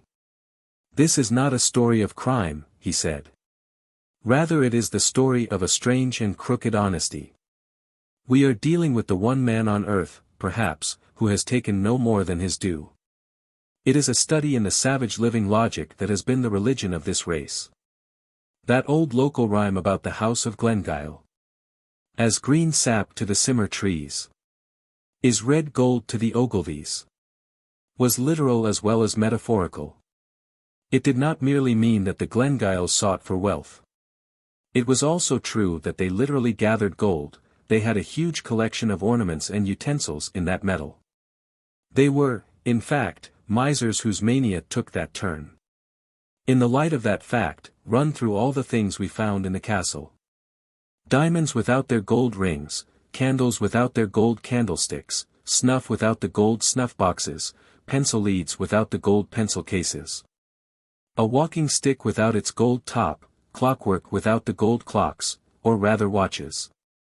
And, mad as it sounds, because the halos and the name of God in the old missals were of real gold, these also were taken away. The garden seemed to brighten, the grass to grow gayer in the strengthening sun, as the crazy truth was told. Flambeau lit a cigarette as his friend went on. "Were taken away," continued Father Brown, "were taken away, but not stolen. Thieves would never have left this mystery. Thieves would have taken the gold snuff boxes, snuff and all, the gold pencil cases, lead and all. We have to deal with a man with a peculiar conscience, but certainly a conscience. I found that mad moralist this morning in the kitchen garden yonder, and I heard the whole story. The late Archibald Ogilvy was the nearest approach to a good man ever born at Glengyle. But his bitter virtue took the turn of the misanthrope. He moped over the dishonesty of his ancestors, from which, somehow, he generalized a dishonesty of all men. More especially he distrusted philanthropy or free-giving. And he swore if he could find one man who took his exact rights he should have all the gold of Glengyle. Having delivered this defiance to humanity he shut himself up, without the smallest expectation of its being answered. One day, however, a deaf and seemingly senseless lad from a distant village brought him a belated telegram, and Glengyle, in his acrid pleasantry, gave him a new farthing. At least he thought he had done so, but when he turned over his change he found the new farthing still there and the sovereign gone. The accident offered him vistas of sneering speculation. Either way, the boy would show the greasy greed of the species. Either he would vanish, a thief stealing a coin, or he would sneak back with it virtuously, a snob seeking a reward. In the middle of that night Lord Glengyle was knocked up out of his bed, for he lived alone, and forced to open the door to the deaf idiot. The idiot brought with him, not the sovereign, but exactly 19 shillings and 11 pence 3 farthings in change. Then the wild exactitude of this action took hold of the mad lord's brain like fire. He swore he was Diogenes, that had long sought an honest man, and at last had found one. He made a new will, which I have seen. He took the literal youth into his huge, neglected house, and trained him up as his solitary servant and, after an odd manner, his heir. And whatever that queer creature understands, he understood absolutely his lord's two fixed ideas: first, that the letter of right is everything, and second, that he himself was to have the gold of Glengyle. So far, that is all, and that is simple. He has stripped the house of gold, and taken not a grain that was not gold, not so much as a grain of snuff. He lifted the gold leaf off an old illumination, fully satisfied that he left the rest unspoilt. All that I understood. But I could not understand this skull business. I was really uneasy about that human head buried among the potatoes. It distressed me, till Flambeau said the word. It will be all right. He will put the skull back in the grave, when he has taken the gold out of the tooth. And, indeed, when Flambeau crossed the hill that morning, he saw that strange being, the just miser, digging at the desecrated grave, the plaid round his throat thrashing out in the mountain wind, the sober top hat on his head. The wrong shape.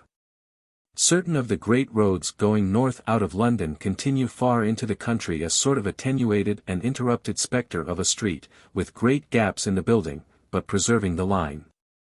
Here will be a group of shops, followed by a fenced field or paddock, and then a famous public house, and then perhaps a market garden or a nursery garden, and then one large private house, and then another field and another inn, and so on.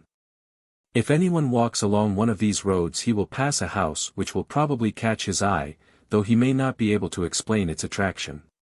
It is a long, low house, running parallel with the road, painted mostly white and pale green, with a veranda and sunblinds, and porches capped with those quaint sort of cupolas like wooden umbrellas that one sees in some old-fashioned houses. In fact, it is an old-fashioned house, very English and very suburban in the good old wealthy Clapham sense. And yet the house has a look of having been built chiefly for the hot weather. Looking at its white paint and sunblinds one thinks vaguely of puggarees and even of palm trees. I cannot trace the feeling to its root, perhaps the place was built by an Anglo-Indian. Anyone passing this house, I say, would be namelessly fascinated by it, would feel that it was a place about which some story was to be told. And he would have been right, as you shall shortly hear. For this is the story of the strange things that did really happen in it in the Whitsuntide of the year 18. Anyone passing the house on the Thursday before Whitsunday at about 4:30 p.m.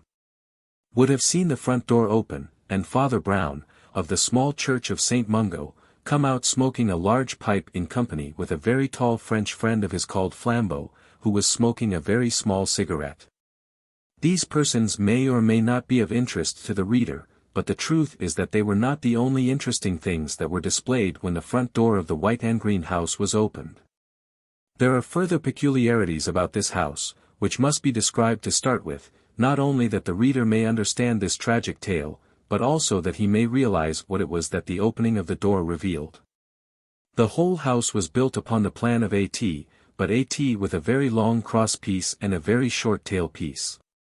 The long cross piece was the frontage that ran along in face of the street, with the front door in the middle. It was 2 stories high, and contained nearly all the important rooms.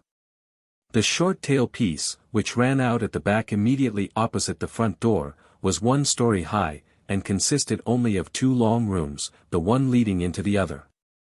The first of these 2 rooms was the study in which the celebrated Mr. Quinton wrote his wild Oriental poems and romances. The farther room was a glass conservatory full of tropical blossoms of quite unique and almost monstrous beauty, and on such afternoons as these glowing with gorgeous sunlight. Thus when the hall door was open, many a passer-by literally stopped to stare and gasp. For he looked down a perspective of rich apartments to something really like a transformation scene in a fairy play, purple clouds and golden suns and crimson stars that were at once scorchingly vivid and yet transparent and far away. Leonard Quinton, the poet, had himself most carefully arranged this effect, and it is doubtful whether he so perfectly expressed his personality in any of his poems. For he was a man who drank and bathed in colors, who indulged his lust for color somewhat to the neglect of form, even of good form. This it was that had turned his genius so wholly to Eastern art and imagery. To those bewildering carpets or blinding embroideries in which all the colors seem fallen into a fortunate chaos, having nothing to typify or to teach. He had attempted, not perhaps with complete artistic success, but with acknowledged imagination and invention, to compose epics and love stories reflecting the riot of violent and even cruel color. Tales of tropical heavens of burning gold or blood-red copper, of Eastern heroes who rode with 12-turbaned mitres upon elephants painted purple or peacock green. Of gigantic jewels that 100 Negroes could not carry, but which burned with ancient and strange-hued fires. In short, to put the matter from the more common point of view, he dealt much in Eastern heavens, rather worse than most Western hells. In Eastern monarchs, whom we might possibly call maniacs, and in Eastern jewels which a Bond Street jeweler, if the 100 staggering Negroes brought them into his shop, might possibly not regard as genuine. Quinton was a genius, if a morbid one. And even his morbidity appeared more in his life than in his work. In temperament he was weak and waspish, and his health had suffered heavily from Oriental experiments with opium. His wife, a handsome, hard-working, and, indeed, overworked woman objected to the opium, but objected much more to a live Indian hermit in white and yellow robes, whom her husband insisted on entertaining for months together. A Virgil to guide his spirit through the heavens and the hells of the East. It was out of this artistic household that Father Brown and his friends stepped on to the doorstep, and to judge from their faces, they stepped out of it with much relief. Flambeau had known Quinton in wild student days in Paris, and they had renewed the acquaintance for a weekend, but apart from Flambeau's more responsible developments of late, he did not get on well with the poet now. Choking oneself with opium and writing little erotic verses on vellum was not his notion of how a gentleman should go to the devil. As the two paused on the doorstep, before taking a turn in the garden, the front garden gate was thrown open with violence, and a young man with a billycock hat on the back of his head tumbled up the steps in his eagerness. He was a dissipated-looking youth with a gorgeous red necktie all awry, as if he had slept in it, and he kept fidgeting and lashing about with one of those little jointed canes. "I say," he said breathlessly, "I want to see old Quinton. I must see him. Has he gone?" "Mr. Quinton is in, I believe," said Father Brown, cleaning his pipe, "but I do not know if you can see him. The doctor is with him at present." The young man, who seemed not to be perfectly sober, stumbled into the hall, and at the same moment the doctor came out of Quinton's study, shutting the door and beginning to put on his gloves. "See Mr. Quinton?" said the doctor coolly. "No, I'm afraid you can't. In fact, you mustn't on any account. Nobody must see him, I've just given him his sleeping draught." "No, but look here, old chap," said the youth in the red tie, trying affectionately to capture the doctor by the lapels of his coat. "Look here. I'm simply sewn up, I tell you. It's no good, Mr. Atkinson," said the doctor, forcing him to fall back. "When you can alter the effects of a drug I'll alter my decision," and, settling on his hat, he stepped out into the sunlight with the other two. He was a bull-necked, good-tempered little man with a small mustache, inexpressibly ordinary, yet giving an impression of capacity. The young man in the billycock, who did not seem to be gifted with any tact in dealing with people beyond the general idea of clutching hold of their coats, stood outside the door, as dazed as if he had been thrown out bodily, and silently watched the other three walk away together through the garden. "That was a sound, spanking lie I told just now," remarked the medical man, laughing. "In point of fact, poor Quinton doesn't have his sleeping draught for nearly half an hour. But I'm not going to have him bothered with that little beast, who only wants to borrow money that he wouldn't pay back if he could. He's a dirty little scamp, though he is Mrs. Quinton's brother, and she's as fine a woman as ever walked." "Yes," said Father Brown. "She's a good woman. So I propose to hang about the garden till the creature has cleared off," went on the doctor, "and then I'll go into Quinton with the medicine. Atkinson can't get in, because I locked the door." "In that case, Dr. Harris," said Flambeau, "we might as well walk round at the back by the end of the conservatory.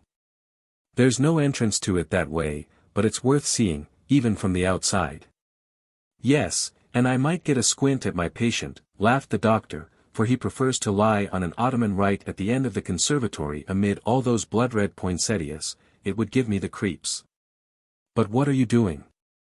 Father Brown had stopped for a moment, and picked up out of the long grass, where it had almost been wholly hidden, a queer, crooked oriental knife, inlaid exquisitely in colored stones and metals. "What is this?" asked Father Brown, regarding it with some disfavor. "Oh, Quinton's, I suppose," said Dr. Harris carelessly. "He has all sorts of Chinese knickknacks about the place. Or perhaps it belongs to that mild Hindu of his whom he keeps on a string." "What Hindu?" asked Father Brown, still staring at the dagger in his hand. "Oh, some Indian conjurer," said the doctor lightly, "a fraud, of course." "You don't believe in magic?" asked Father Brown, without looking up. "Oh cricky! Magic!" said the doctor. "It's very beautiful," said the priest in a low, dreaming voice, "the colors are very beautiful. But it's the wrong shape." "What for?" asked Flambeau, staring. "For anything. It's the wrong shape in the abstract. Don't you ever feel that about Eastern art? The colors are intoxicatingly lovely, but the shapes are mean and bad, deliberately mean and bad. I have seen wicked things in a Turkey carpet." "Mon Dieu," cried Flambeau, laughing. "They are letters and symbols in a language I don't know, but I know they stand for evil words," went on the priest, his voice growing lower and lower. "The lines go wrong on purpose, like serpents doubling to escape." "What the devil are you talking about?" said the doctor with a loud laugh. Flambeau spoke quietly to him in answer. "The father sometimes gets this mystic's cloud on him," he said. "But I give you fair warning that I have never known him to have it except when there was some evil quite near." "Oh, rats," said the scientist. "Why, look at it," cried Father Brown, holding out the crooked knife at arm's length, as if it were some glittering snake. Don't you see it is the wrong shape? Don't you see that it has no hearty and plain purpose? It does not point like a spear. It does not sweep like a scythe. It does not look like a weapon. It looks like an instrument of torture. Well, as you don't seem to like it, said the jolly Harris, it had better be taken back to its owner. Haven't we come to the end of this confounded conservatory yet? This house is the wrong shape, if you like. You don't understand, said Father Brown, shaking his head. The shape of this house is quaint, it is even laughable. But there is nothing wrong about it. As they spoke they came round the curve of glass that ended the conservatory, an uninterrupted curve, for there was neither door nor window by which to enter at that end. The glass, however, was clear, and the sun still bright, though beginning to set. And they could see not only the flamboyant blossoms inside, but the frail figure of the poet in a brown velvet coat lying languidly on the sofa, having, apparently, fallen half asleep over a book. He was a pale, slight man, with loose, chestnut hair and a fringe of beard that was the paradox of his face, for the beard made him look less manly. These traits were well known to all three of them. But even had it not been so, it may be doubted whether they would have looked at Quentin just then. Their eyes were riveted on another object. Exactly in their path, immediately outside the round end of the glass building, was standing a tall man, whose drapery fell to his feet in faultless white, and whose bare, brown skull, face, and neck gleamed in the setting sun like splendid bronze. He was looking through the glass at the sleeper, and he was more motionless than a mountain. "Who is that?" cried Father Brown, stepping back with a hissing intake of his breath. "Oh, it is only that Hindu humbug," growled Harris. "But I don't know what the deuce he's doing here." "It looks like hypnotism," said Flambeau, biting his black mustache. "Why are you unmedical fellows always talking bosh about hypnotism?" cried the doctor. "It looks a deal more like burglary." "Well, we will speak to it, at any rate," said Flambeau, who was always for action.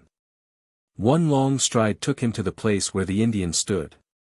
Bowing from his great height, which overtopped even the Orientals, he said with placid impudence, "Good evening, sir. Do you want anything?" Quite slowly, like a great ship turning into a harbor, the great yellow face turned, and looked at last over its white shoulder. They were startled to see that its yellow eyelids were quite sealed, as in sleep. "Thank you," said the face in excellent English. "I want nothing." Then, half opening the lids, so as to show a slit of opalescent eyeball, he repeated, "I want nothing." Then he opened his eyes wide with a startling stare, said, "I want nothing," and went rustling away into the rapidly darkening garden. "The Christian is more modest," muttered Father Brown, "he wants something." "What on earth was he doing?" asked Flambeau, knitting his black brows and lowering his voice. "I should like to talk to you later," said Father Brown.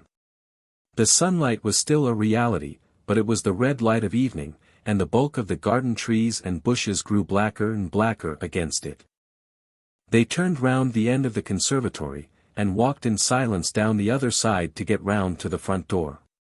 As they went they seemed to wake something, as one startles a bird, in the deeper corner between the study and the main building, and again they saw the white-robed fakir slide out of the shadow, and slip round towards the front door.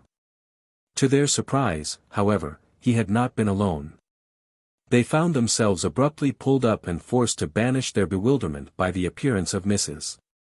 Quentin, with her heavy golden hair and square pale face, advancing on them out of the twilight. She looked a little stern, but was entirely courteous.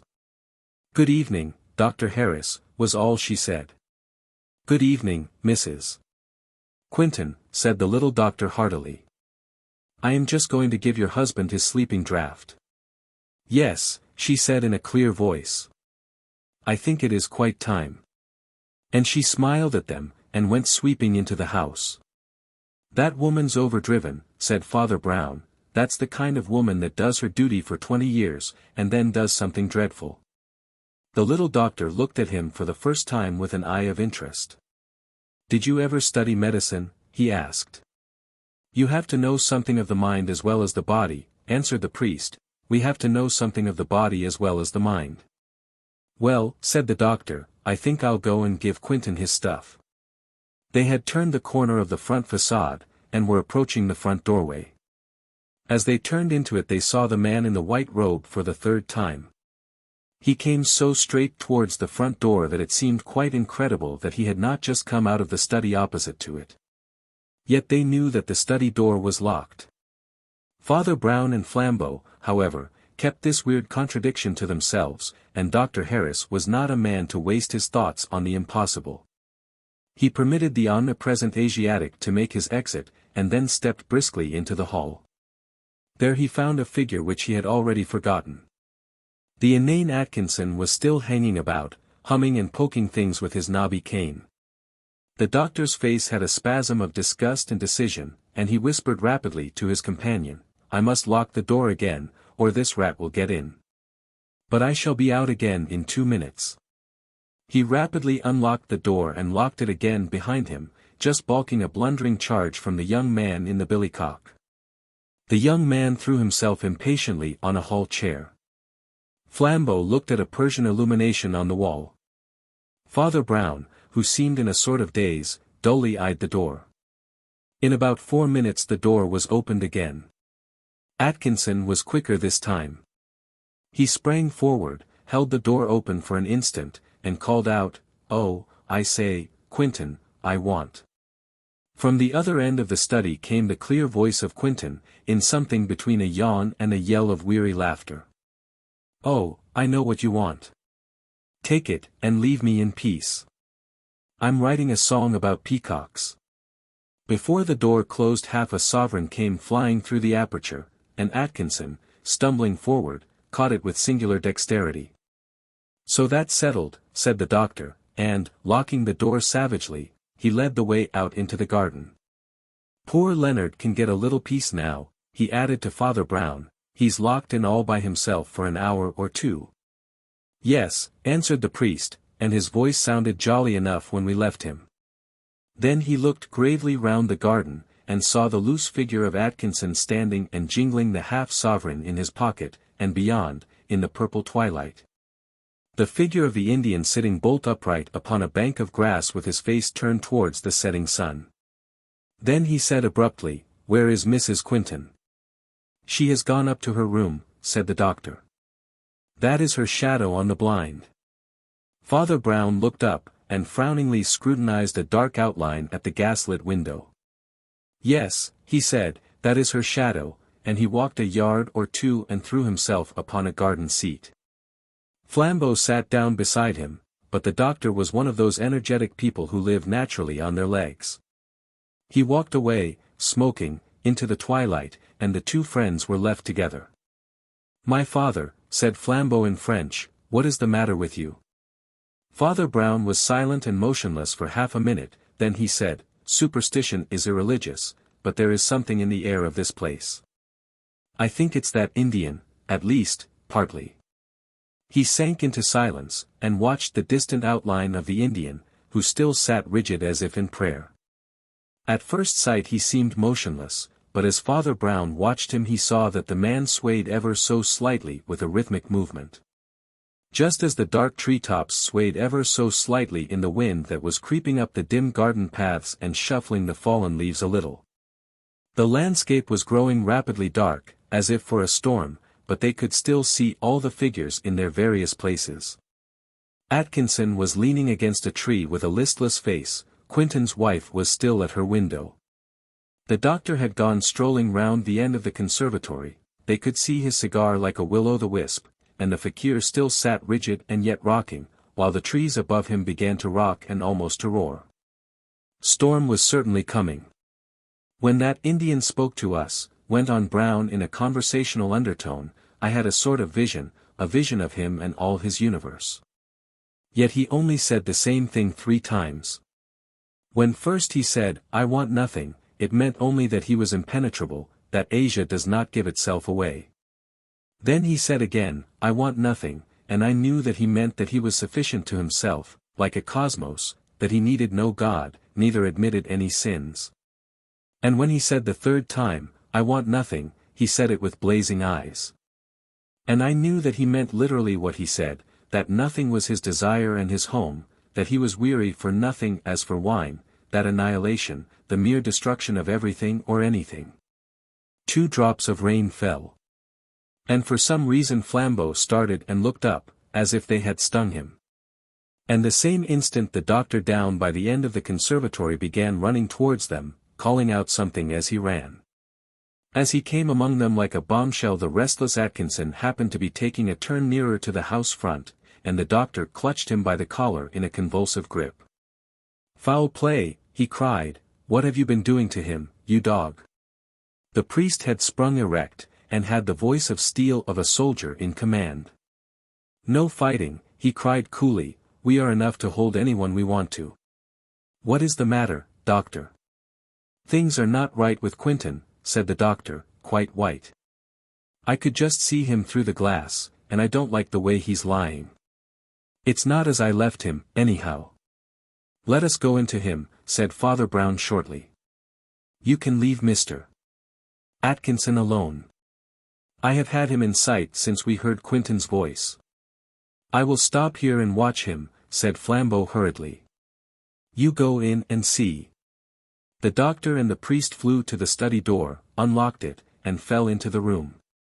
In doing so they nearly fell over the large mahogany table in the center at which the poet usually wrote, for the place was lit only by a small fire kept for the invalid. In the middle of this table lay a single sheet of paper, evidently left there on purpose.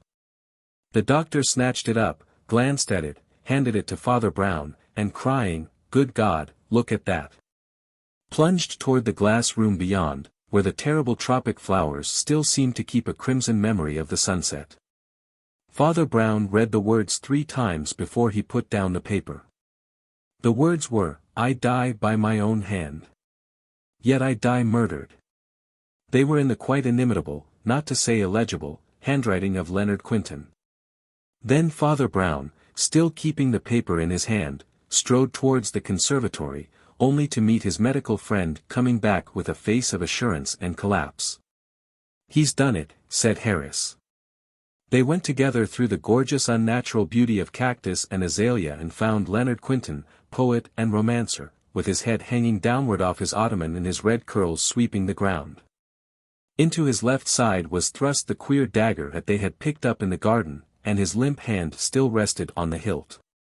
Outside the storm had come at one stride, like the night in Coleridge, and garden and glass roof were darkened with driving rain. Father Brown seemed to be studying the paper more than the corpse, he held it close to his eyes. And seemed trying to read it in the twilight. Then he held it up against the faint light, and, as he did so, lightning stared at them for an instant so white that the paper looked black against it.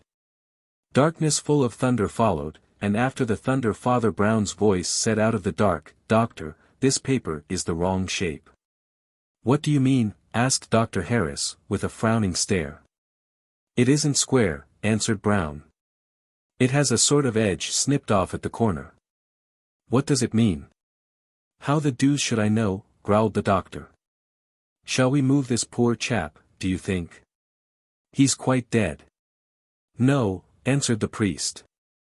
"We must leave him as he lies and send for the police." But he was still scrutinizing the paper. As they went back through the study he stopped by the table and picked up a small pair of nail scissors. "Ah," he said, with a sort of relief, "this is what he did it with." "But yet," and he knitted his brows.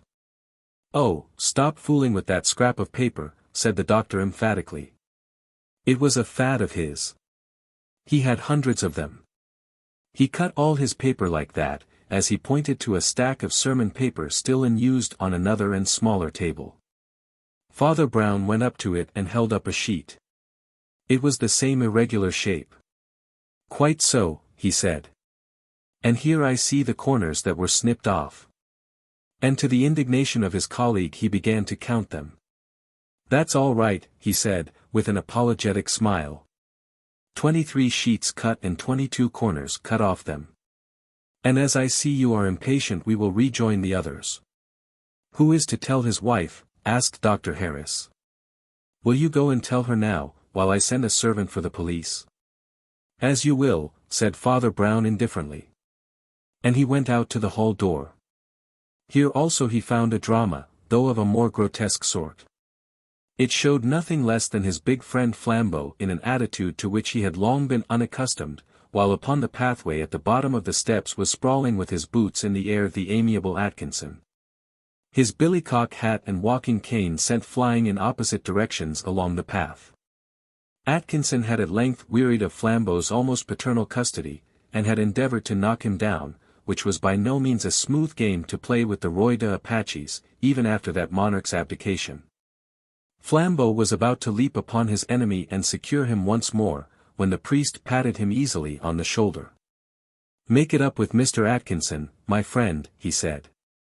"Beg a mutual pardon and say, good night. We need not detain him any longer." Then, as Atkinson rose somewhat doubtfully and gathered his hat and stick and went towards the garden gate, Father Brown said in a more serious voice, "Where is that Indian?" They all three, for the doctor had joined them, turned involuntarily towards the dim grassy bank amid the tossing trees purple with twilight, where they had last seen the brown man swaying in his strange prayers. The Indian was gone. "Confound him," cried the doctor, stamping furiously. "Now I know that it was that nigger that did it." "I thought you didn't believe in magic," said Father Brown quietly. "No more I did," said the doctor, rolling his eyes. "I only know that I loathed that yellow devil when I thought he was a sham wizard. And I shall loathe him more if I come to think he was a real one." "Well, his having escaped is nothing," said Flambeau. "For we could have proved nothing and done nothing against him. One hardly goes to the parish constable with a story of suicide imposed by witchcraft or autosuggestion." Meanwhile Father Brown had made his way into the house, and now went to break the news to the wife of the dead man. When he came out again he looked a little pale and tragic, but what passed between them in that interview was never known, even when all was known. Flambeau, who was talking quietly with the doctor, was surprised to see his friend reappear so soon at his elbow, but Brown took no notice, and merely drew the doctor apart. "You have sent for the police, haven't you?" he asked. "Yes," answered Harris. "They ought to be here in 10 minutes. "Will you do me a favor?" said the priest quietly. "The truth is, I make a collection of these curious stories, which often contain, as in the case of our Hindu friend, elements which can hardly be put into a police report. Now, I want you to write out a report of this case for my private use." "Yours is a clever trade," he said, looking the doctor gravely and steadily in the face. "I sometimes think that you know some details of this matter which you have not thought fit to mention. Mine is a confidential trade like yours, and I will treat anything you write for me in strict confidence. But write the whole." The doctor, who had been listening thoughtfully with his head a little on one side, looked the priest in the face for an instant, and said, "All right," and went into the study, closing the door behind him. "Flambeau," said Father Brown, "there is a long seat there under the veranda, where we can smoke out of the rain. You are my only friend in the world, and I want to talk to you. Or, perhaps, be silent with you." They established themselves comfortably in the veranda seat. Father Brown, against his common habit, accepted a good cigar and smoked it steadily in silence, while the rain shrieked and rattled on the roof of the veranda. "My friend," he said at length, "this is a very queer case." "A very queer case." "I should think it was," said Flambeau, with something like a shudder. "You call it queer, and I call it queer," said the other, "and yet we mean quite opposite things. The modern mind always mixes up two different ideas, mystery in the sense of what is marvelous, and mystery in the sense of what is complicated. That is half its difficulty about miracles. A miracle is startling, but it is simple. It is simple because it is a miracle. It is power coming directly from God, or the devil, instead of indirectly through nature or human wills. Now, you mean that this business is marvelous because it is miraculous, because it is witchcraft worked by a wicked Indian. Understand, I do not say that it was not spiritual or diabolic. Heaven and hell only know by what surrounding influences strange sins come into the lives of men. But for the present my point is this: if it was pure magic, as you think, then it is marvelous. But it is not mysterious, that is, it is not complicated. The quality of a miracle is mysterious, but its manner is simple. Now, the manner of this business has been the reverse of simple. The storm that had slackened for a little seemed to be swelling again, and there came heavy movements as of faint thunder. Father Brown let fall the ash of his cigar and went on. There has been in this incident, he said, a twisted, ugly, complex quality that does not belong to the straight bolts either of heaven or hell. As one knows the crooked track of a snail, I know the crooked track of a man. The white lightning opened its enormous eye in one wink, the sky shut up again, and the priest went on. Of all these crooked things, the crookedest was the shape of that piece of paper. It was crookeder than the dagger that killed him. You mean the paper on which Quentin confessed his suicide, said Flambeau. I mean the paper on which Quentin wrote, "I die by my own hand," answered Father Brown. The shape of that paper, my friend, was the wrong shape. The wrong shape, if ever I have seen it in this wicked world. It only had a corner snipped off, said Flambeau, and I understand that all Quentin's paper was cut that way. It was a very odd way, said the other, and a very bad way, to my taste and fancy.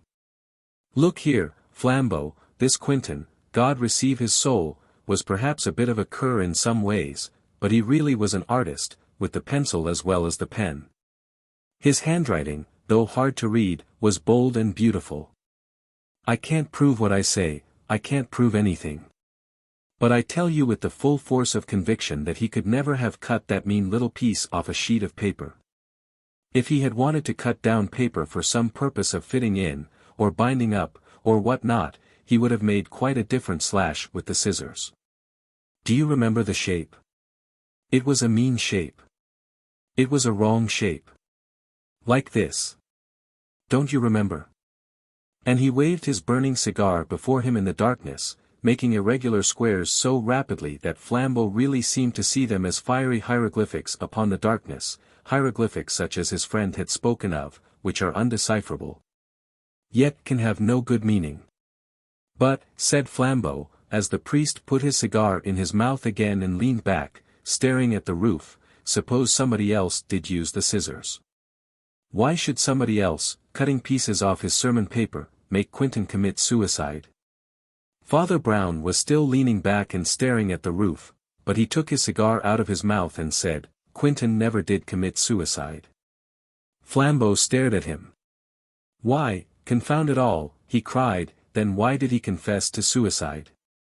The priest leant forward again, settled his elbows on his knees, looked at the ground, and said, in a low, distinct voice, he never did confess to suicide.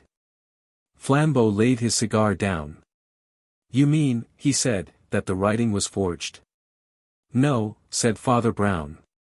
Quentin wrote it all right. Well, there you are, said the aggravated Flambeau. Quentin wrote, I die by my own hand, with his own hand on a plain piece of paper. Of the wrong shape, said the priest calmly. Oh, the shape be damned, cried Flambeau. What has the shape to do with it? There were 23 snipped papers, resumed Brown unmoved, and only 22 pieces snipped off. Therefore one of the pieces had been destroyed, probably that from the written paper. Does that suggest anything to you? A light dawned on Flambeau's face, and he said, there was something else written by Quentin, some other words. They will tell you I die by my own hand, or, do not believe that. Hotter, as the children say, said his friend. But the piece was hardly half an inch across, there was no room for one word, let alone 5. Can you think of anything hardly bigger than a comma which the man with hell in his heart had to tear away as a testimony against him? I can think of nothing, said Flambeau at last. What about quotation marks? Said the priest, and flung his cigar far into the darkness like a shooting star. All words had left the other man's mouth, and Father Brown said, like one going back to fundamentals. Leonard Quentin was a romancer, and was writing an Oriental romance about wizardry and hypnotism. At this moment the door opened briskly behind them, and the doctor came out with his hat on. He put a long envelope into the priest's hands. "That's the document you wanted," he said, "and I must be getting home. Good night." "Good night," said Father Brown, as the doctor walked briskly to the gate. He had left the front door open, so that a shaft of gaslight fell upon them. In the light of this Brown opened the envelope and read the following words. "Dear Father Brown, Bisisti Galilee. Otherwise, damn your eyes, which are very penetrating ones. Can it be possible that there is something in all that stuff of yours, after all? I am a man who has ever since boyhood believed in nature and in all natural functions and instincts, whether men called them moral or immoral. Long before I became a doctor, when I was a schoolboy keeping mice and spiders, I believed that to be a good animal is the best thing in the world. But just now I am shaken. I have believed in nature.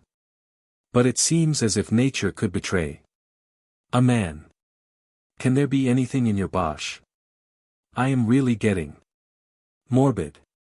I loved Quentin's wife. What was there wrong in that? Nature told me to, and it's love that makes the world go round. I also thought quite sincerely that she would be happier with a clean animal like me than with that tormenting little lunatic. What was there wrong in that? I was only facing facts, like a man of science. She would have been happier. According to my own creed I was quite free to kill Quentin, which was the best thing for everybody, even himself.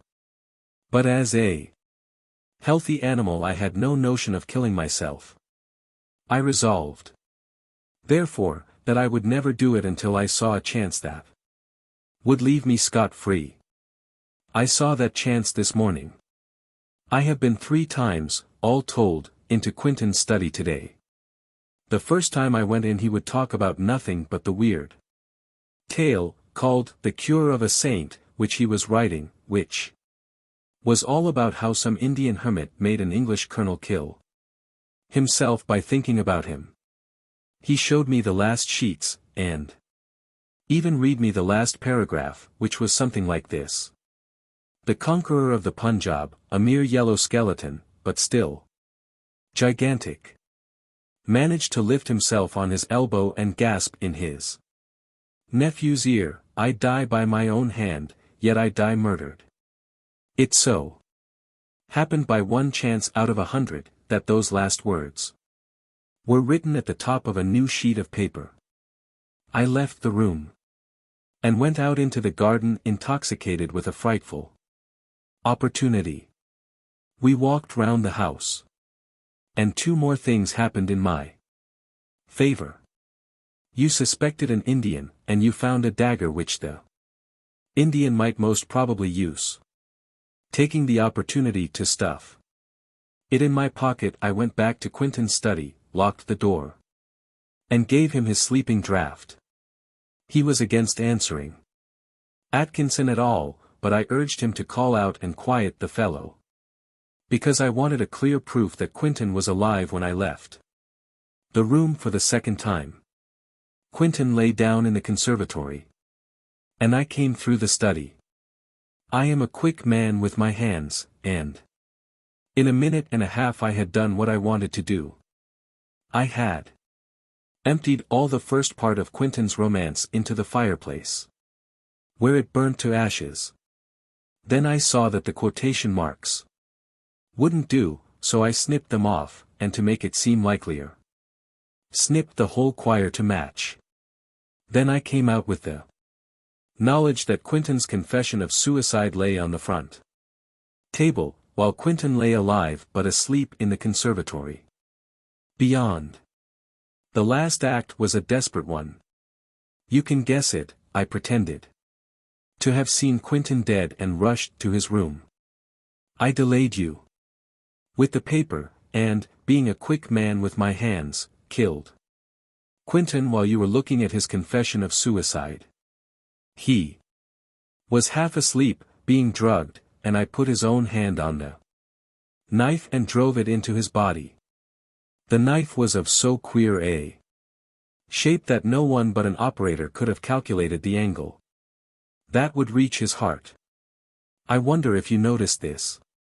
When I had done it, the extraordinary thing happened. Nature deserted me. I felt ill. I felt just as if I had done something wrong. I think my brain is breaking up. I feel some sort of desperate pleasure in thinking I have told the thing to somebody. That I shall not have to be alone with it if I marry and have children. What is the matter with me? Madness. Or can one have remorse, just as if one were in Byron's poems? I cannot write any more. James Erskine Harris. Father Brown carefully folded up the letter, and put it in his breast pocket just as there came a loud peal at the gate bell, and the wet waterproofs of several policemen gleamed in the road outside. The sins of Prince Saradine. When Flambeau took his month's holiday from his office in Westminster, he took it in a small sailing boat, so small that it passed much of its time as a rowing boat. He took it, moreover, in little rivers in the eastern counties, rivers so small that the boat looked like a magic boat, sailing on land through meadows and cornfields. The vessel was just comfortable for 2 people. There was room only for necessities, and Flambeau had stocked it with such things as his special philosophy considered necessary. They reduced themselves, apparently, to 4 essentials: tins of salmon, if he should want to eat; loaded revolvers, if he should want to fight; a bottle of brandy, presumably in case he should faint; and a priest, presumably in case he should die. With this light luggage he crawled down the little Norfolk rivers, intending to reach the Broads at last, but meanwhile delighting in the overhanging gardens and meadows, the mirrored mansions or villages, lingering to fish in the pools and corners, and in some sense hugging the shore. Like a true philosopher, Flambeau had no aim in his holiday, but, like a true philosopher, he had an excuse. He had a sort of half-purpose, which he took just so seriously that its success would crown the holiday, but just so lightly that its failure would not spoil it. Years ago, when he had been a king of thieves and the most famous figure in Paris, he had often received wild communications of approval, denunciation, or even love, but one had, somehow, stuck in his memory. It consisted simply of a visiting card, in an envelope with an English postmark. On the back of the card was written in French and in green ink, "If you ever retire and become respectable, come and see me. I want to meet you, for I have met all the other great men of my time." That trick of yours of getting one detective to arrest the other was the most splendid scene in French history. On the front of the card was engraved in the formal fashion, Prince Saradine, Reed House, Reed Island, Norfolk. He had not troubled much about the prince then, beyond ascertaining that he had been a brilliant and fashionable figure in southern Italy. In his youth, it was said, he had eloped with a married woman of high rank. The escapade was scarcely startling in his social world, but it had clung to men's minds because of an additional tragedy, the alleged suicide of the insulted husband, who appeared to have flung himself over a precipice in Sicily. The prince then lived in Vienna for a time, but his more recent years seem to have been passed in perpetual and restless travel. But when Flambeau, like the prince himself, had left European celebrity and settled in England, it occurred to him that he might pay a surprise visit to this eminent exile in the Norfolk Broads. Whether he should find the place he had no idea. And, indeed, it was sufficiently small and forgotten. But, as things fell out, he found it much sooner than he expected. They had moored their boat one night under a bank veiled in high grasses and short pollard trees. Sleep, after heavy sculling, had come to them early, and by a corresponding accident they awoke before it was light. To speak more strictly, they awoke before it was daylight. For a large lemon moon was only just setting in the forest of high grass above their heads, and the sky was of a vivid violet blue, nocturnal but bright. Both men had simultaneously a reminiscence of childhood, of the elfin and adventurous time when tall weeds close over us like woods. Standing up thus against the large low moon, the daisies really seemed to be giant daisies, the dandelions to be giant dandelions. Somehow it reminded them of the dado of a nursery wallpaper. The drop of the riverbed sufficed to sink them under the roots of all shrubs and flowers and make them gaze upwards at the grass.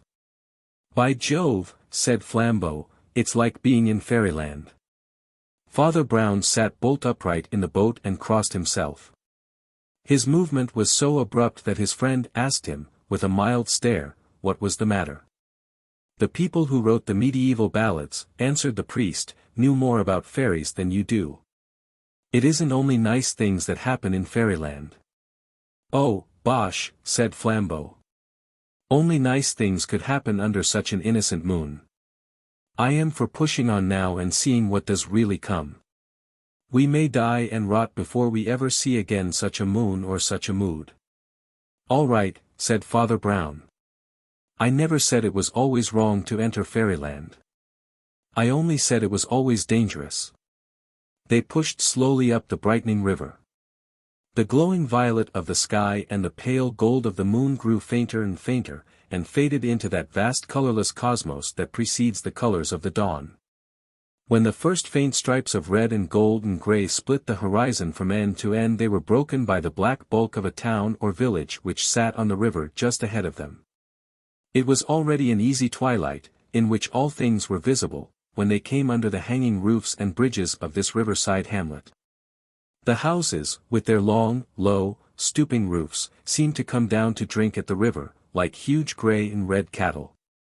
The broadening and whitening dawn had already turned to working daylight before they saw any living creature on the wharves and bridges of that silent town. Eventually they saw a very placid and prosperous man in his shirt sleeves, with a face as round as the recently sunken moon, and rays of red whisker around the low arc of it, who was leaning on a post above the sluggish tide. By an impulse not to be analyzed, Flambeau rose to his full height in the swaying boat and shouted at the man to ask if he knew Reed Island or Reed House. The prosperous man's smile grew slightly more expansive, and he simply pointed up the river towards the next bend of it. Flambeau went ahead without further speech.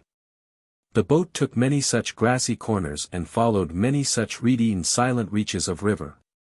But before the search had become monotonous they had swung round a specially sharp angle and come into the silence of a sort of pool or lake, the sight of which instinctively arrested them. For in the middle of this wider piece of water, fringed on every side with rushes, lay a long, low islet, along which ran a long, low house or bungalow built of bamboo or some kind of tough tropic cane. The upstanding rods of bamboo which made the walls were pale yellow, the sloping rods that made the roof were of darker red or brown, otherwise the long house was a thing of repetition and monotony. The early morning breeze rustled the reeds round the island and sang in the strange ribbed house as in a giant panpipe. "By George," cried Flambeau, "here is the place, after all. Here is Reed Island, if ever there was one. Here is Reed House, if it is anywhere. I believe that fat man with whiskers was a fairy." "Perhaps," remarked Father Brown impartially. "If he was a bad fairy." But even as he spoke the impetuous Flambeau had run his boat ashore in the rattling reeds, and they stood in the long, quaint islet beside the odd and silent house. The house stood with its back, as it were, to the river and the only landing stage. The main entrance was on the other side, and looked down the long island garden. The visitors approached it, therefore, by a small path running round nearly 3 sides of the house, close under the low eaves. Through 3 different windows on 3 different sides they looked in on the same long, well-lit room, panelled in light wood, with a large number of looking-glasses, and laid out as for an elegant lunch. The front door, when they came round to it at last, was flanked by 2 turquoise-blue flower-pots. It was opened by a butler of the drearier type, long, lean, grey and listless, who murmured that Prince Saradine was from home at present, but was expected hourly, the house being kept ready for him and his guests. The exhibition of the card with the scrawl of green ink awoke a flicker of life in the parchment face of the depressed retainer, and it was with a certain shaky courtesy that he suggested that the strangers should remain. "His Highness may be here any minute," he said, and would be distressed to have just missed any gentleman he had invited. "We have orders always to keep a little cold lunch for him and his friends, and I am sure he would wish it to be offered." Moved with curiosity to this minor adventure, Flambeau assented gracefully, and followed the old man, who ushered him ceremoniously into the long, lightly panelled room. There was nothing very notable about it, except the rather unusual alternation of many long, low windows with many long, low oblongs of looking-glass, which gave a singular air of lightness and unsubstantialness to the place. It was somehow like lunching out of doors. One or two pictures of a quiet kind hung in the corners, one a large grey photograph of a very young man in uniform, another a red chalk sketch of two long-haired boys. Asked by Flambeau whether the soldierly person was the prince, the butler answered shortly in the negative. It was the prince's younger brother, Captain Stephen Saradine, he said. And with that the old man seemed to dry up suddenly and lose all taste for conversation. After lunch had tailed off with exquisite coffee and liqueurs, the guests were introduced to the garden, the library, and the housekeeper, a dark, handsome lady, of no little majesty, and rather like a Platonic Madonna. It appeared that she and the butler were the only survivors of the prince's original foreign menage, the other servants now in the house being new and collected in Norfolk by the housekeeper. This latter lady went by the name of Mrs. Anthony, but she spoke with a slight Italian accent, and Flambeau did not doubt that Anthony was a Norfolk version of some more Latin name. Mr. Paul, the butler, also had a faintly foreign air, but he was in tongue and training English, as are many of the most polished men servants of the cosmopolitan nobility. Pretty and unique as it was, the place had about it a curious luminous sadness. Hours passed in it like days. The long, well-windowed rooms were full of daylight, but it seemed a dead daylight. And through all other incidental noises, the sound of talk, the clink of glasses, or the passing feet of servants, they could hear on all sides of the house the melancholy noise of the river. "We have taken a wrong turning, and come to a wrong place," said Father Brown, looking out of the window at the grey-green sedges and the silver flood. "Never mind, one can sometimes do good by being the right person in the wrong place." Father Brown, though commonly a silent, was an oddly sympathetic little man, and in those few but endless hours he unconsciously sank deeper into the secrets of Reed House than his professional friend. He had that knack of friendly silence which is so essential to gossip, and saying scarcely a word, he probably obtained from his new acquaintances all that in any case they would have told. The butler indeed was naturally uncommunicative. He betrayed a sullen and almost animal affection for his master, who, he said, had been very badly treated. The chief offender seemed to be His Highness's brother, whose name alone would lengthen the old man's lantern jaws and pucker his parrot nose into a sneer. Captain Stephen was a ne'er-do-well, apparently, and had drained his benevolent brother of hundreds and thousands, forced him to fly from fashionable life and live quietly in this retreat. That was all Paul, the butler, would say, and Paul was obviously a partisan. The Italian housekeeper was somewhat more communicative, being, as Brown fancied, somewhat less content. Her tone about her master was faintly acid, though not without a certain awe. Flambeau and his friend were standing in the room of the looking-glasses examining the red sketch of the two boys, when the housekeeper swept in swiftly on some domestic errand.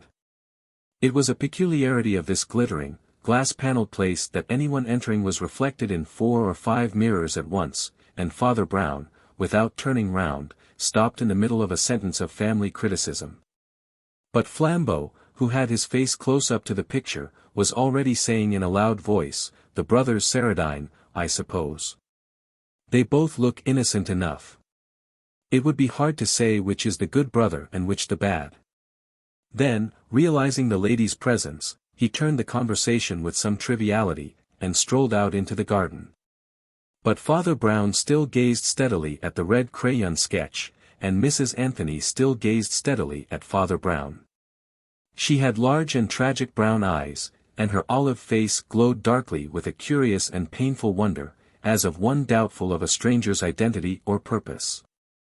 Whether the little priest's coat and creed touched some southern memories of confession, or whether she fancied he knew more than he did, she said to him in a low voice as to a fellow plotter, "He is right enough in one way, your friend. He says it would be hard to pick out the good and bad brothers." "Oh, it would be hard, it would be mighty hard, to pick out the good one." "I don't understand you," said Father Brown, and began to move away.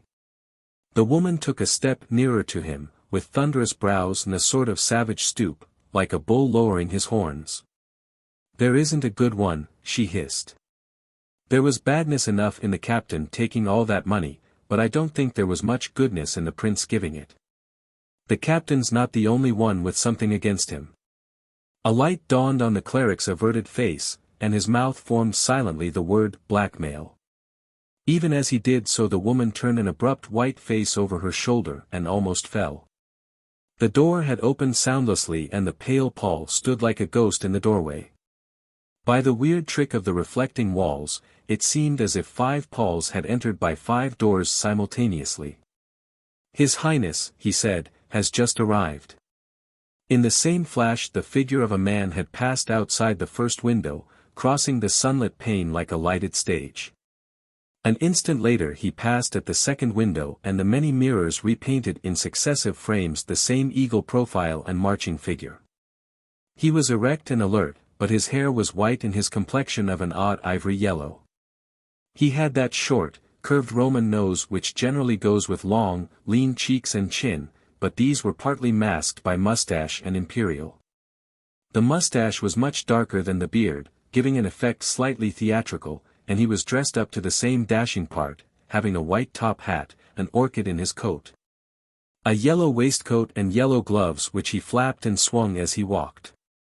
When he came round to the front door they heard the stiff Paul open it, and heard the new arrival say cheerfully, "Well, you see I have come." The stiff Mr. Paul bowed and answered in his inaudible manner. For a few minutes their conversation could not be heard.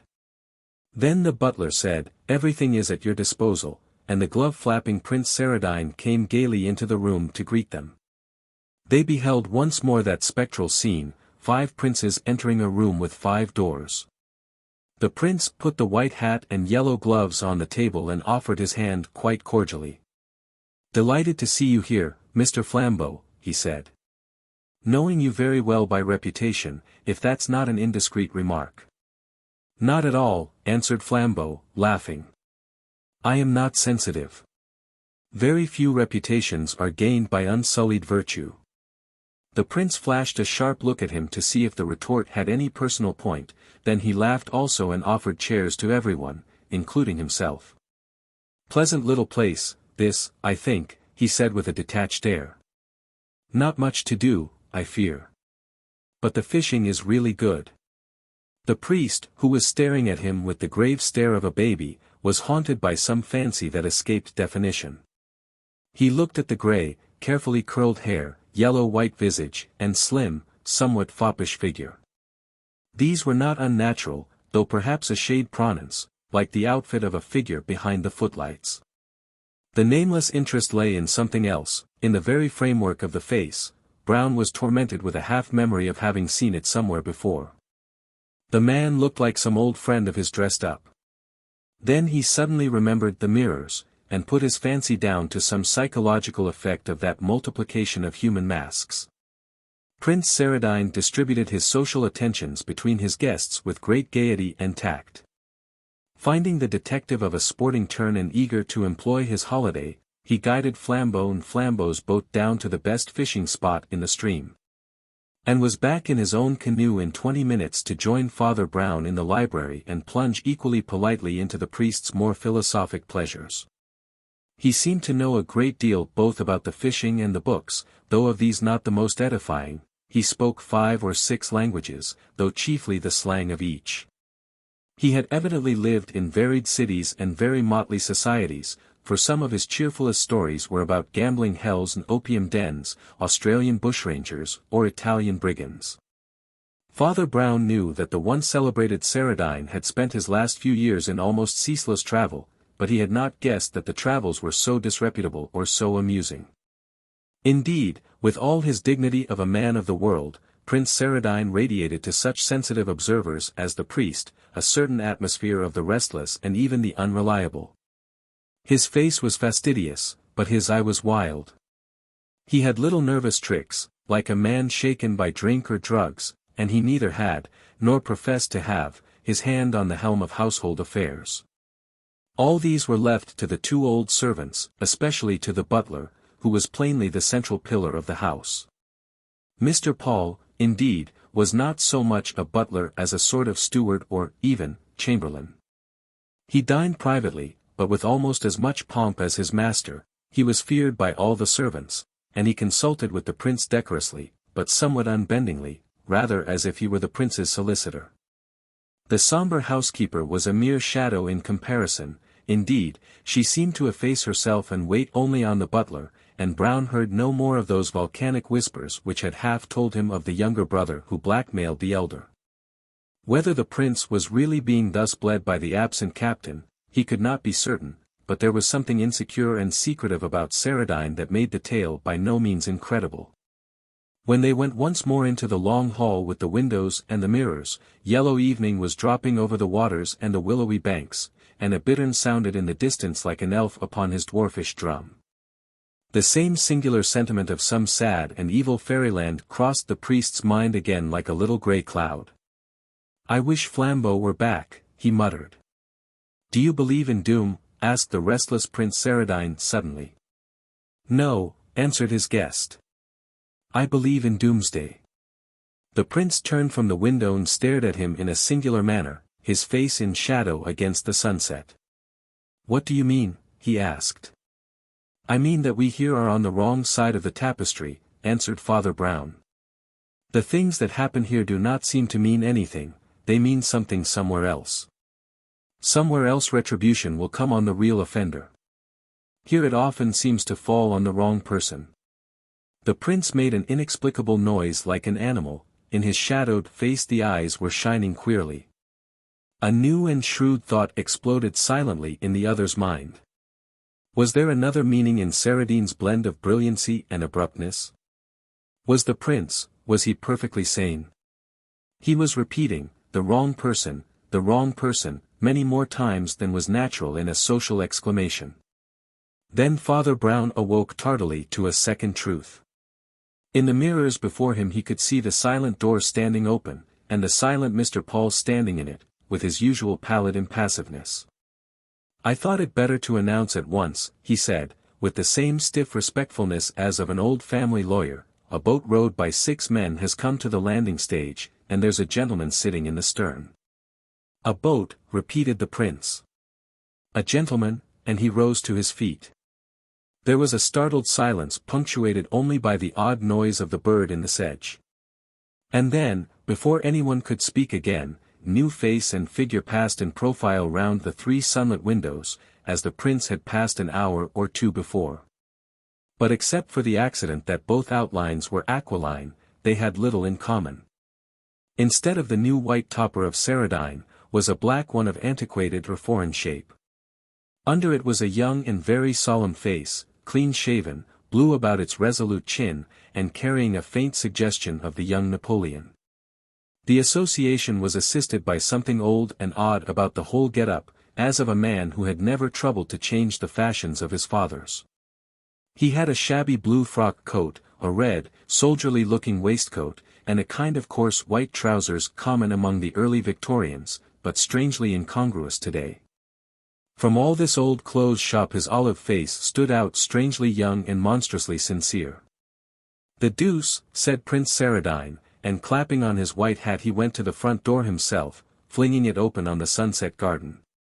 By that time the newcomer and his followers were drawn up on the lawn like a small stage army. The 6 boatmen had pulled the boat well up on shore, and were guarding it almost menacingly, holding their oars erect like spears. They were swarthy men, and some of them wore earrings. But one of them stood forward beside the olive-faced young man in the red waistcoat, and carried a large black case of unfamiliar form. "Your name," said the young man, "is Saradine." Saradine assented rather negligently. The newcomer had dull, dog-like brown eyes, as different as possible from the restless and glittering gray eyes of the prince. But once again Father Brown was tortured with a sense of having seen somewhere a replica of the face, and once again he remembered the repetitions of the glass-paneled room, and put down the coincidence to that. "Confound this crystal palace," he muttered. "One sees everything too many times. It's like a dream." "If you are Prince Saradine," said the young man, "I may tell you that my name is Antonelli." "Antonelli," repeated the prince languidly. "Somehow I remember the name." "Permit me to present myself," said the young Italian. With his left hand he politely took off his old-fashioned top hat. With his right he caught Prince Saradine so ringing a crack across the face that the white top hat rolled down the steps and one of the blue flower pots rocked upon its pedestal. The prince, whatever he was evidently not a coward. He sprang at his enemy's throat and almost bore him backwards to the grass. But his enemy extricated himself with a singularly inappropriate air of hurried politeness. "That is all right," he said, panting and in halting English. "I have insulted. I will give satisfaction. Marco, open the case." The man beside him with the earrings and the big black case proceeded to unlock it. He took out of it two long Italian rapiers, with splendid steel hilts and blades, which he planted point downwards in the lawn. The strange young man standing facing the entrance with his yellow and vindictive face, the two swords standing up in the turf like two crosses in a cemetery, and the line of the ranked towers behind, gave it all an odd appearance of being some barbaric court of justice. But everything else was unchanged, so sudden had been the interruption. The sunset gold still glowed on the lawn, and the bittern still boomed as announcing some small but dreadful destiny. "Prince Saradine," said the man called Antonelli, "when I was an infant in the cradle you killed my father and stole my mother. My father was the more fortunate. You did not kill him fairly, as I am going to kill you. You and my wicked mother took him driving to a lonely pass in Sicily, flung him down a cliff, and went on your way. I could imitate you if I chose, but imitating you is too vile. I have followed you all over the world, and you have always fled from me. But this is the end of the world, and of you. I have you now, and I give you the chance you never gave my father. Choose one of those swords." Prince Saradine, with contracted brows, seemed to hesitate a moment, but his ears were still singing with the blow, and he sprang forward and snatched at one of the hilts. Father Brown had also sprung forward, striving to compose the dispute. But he soon found his personal presence made matters worse. Saradine was a French Freemason and a fierce atheist, and a priest moved him by the law of contraries. And for the other man neither priest nor layman moved him at all.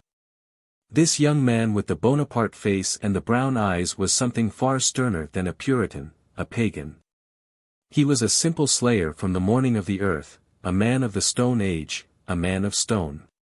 One hope remained, the summoning of the household, and Father Brown ran back into the house. He found, however, that all the under-servants had been given a holiday ashore by the autocrat Paul, and that only the sombre Mrs. Anthony moved uneasily about the long rooms.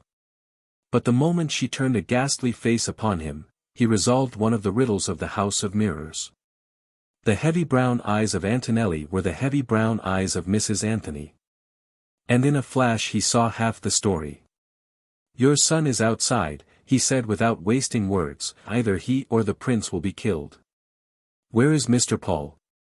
"He is at the landing stage," said the woman faintly.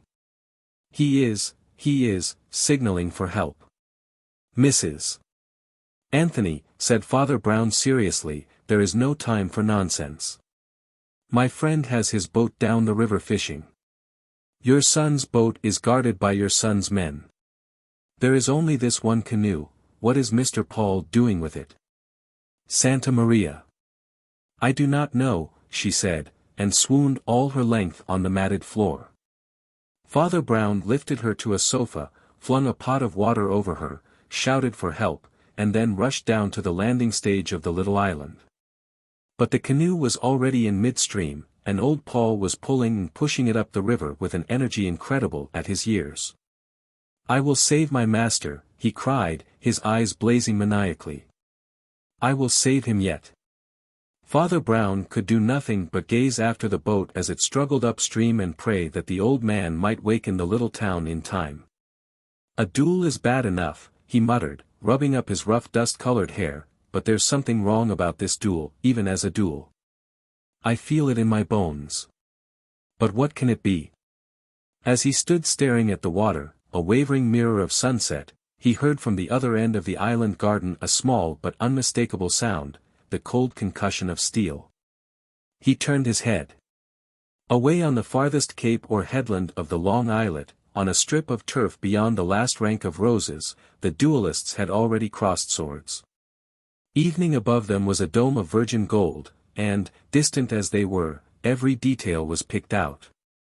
They had cast off their coats, but the yellow waistcoat and white hair of Saradine, the red waistcoat and white trousers of Antonelli, glittered in the level light like the colors of the dancing clockwork dolls. The two swords sparkled from point to pommel like two diamond pins. There was something frightful in the two figures appearing so little and so gay. They looked like two butterflies trying to pin each other to a cork. Father Brown ran as hard as he could, his little legs going like a wheel. But when he came to the field of combat he found he was born too late and too early, too late to stop the strife, under the shadow of the grim Sicilians leaning on their oars, and too early to anticipate any disastrous issue of it. For the two men were singularly well matched, the prince using his skill with a sort of cynical confidence, the Sicilian using his with a murderous care. Few finer fencing matches can ever have been seen in crowded amphitheaters than that which tinkled and sparkled on that forgotten island in the reedy river. The dizzy fight was balanced so long that hope began to revive in the protesting priest. By all common probability Paul must soon come back with the police. It would be some comfort even if Flambeau came back from his fishing, for Flambeau, physically speaking, was worth 4 other men. But there was no sign of Flambeau, and, what was much queerer, no sign of Paul or the police.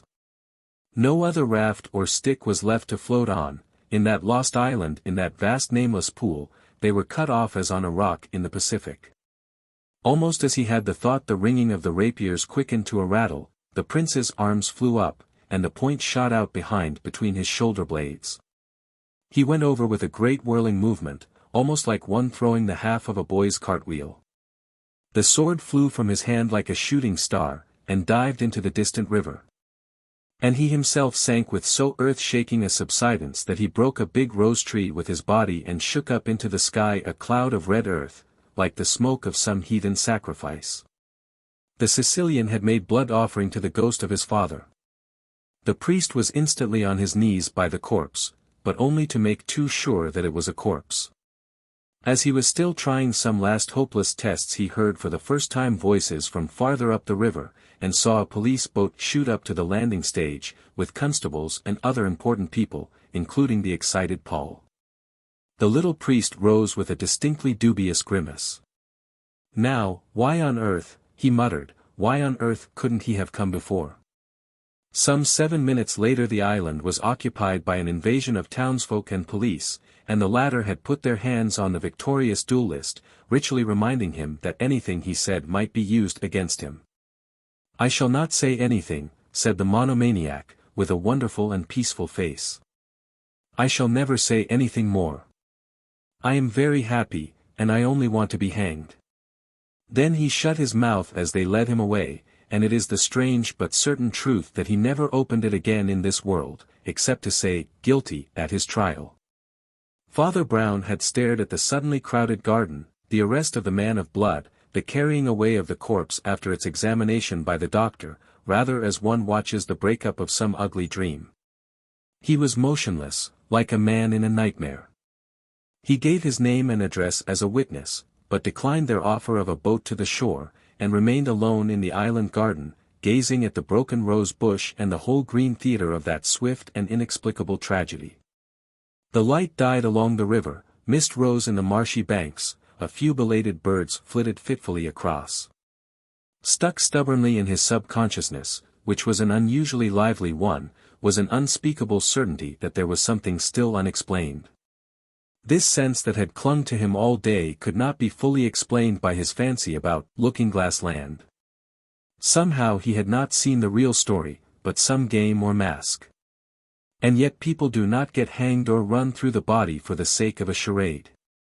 As he sat on the steps of the landing stage ruminating, he grew conscious of the tall, dark streak of a sail coming silently down the shining river, and sprang to his feet with such a backrush of feeling that he almost wept. "Flambeau!" he cried, and shook his friend by both hands again and again, much to the astonishment of that sportsman, as he came on shore with his fishing tackle. "Flambeau," he said, "so you're not killed?" "Killed," repeated the angler in great astonishment. "And why should I be killed?" "Oh, because nearly everybody else is," said his companion rather wildly. "Saradine got murdered, and Antonelli wants to be hanged, and his mother's fainted, and I, for one, don't know whether I'm in this world or the next. But, thank God, you're in the same one." And he took the bewildered Flambeau's arm. As they turned from the landing stage they came under the eaves of the low bamboo house, and looked in through one of the windows, as they had done on their first arrival. They beheld a lamplit interior well calculated to arrest their eyes. The table in the long dining room had been laid for dinner when Saradine's destroyer had fallen like a storm-bolt on the island. And the dinner was now in placid progress, for Mrs. Anthony sat somewhat sullenly at the foot of the table, while at the head of it was Mr. Paul, the major domo, eating and drinking of the best, his bleared, bluish eyes standing queerly out of his face, his gaunt countenance inscrutable, but by no means devoid of satisfaction. With a gesture of powerful impatience, Flambeau rattled at the window, wrenched it open, and put an indignant head into the lamplit room. "Well," he cried, "I can understand you may need some refreshment, but really to steal your master's dinner while he lies murdered in the garden." "I have stolen a great many things in a long and pleasant life," replied the strange old gentleman placidly. "This dinner is one of the few things I have not stolen. This dinner and this house and garden happen to belong to me." A thought flashed across Flambeau's face. "You mean to say," he began, "that the will of Prince Saradine—" "I am Prince Saradine," said the old man, munching a salted almond. Father Brown, who was looking at the birds outside, jumped as if he were shot, and put in at the window a pale face like a turnip. "You are what?" he repeated in a shrill voice. "Paul, Prince Saradine, a vos ordres," said the venerable person politely, lifting a glass of sherry. "I live here very quietly, being a domestic kind of fellow, and for the sake of modesty I am called Mr. Paul, to distinguish me from my unfortunate brother Mr. Stephen. He died, I hear, recently, in the garden. Of course, it is not my fault if enemies pursue him to this place. It is owing to the regrettable irregularity of his life. He was not a domestic character." He relapsed into silence, and continued to gaze at the opposite wall just above the bowed and somber head of the woman. They saw plainly the family likeness that had haunted them in the dead man. Then his old shoulders began to heave and shake a little, as if he were choking, but his face did not alter. "My God," cried Flambeau after a pause, "he's laughing." "Come away," said Father Brown, who was quite white. "Come away from this house of hell. Let us get into an honest boat again." Night had sunk on Rushes and River by the time they had pushed off from the island, and they went downstream in the dark, warming themselves with two big cigars that glowed like crimson ship's lanterns. Father Brown took his cigar out of his mouth and said, "I suppose you can guess the whole story now. After all, it's a primitive story. A man had two enemies. He was a wise man. And so he discovered that two enemies are better than one." "I do not follow that," answered Flambeau. "Oh, it's really simple," rejoined his friend. "Simple, though anything but innocent. Both the Saradines were scamps, but the prince, the elder, was the sort of scamp that gets to the top, and the younger, the captain, was the sort that sinks to the bottom. This squalid officer fell from beggar to blackmailer, and one ugly day he got his hold upon his brother, the prince. Obviously it was for no light matter, for Prince Paul Saradine was frankly fast, and had no reputation to lose as to the mere sins of society. In plain fact, it was a hanging matter, and Stephen literally had a rope round his brother's neck. He had somehow discovered the truth about the Sicilian affair, and could prove that Paul murdered old Antonelli in the mountains. The captain raked in the hush money heavily for 10 years, until even the prince's splendid fortune began to look a little foolish. But Prince Saradine bore another burden besides his blood-sucking brother. He knew that the son of Antonelli, a mere child at the time of the murder, had been trained in savage Sicilian loyalty, and lived only to avenge his father, not with the gibbet, for he lacked Stephen's legal proof, but with the old weapons of vendetta. The boy had practiced arms with a deadly perfection, and about the time that he was old enough to use them Prince Saradine began, as the society papers said, to travel. The fact is that he began to flee for his life, passing from place to place like a hunted criminal, but with one relentless man upon his trail. That was Prince Paul's position, and by no means a pretty one. The more money he spent on eluding Antonelli, the less he had to silence Stephen. The more he gave to silence Stephen, the less chance there was of finally escaping Antonelli. Then it was that he showed himself a great man, a genius like Napoleon. Instead of resisting his two antagonists, he surrendered suddenly to both of them. He gave way like a Japanese wrestler, and his foes fell prostrate before him. He gave up the race round the world, and he gave up his address to young Antonelli. Then he gave up everything to his brother. He sent Stephen money enough for smart clothes and easy travel, with a letter saying roughly, "This is all I have left. You have cleaned me out. I still have a little house in Norfolk, with servants and a cellar, and if you want more from me you must take that.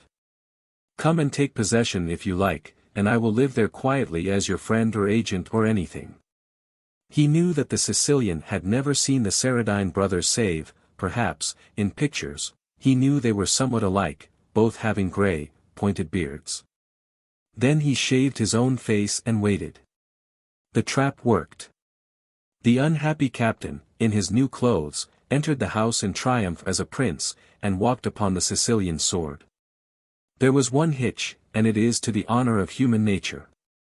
Evil spirits like Saradine often blunder by never expecting the virtues of mankind. He took it for granted that the Italian's blow, when it came, would be dark, violent and nameless, like the blow it avenged. That the victim would be knifed at night, or shot from behind a hedge, and so die without speech. It was a bad minute for Prince Paul when Antonelli's chivalry proposed a formal duel, with all its possible explanations. It was then that I found him putting off in his boat with wild eyes. He was fleeing, bareheaded, in an open boat before Antonelli should learn who he was. But, however agitated, he was not hopeless. He knew the adventurer and he knew the fanatic. It was quite probable that Stephen, the adventurer, would hold his tongue, through his mere histrionic pleasure in playing a part, his lust for clinging to his new cozy quarters, his rascal's trust in luck, and his fine fencing. It was certain that Antonelli, the fanatic, would hold his tongue, and be hanged without telling tales of his family. Paul hung about on the river till he knew the fight was over. Then he roused the town, brought the police, saw his two vanquished enemies taken away forever, and sat down smiling to his dinner. Laughing, "God help us," said Flambeau with a strong shudder. "Do they get such ideas from Satan?" "He got that idea from you," answered the priest. "God forbid," ejaculated Flambeau. "From me? What do you mean?" The priest pulled a visiting card from his pocket and held it up in the faint glow of his cigar. It was scrawled with green ink. "Don't you remember his original invitation to you?" he asked, "and the compliment to your criminal exploit? That trick of yours, he says, of getting one detective to arrest the other. He has just copied your trick.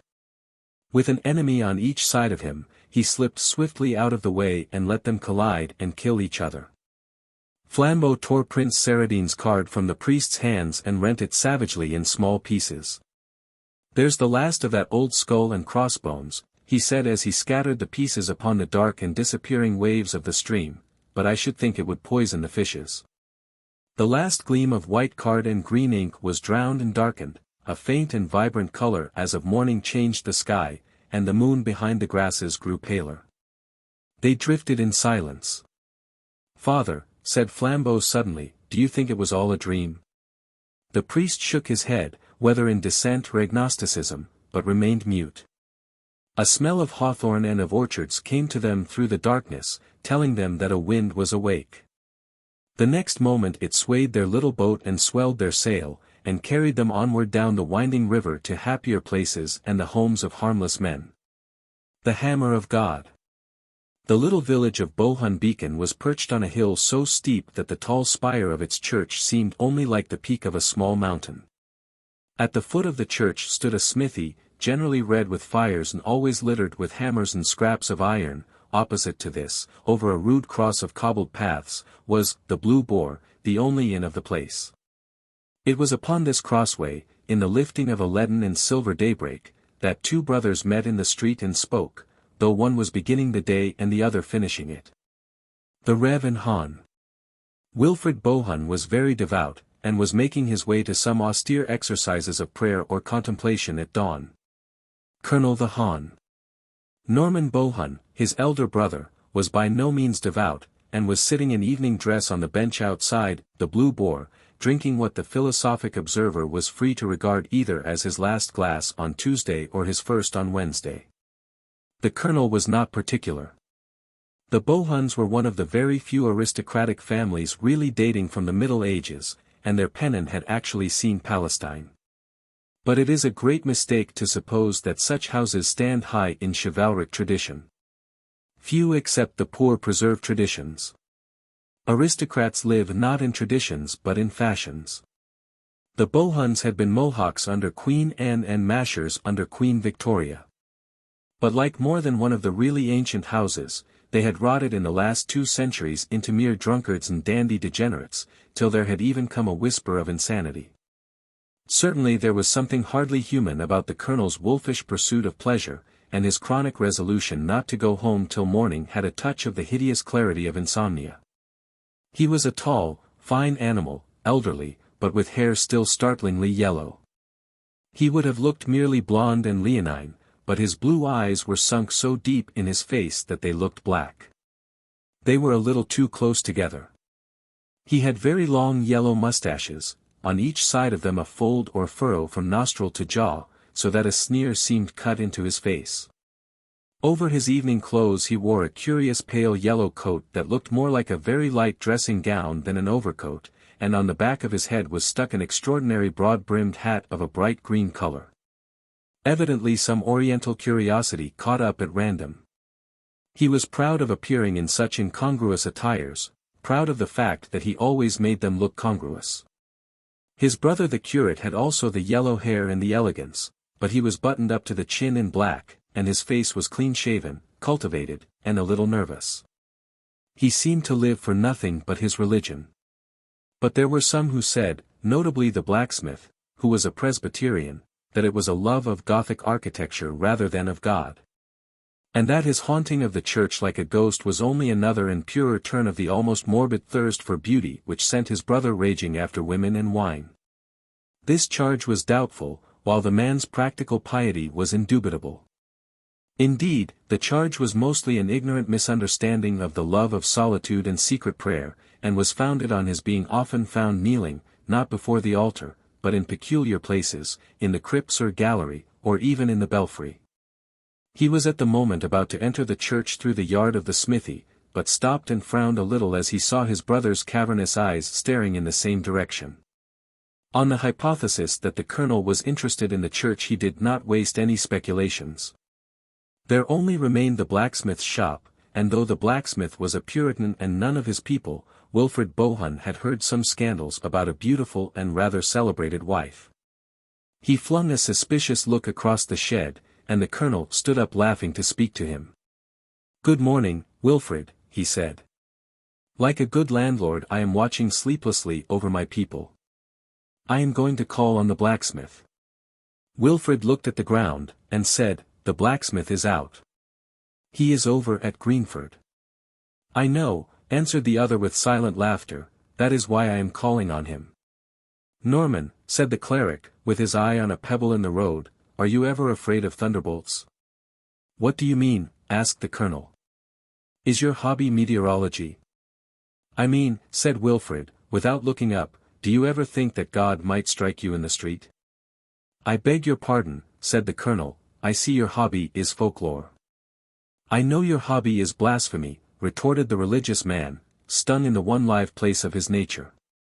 But if you do not fear God, you have good reason to fear man. The elder raised his eyebrows politely. Fear man, he said. Barnes the blacksmith is the biggest and strongest man for 40 miles round, said the clergyman sternly. I know you are no coward or weakling, but he could throw you over the wall. This struck home, being true, and the lowering line by mouth and nostril darkened and deepened. For a moment he stood with the heavy sneer on his face. But in an instant Colonel Bohun had recovered his own cruel good humor and laughed, showing two dog-like front teeth under his yellow mustache. In that case, my dear Wilfred, he said quite carelessly, it was wise for the last of the Bohuns to come out partially in armor. And he took off the queer round hat covered with green, showing that it was lined within with steel. Wilfred recognized it indeed as a light Japanese or Chinese helmet torn down from a trophy that hung in the old family hall. It was the first hat to hand, explained his brother airily, always the nearest hat, and the nearest woman. The blacksmith is away at Greenford, said Wilfred quietly, the time of his return is unsettled. And with that he turned and went into the church with bowed head, crossing himself like one who wishes to be quit of an unclean spirit. He was anxious to forget such grossness in the cool twilight of his tall Gothic cloisters, but on that morning it was fated that his still round of religious exercises should be everywhere arrested by small shocks. As he entered the church, hitherto always empty at that hour, a kneeling figure rose hastily to its feet and came towards the full daylight of the doorway. When the curate saw it he stood still with surprise. For the early worshipper was none other than the village idiot, a nephew of the blacksmith, one who neither would nor could care for the church or for anything else. He was always called Mad Joe, and seemed to have no other name. He was a dark, strong, slouching lad, with a heavy white face, dark straight hair, and a mouth always open. As he passed the priest, his mooncalf countenance gave no hint of what he had been doing or thinking of. He had never been known to pray before. What sort of prayers was he saying now? Extraordinary prayers surely. Wilfred Bohun stood rooted to the spot long enough to see the idiot go out into the sunshine, and even to see his dissolute brother hail him with a sort of avuncular jocularity. The last thing he saw was the colonel throwing pennies at the open mouth of Joe, with the serious appearance of trying to hit it. This ugly sunlit picture of the stupidity and cruelty of the earth sent the ascetic finally to his prayers for purification and new thoughts. He went up to a pew in the gallery, which brought him under a colored window which he loved and always quieted his spirit, a blue window with an angel carrying lilies. There he began to think less about the half-wit, with his livid face and mouth like a fish. He began to think less of his evil brother, pacing like a lean lion in his horrible hunger. He sank deeper and deeper into those cold and sweet colors of silver blossoms and sapphire sky. In this place half an hour afterwards he was found by Gibbs, the village cobbler, who had been sent for him in some haste. He got to his feet with promptitude, for he knew that no small matter would have brought Gibbs into such a place at all. The cobbler was, as in many villages, an atheist, and his appearance in church was a shade more extraordinary than Mad Joe's. It was a morning of theological enigmas. "What is it?" asked Wilfred Bohun rather stiffly, but putting out a trembling hand for his hat. The atheist spoke in a tone that, coming from him, was quite startlingly respectful, and even, as it were, huskily sympathetic. "You must excuse me, sir," he said in a hoarse whisper, "but we didn't think it right not to let you know at once. I'm afraid a rather dreadful thing has happened, sir. I'm afraid your brother." Wilfred clenched his frail hands. "What devilry has he done now?" he cried in voluntary passion. "Why, sir," said the cobbler, coughing, "I'm afraid he's done nothing, and won't do anything. I'm afraid he's done for. You had really better come down, sir. The curate followed the cobbler down a short winding stair which brought them out at an entrance rather higher than the street. Bohun saw the tragedy in one glance, flat underneath him like a plan. In the yard of the smithy were standing 5 or 6 men mostly in black, one in an inspector's uniform. They included the doctor, the Presbyterian minister, and the priest from the Roman Catholic chapel, to which the blacksmith's wife belonged. The latter was speaking to her, indeed, very rapidly, in an undertone, as she, a magnificent woman with red gold hair, was sobbing blindly on a bench. Between these two groups, and just clear of the main heap of hammers, lay a man in evening dress, spread-eagled and flat on his face.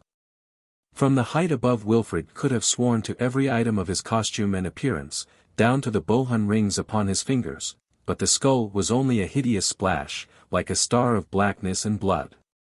Wilfrid Bohun gave but one glance, and ran down the steps into the yard.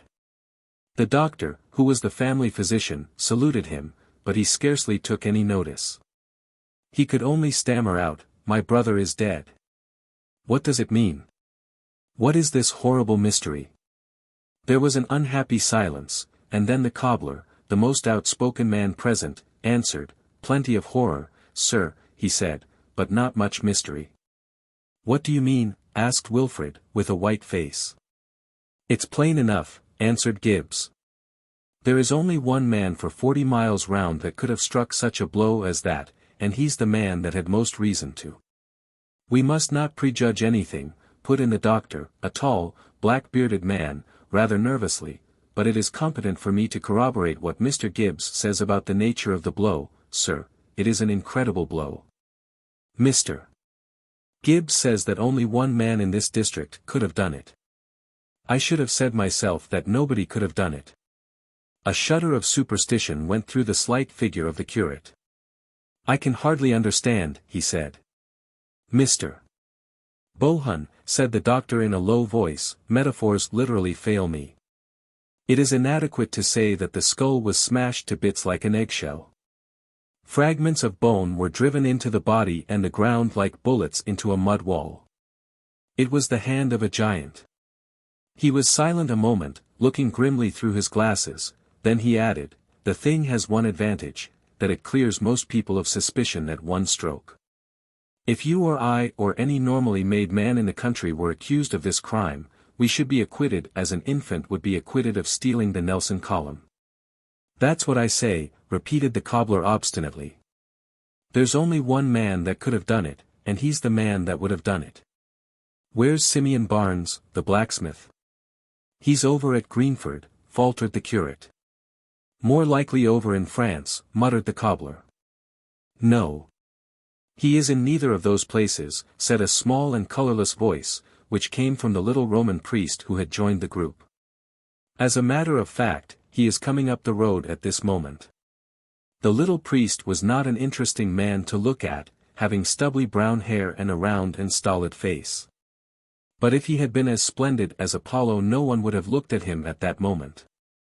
Everyone turned round and peered at the pathway which wound across the plain below, along which was indeed walking, at his own huge stride and with a hammer on his shoulder, Simeon the smith. He was a bony and gigantic man, with deep, dark, sinister eyes and a dark chin beard. He was walking and talking quietly with 2 other men, and though he was never specially cheerful, he seemed quite at his ease. "My God!" cried the atheistic cobbler, "and there's the hammer he did it with." "No," said the inspector, a sensible-looking man with a sandy mustache, speaking for the first time. "There's the hammer he did it with over there by the church wall.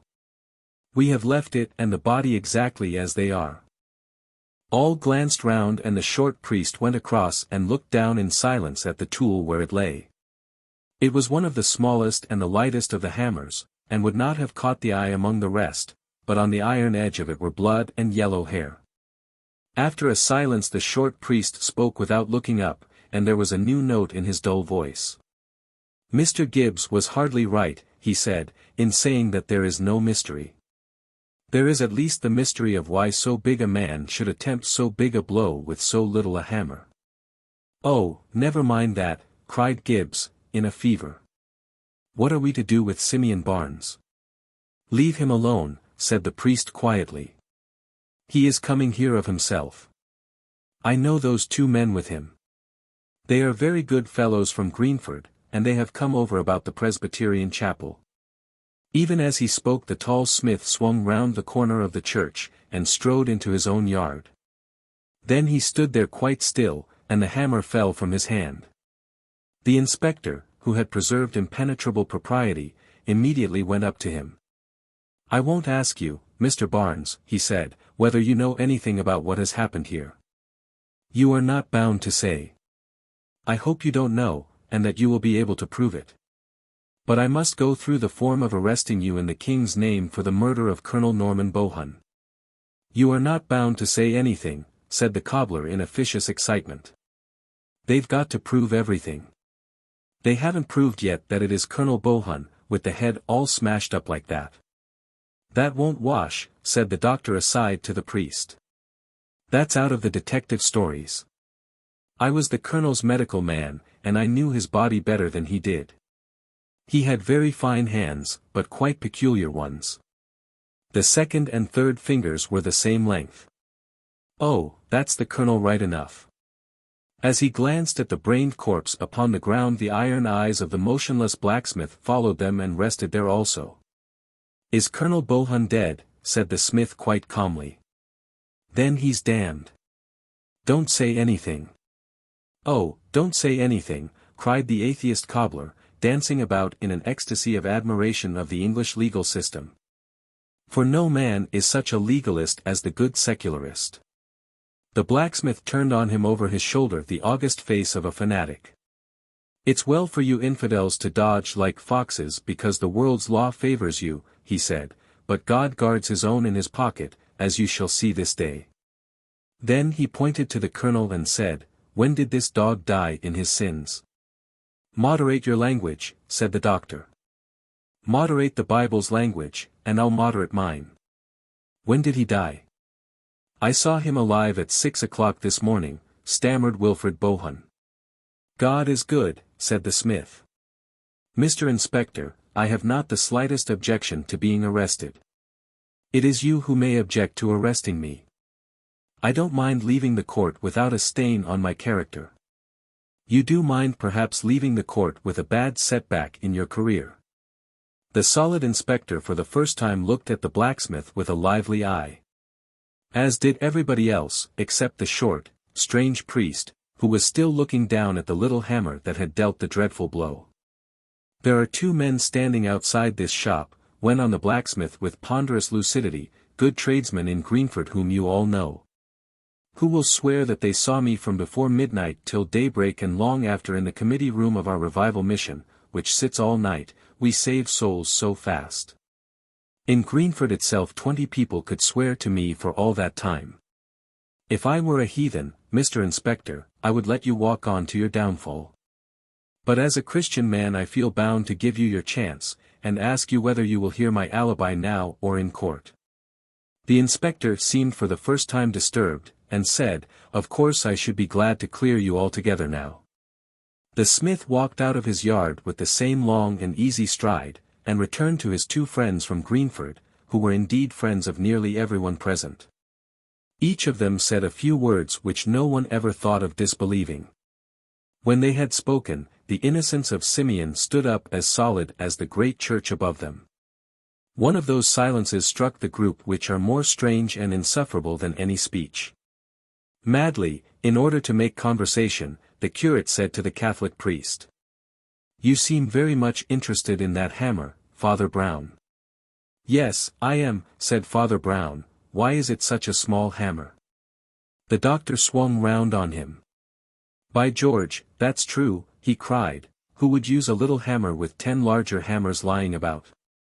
Then he lowered his voice in the curate's ear and said, "Only the kind of person that can't lift a large hammer. It is not a question of force or courage between the sexes. It's a question of lifting power in the shoulders. A bold woman could commit 10 murders with a light hammer and never turn a hair. She could not kill a beetle with a heavy one. Wilfred Bohun was staring at him with a sort of hypnotized horror, while Father Brown listened with his head a little on one side, really interested and attentive. The doctor went on with more hissing emphasis. Why do these idiots always assume that the only person who hates the wife's lover is the wife's husband? 9 times out of 10 the person who most hates the wife's lover is the wife. Who knows what insolence or treachery he had shown her? Look there. He made a momentary gesture towards the red-haired woman on the bench. She had lifted her head at last and the tears were drying on her splendid face. But the eyes were fixed on the corpse with an electric glare that had in it something of idiocy. The Reverend Wilfred Bohun made a limp gesture as if waving away all desire to know. But Father Brown, dusting off his sleeve some ashes blown from the furnace, spoke in his indifferent way. "You are like so many doctors," he said, "your mental science is really suggestive. It is your physical science that is utterly impossible. I agree that the woman wants to kill the correspondent much more than the petitioner does. And I agree that a woman will always pick up a small hammer instead of a big one. But the difficulty is one of physical impossibility. No woman ever born could have smashed a man's skull out flat like that." Then he added reflectively, after a pause, "These people haven't grasped the whole of it. The man was actually wearing an iron helmet, and the blow scattered it like broken glass. Look at that woman. Look at her arms." Silence held them all up again, and then the doctor said rather sulkily, "Well, I may be wrong. There are objections to everything. But I stick to the main point. No man but an idiot would pick up that little hammer if he could use a big hammer." With that the lean and quivering hands of Wilfred Bohun went up to his head and seemed to clutch his scanty yellow hair. After an instant they dropped, and he cried, "That was the word I wanted, you have said the word." Then he continued, mastering his discomposure, "The words you said were, no man but an idiot would pick up the small hammer." "Yes," said the doctor. "Well, said the curate, "no man but an idiot did." The rest stared at him with eyes arrested and riveted, and he went on in a febrile and feminine agitation. "I am a priest," he cried unsteadily, "and a priest should be no shedder of blood. I mean that he should bring no one to the gallows. And I thank God that I see the criminal clearly now, because he is a criminal who cannot be brought to the gallows." "You will not denounce him?" inquired the doctor. "He would not be hanged if I did denounce him," answered Wilfred with a wild but curiously happy smile. "When I went into the church this morning I found a madman praying there, that poor Joe, who has been wrong all his life. God knows what he prayed, but with such strange folk it is not incredible to suppose that their prayers are all upside down. Very likely a lunatic would pray before killing a man. When I last saw poor Joe he was with my brother. My brother was mocking him." "By Jove," cried the doctor, "this is talking at last. But how do you explain?" The Reverend Wilfred was almost trembling with the excitement of his own glimpse of the truth. "Don't you see? Don't you see?" he cried feverishly, "that is the only theory that covers both the queer things, that answers both the riddles. The two riddles are the little hammer and the big blow. The smith might have struck the big blow, but would not have chosen the little hammer. His wife would have chosen the little hammer, but she could not have struck the big blow. But the madman might have done both. As for the little hammer, why, he was mad and might have picked up anything. And for the big blow, have you never heard, doctor, that a maniac in his paroxysm may have the strength of 10 men? The doctor drew a deep breath and then said, "By golly, I believe you've got it." Father Brown had fixed his eyes on the speaker so long and steadily as to prove that his large grey, ox-like eyes were not quite so insignificant as the rest of his face. When silence had fallen he said with marked respect, "Mr. Bohun, yours is the only theory yet propounded which holds water every way and is essentially unassailable. I think, therefore, that you deserve to be told, on my positive knowledge, that it is not the true one." And with that the old little man walked away and stared again at the hammer. "That fellow seems to know more than he ought to," whispered the doctor peevishly to Wilfred. Those popish priests are deucedly sly. No, no, said Bohun, with a sort of wild fatigue. It was the lunatic. It was the lunatic. The group of the two clerics and the doctor had fallen away from the more official group containing the inspector and the man he had arrested. Now, however, that their own party had broken up, they heard voices from the others. The priest looked up quietly and then looked down again as he heard the blacksmith say in a loud voice. I hope I've convinced you, Mr. Inspector. I'm a strong man, as you say, but I couldn't have flung my hammer bang here from Greenford. My hammer hasn't got wings that it should come flying half a mile over hedges and fields. The inspector laughed amicably and said, No, I think you can be considered out of it, though it's one of the rummiest coincidences I ever saw. I can only ask you to give us all the assistance you can in finding a man as big and strong as yourself. By George! You might be useful, if only to hold him. I suppose you yourself have no guess at the man. I may have a guess, said the pale smith, but it is not at a man. Then, seeing the scared eyes turn towards his wife on the bench, he put his huge hand on her shoulder and said, Nor a woman either. What do you mean? Asked the inspector jocularly. You don't think cows use hammers, do you? I think no thing of flesh held that hammer, said the blacksmith in a stifled voice, mortally speaking, I think the man died alone. Wilfred made a sudden forward movement and peered at him with burning eyes. Do you mean to say, Barnes, came the sharp voice of the cobbler, that the hammer jumped up of itself and knocked the man down? Oh, you gentlemen may stare and snigger, cried Simeon. You clergymen who tell us on Sunday in what a stillness the Lord smote Sennacherib. I believe that one who walks invisible in every house defended the honor of mine, and laid the defiler dead before the door of it. I believe the force in that blow was just the force there is in earthquakes, and no force less. Wilfred said, with a voice utterly undescribable, I told Norman myself to beware of the thunderbolt. That agent is outside my jurisdiction, said the inspector with a slight smile. You are not outside his, answered the smith, see you to it, and, turning his broad back, he went into the house. The shaken Wilfred was led away by Father Brown, who had an easy and friendly way with him. Let us get out of this horrid place, Mr. Bohun, he said. May I look inside your church? I hear it's one of the oldest in England. We take some interest, you know, he added with a comical grimace, in old English churches. Wilfred Bohun did not smile, for humor was never his strong point.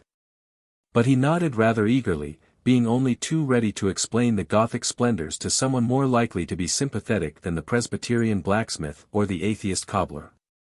By all means, he said, let us go in at this side. And he led the way into the high side entrance at the top of the flight of steps. Father Brown was mounting the first step to follow him when he felt a hand on his shoulder, and turned to behold the dark, thin figure of the doctor, his face darker yet with suspicion. Sir, said the physician harshly, you appear to know some secrets in this black business. May I ask if you are going to keep them to yourself? Why, doctor, answered the priest, smiling quite pleasantly, there is one very good reason why a man of my trade should keep things to himself when he is not sure of them. And that is that it is so constantly his duty to keep them to himself when he is sure of them. But if you think I have been discourteously reticent with you or anyone, I will go to the extreme limit of my custom. I will give you two very large hints. Well, sir, said the doctor gloomily. First, said Father Brown quietly, the thing is quite in your own province. It is a matter of physical science. The blacksmith is mistaken, not perhaps in saying that the blow was divine, but certainly in saying that it came by a miracle. It was no miracle, doctor, except in so far as man is himself a miracle, with his strange and wicked and yet half-heroic heart. The force that smashed that skull was a force well known to scientists, one of the most frequently debated of the laws of nature. The doctor, who was looking at him with frowning intentness, only said, and the other hint. The other hint is this, said the priest. Do you remember the blacksmith, though he believes in miracles, talking scornfully of the impossible fairy tale that his hammer had wings and flew half a mile across country? Yes, said the doctor, I remember that. Well, added Father Brown, with a broad smile, that fairy tale was the nearest thing to the real truth that has been said today. And with that he turned his back and stumped up the steps after the curate. The Reverend Wilfrid, who had been waiting for him, pale and impatient, as if this little delay were the last straw for his nerves, led him immediately to his favorite corner of the church. That part of the gallery closest to the carved roof and lit by the wonderful window with the angel. The little Latin priest explored and admired everything exhaustively, talking cheerfully but in a low voice all the time. When in the course of his investigation he found the side exit and the winding stair down which Wilfrid had rushed to find his brother dead, Father Brown ran not down but up, with the agility of a monkey. And his clear voice came from an outer platform above. "Come up here, Mr. Bohun," he called. "The air will do you good." Bohun followed him, and came out on a kind of stone gallery or balcony outside the building, from which one could see the illimitable plain in which their small hill stood, wooded away to the purple horizon and dotted with villages and farms. Clear and square, but quite small beneath them, was the blacksmith's yard, where the inspector still stood taking notes and the corpse still lay like a smashed fly. "Might be the map of the world, mightn't it?" said Father Brown. "Yes," said Bohun very gravely, and nodded his head. Immediately beneath and about them the lines of the Gothic building plunged outwards into the void with a sickening swiftness akin to suicide. There is that element of Titan energy in the architecture of the Middle Ages that, from whatever aspect it be seen, it always seems to be rushing away, like the strong back of some maddened horse. This church was hewn out of ancient and silent stone, bearded with old fungoids and stained with the nests of birds. And yet, when they saw it from below, it sprang like a fountain at the stars. And when they saw it, as now, from above, it poured like a cataract into a voiceless pit. For these two men on the tower were left alone with the most terrible aspect of Gothic. The monstrous foreshortening and disproportion, the dizzy perspectives, the glimpses of great things small and small things great, a topsy-turvydom of stone in the mid-air. Details of stone, enormous by their proximity, were relieved against a pattern of fields and farms, pygmy in their distance. A carved bird or beast at a corner seemed like some vast walking or flying dragon wasting the pastures and villages below. The whole atmosphere was dizzy and dangerous, as if men were upheld in air amid the gyrating wings of colossal genii, and the whole of that old church, as tall and rich as a cathedral, seemed to sit upon the sunlit country like a cloudburst. "I think there is something rather dangerous about standing on these high places even to pray," said Father Brown. "Heights were made to be looked at, not to be looked from." "Do you mean that one may fall over?" asked Wilfrid. "I mean that one's soul may fall if one's body doesn't," said the other priest. "I scarcely understand you," remarked Bohun indistinctly. "Look at that blacksmith, for instance," went on Father Brown calmly. "A good man, but not a Christian, hard, imperious, unforgiving. Well, his Scotch religion was made up by men who prayed on hills and high crags, and learned to look down on the world more than to look up at heaven. Humility is the mother of giants. One sees great things from the valley, only small things from the peak." "But he didn't do it," said Bohun tremulously. "No," said the other in an odd voice, "we know he didn't do it." After a moment he resumed, looking tranquilly out over the plain with his pale grey eyes. "I knew a man," he said, "who began by worshipping with others before the altar, but who grew fond of high and lonely places to pray from, corners or niches in the belfry or the spire. And once in one of those dizzy places, where the whole world seemed to turn under him like a wheel, his brain turned also, and he fancied he was God. So that, though he was a good man, he committed a great crime." Wilfrid's face was turned away, but his bony hands turned blue and white as they tightened on the parapet of stone. He thought it was given to him to judge the world and strike down the sinner. He would never have had such a thought if he had been kneeling with other men upon a floor. But he saw all men walking about like insects. He saw one especially strutting just below him, insolent and evident by a bright green hat, a poisonous insect. Rooks cawed round the corners of the belfry, but there was no other sound till Father Brown went on. This also tempted him, that he had in his hand one of the most awful engines of nature, I mean gravitation, that mad and quickening rush by which all earth's creatures fly back to her heart when released. See, the inspector is strutting just below us in the smithy. If I were to toss a pebble over this parapet it would be something like a bullet by the time it struck him. If I were to drop a hammer, even a small hammer. Wilfred Bohun threw one leg over the parapet, and Father Brown had him in a minute by the collar. Not by that door, he said quite gently. That door leads to hell. Bohun staggered back against the wall, and stared at him with frightful eyes. How do you know all this? He cried. Are you a devil? I am a man, answered Father Brown gravely, and therefore have all devils in my heart. Listen to me, he said after a short pause. I know what you did, at least, I can guess the great part of it. When you left your brother you were racked with no unrighteous rage, to the extent even that you snatched up a small hammer, half inclined to kill him with his foulness on his mouth. Recoiling, you thrust it under your buttoned coat instead, and rushed into the church.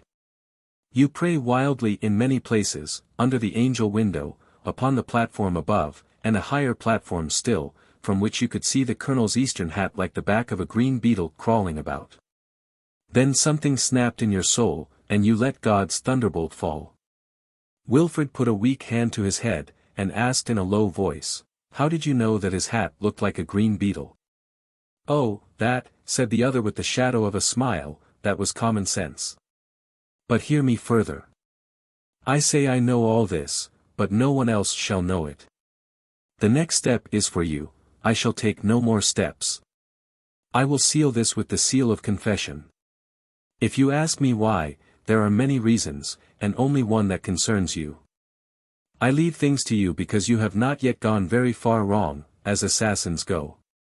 You did not help to fix the crime on the smith when it was easy, or on his wife, when that was easy. You tried to fix it on the imbecile because you knew that he could not suffer. That was one of the gleams that it is my business to find in assassins. And now come down into the village, and go your own way as free as the wind, for I have said my last word. They went down the winding stairs in utter silence, and came out into the sunlight by the smithy. Wilfred Bohun carefully unlatched the wooden gate of the yard, and going up to the inspector, said, I wish to give myself up. I have killed my brother. The eye of Apollo. That singular smoky sparkle, at once a confusion and a transparency, which is the strange secret of the Thames, was changing more and more from its grey to its glittering extreme as the sun climbed to the zenith over Westminster. And two men crossed Westminster Bridge. One man was very tall and the other very short. They might even have been fantastically compared to the arrogant clock tower of Parliament and the humbler humped shoulders of the Abbey, for the short man was in clerical dress. The official description of the tall man was M. Hercule Flambeau, private detective, and he was going to his new offices in a new pile of flats facing the Abbey entrance. The official description of the short man was the Reverend J. Brown, attached to St. Francis Xavier's Church, Camberwell, and he was coming from a Camberwell deathbed to see the new offices of his friend. The building was American in its skyscraping altitude, and American also in the oiled elaboration of its machinery of telephones and lifts. But it was barely finished and still understaffed, only 3 tenants had moved in. The office just above Flambeau was occupied, as also was the office just below him. The 2 floors above that and the 3 floors below were entirely bare. But the first glance at the new tower of flats caught something much more arresting. Save for a few relics of scaffolding, the one glaring object was erected outside the office just above Flambeau's. It was an enormous gilt effigy of the human eye, surrounded with rays of gold, and taking up as much room as 2 or 3 of the office windows. What on earth is that? Asked Father Brown, and stood still. Oh, a new religion, said Flambeau, laughing, one of those new religions that forgive your sins by saying you never had any. Rather like Christian Science, I should think. The fact is that a fellow calling himself Callan, I don't know what his name is, except that it can't be that, has taken the flat just above me. I have 2 lady typewriters underneath me, and this enthusiastic old humbug on top. He calls himself the new priest of Apollo, and he worships the sun. Let him look out, said Father Brown. The sun was the cruelest of all the gods. But what does that monstrous eye mean? As I understand it, it is a theory of theirs, answered Flambeau, that a man can endure anything if his mind is quite steady. Their 2 great symbols are the sun and the open eye. For they say that if a man were really healthy he could stare at the sun. If a man were really healthy, said Father Brown, he would not bother to stare at it. Well, that's all I can tell you about the new religion, went on Flambeau carelessly. It claims, of course, that it can cure all physical diseases. Can it cure the one spiritual disease? Asked Father Brown, with a serious curiosity. And what is the one spiritual disease? Asked Flambeau, smiling. Oh, thinking one is quite well, said his friend. Flambeau was more interested in the quiet little office below him than in the flamboyant temple above. He was a lucid southerner, incapable of conceiving himself as anything but a Catholic or an atheist, and new religions of a bright and pallid sort were not much in his line. But humanity was always in his line, especially when it was good-looking. Moreover, the ladies downstairs were characters in their way. The office was kept by 2 sisters, both slight and dark, one of them tall and striking. She had a dark, eager, and aquiline profile, and was one of those women whom one always thinks of in profile, as of the clean-cut edge of some weapon. She seemed to cleave her way through life. She had eyes of startling brilliancy, but it was the brilliancy of steel rather than of diamonds, and her straight, slim figure was a shade too stiff for its grace. Her younger sister was like her shortened shadow, a little grayer, paler, and more insignificant. They both wore a businesslike black, with little masculine cuffs and collars. There are thousands of such curt, strenuous ladies in the offices of London, but the interest of these lay rather in their real than their apparent position. For Pauline Stacey, the elder, was actually the heiress of a crest and half a county, as well as great wealth. She had been brought up in castles and gardens, before a frigid fierceness, peculiar to the modern woman, had driven her to what she considered a harsher and a higher existence. She had not, indeed, surrendered her money. In that there would have been a romantic or monkish abandon quite alien to her masterful utilitarianism. She held her wealth, she would say, for use upon practical social objects. Part of it she had put into her business, the nucleus of a model typewriting emporium, part of it was distributed in various leagues and causes for the advancement of such work among women. How far Joan, her sister and partner, shared this slightly prosaic idealism no one could be very sure. But she followed her leader with a dog-like affection which was somehow more attractive, with its touch of tragedy, than the hard, high spirits of the elder.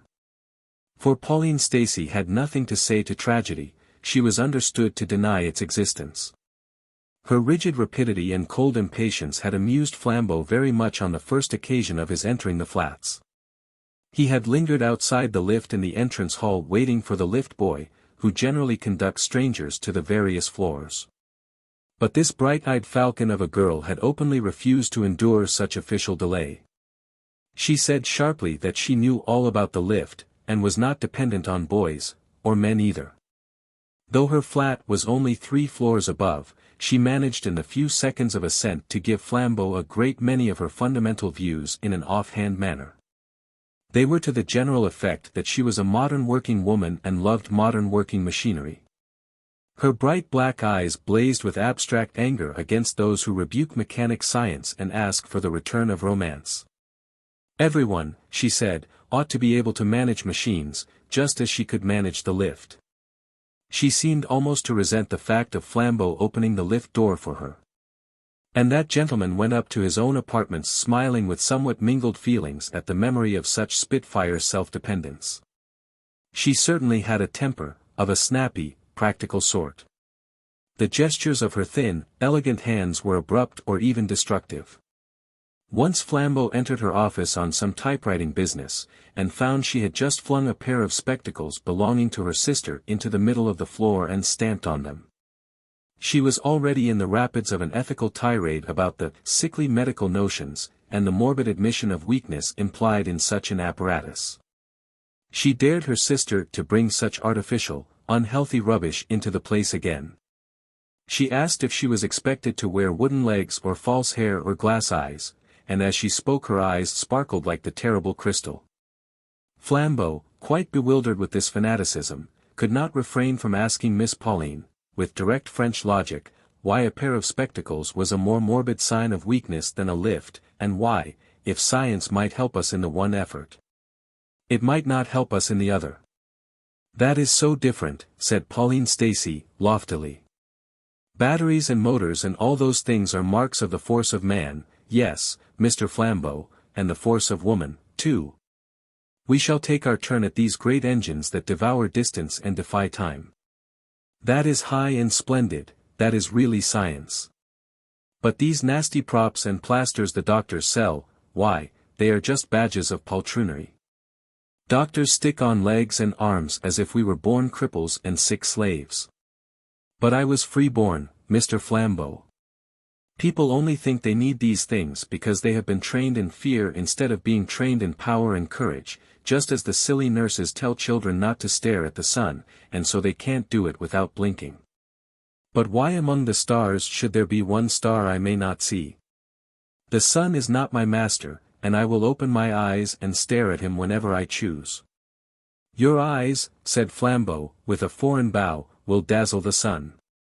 He took pleasure in complimenting this strange stiff beauty, partly because it threw her a little off her balance. But as he went upstairs to his floor he drew a deep breath and whistled, saying to himself, "So she has got into the hands of that conjurer upstairs with his golden eye." For, little as he knew or cared about the new religion of Callan, he had heard of his special notion about sun-gazing. He soon discovered that the spiritual bond between the floors above and below him was close and increasing. The man who called himself Callan was a magnificent creature, worthy, in a physical sense, to be the pontiff of Apollo. He was nearly as tall even as Flambeau, and very much better looking, with a golden beard, strong blue eyes, and a mane flung back like a lion's. In structure he was the blonde beast of Nietzsche, but all this animal beauty was heightened, brightened and softened by genuine intellect and spirituality. If he looked like one of the great Saxon kings, he looked like one of the kings that were also saints. And this despite the cockney incongruity of his surroundings, the fact that he had an office halfway up a building in Victoria Street. That the clerk, a commonplace youth in cuffs and collars, sat in the outer room, between him and the corridor, that his name was on a brass plate, and the gilt emblem of his creed hung above his street, like the advertisement of an oculist. All this vulgarity could not take away from the man called Callan the vivid oppression and inspiration that came from his soul and body. When all was said, a man in the presence of this quack did feel in the presence of a great man. Even in the loose jacket suit of linen that he wore as a workshop dress in his office he was a fascinating and formidable figure. And when robed in the white vestments and crowned with the golden circlet, in which he daily saluted the sun, he really looked so splendid that the laughter of the street people sometimes died suddenly on their lips. For 3 times in the day the new sun-worshipper went out on his little balcony, in the face of all Westminster, to say some litany to his shining lord, once at daybreak, once at sunset, and once at the shock of noon. And it was while the shock of noon still shook faintly from the towers of Parliament and Parish Church that Father Brown, the friend of Flambeau, first looked up and saw the white priest of Apollo. Flambeau had seen quite enough of these daily salutations of Phoebus, and plunged into the porch of the tall building without even looking for his clerical friend to follow. But Father Brown, whether from a professional interest in ritual or a strong individual interest in tomfoolery, stopped and stared up at the balcony of the sun-worshipper, just as he might have stopped and stared up at a Punch and Judy. Callan the prophet was already erect, with argent garments and uplifted hands, and the sound of his strangely penetrating voice could be heard all the way down the busy street uttering his solar litany. He was already in the middle of it. His eyes were fixed upon the flaming disk. It is doubtful if he saw anything or anyone on this earth. It is substantially certain that he did not see a stunted, round-faced priest who, in the crowd below, looked up at him with blinking eyes. That was perhaps the most startling difference between even these two far divided men. Father Brown could not look at anything without blinking, but the priest of Apollo could look on the blaze at noon without a quiver of the eyelid. "O sun," cried the prophet, "O star that art too great to be allowed among the stars.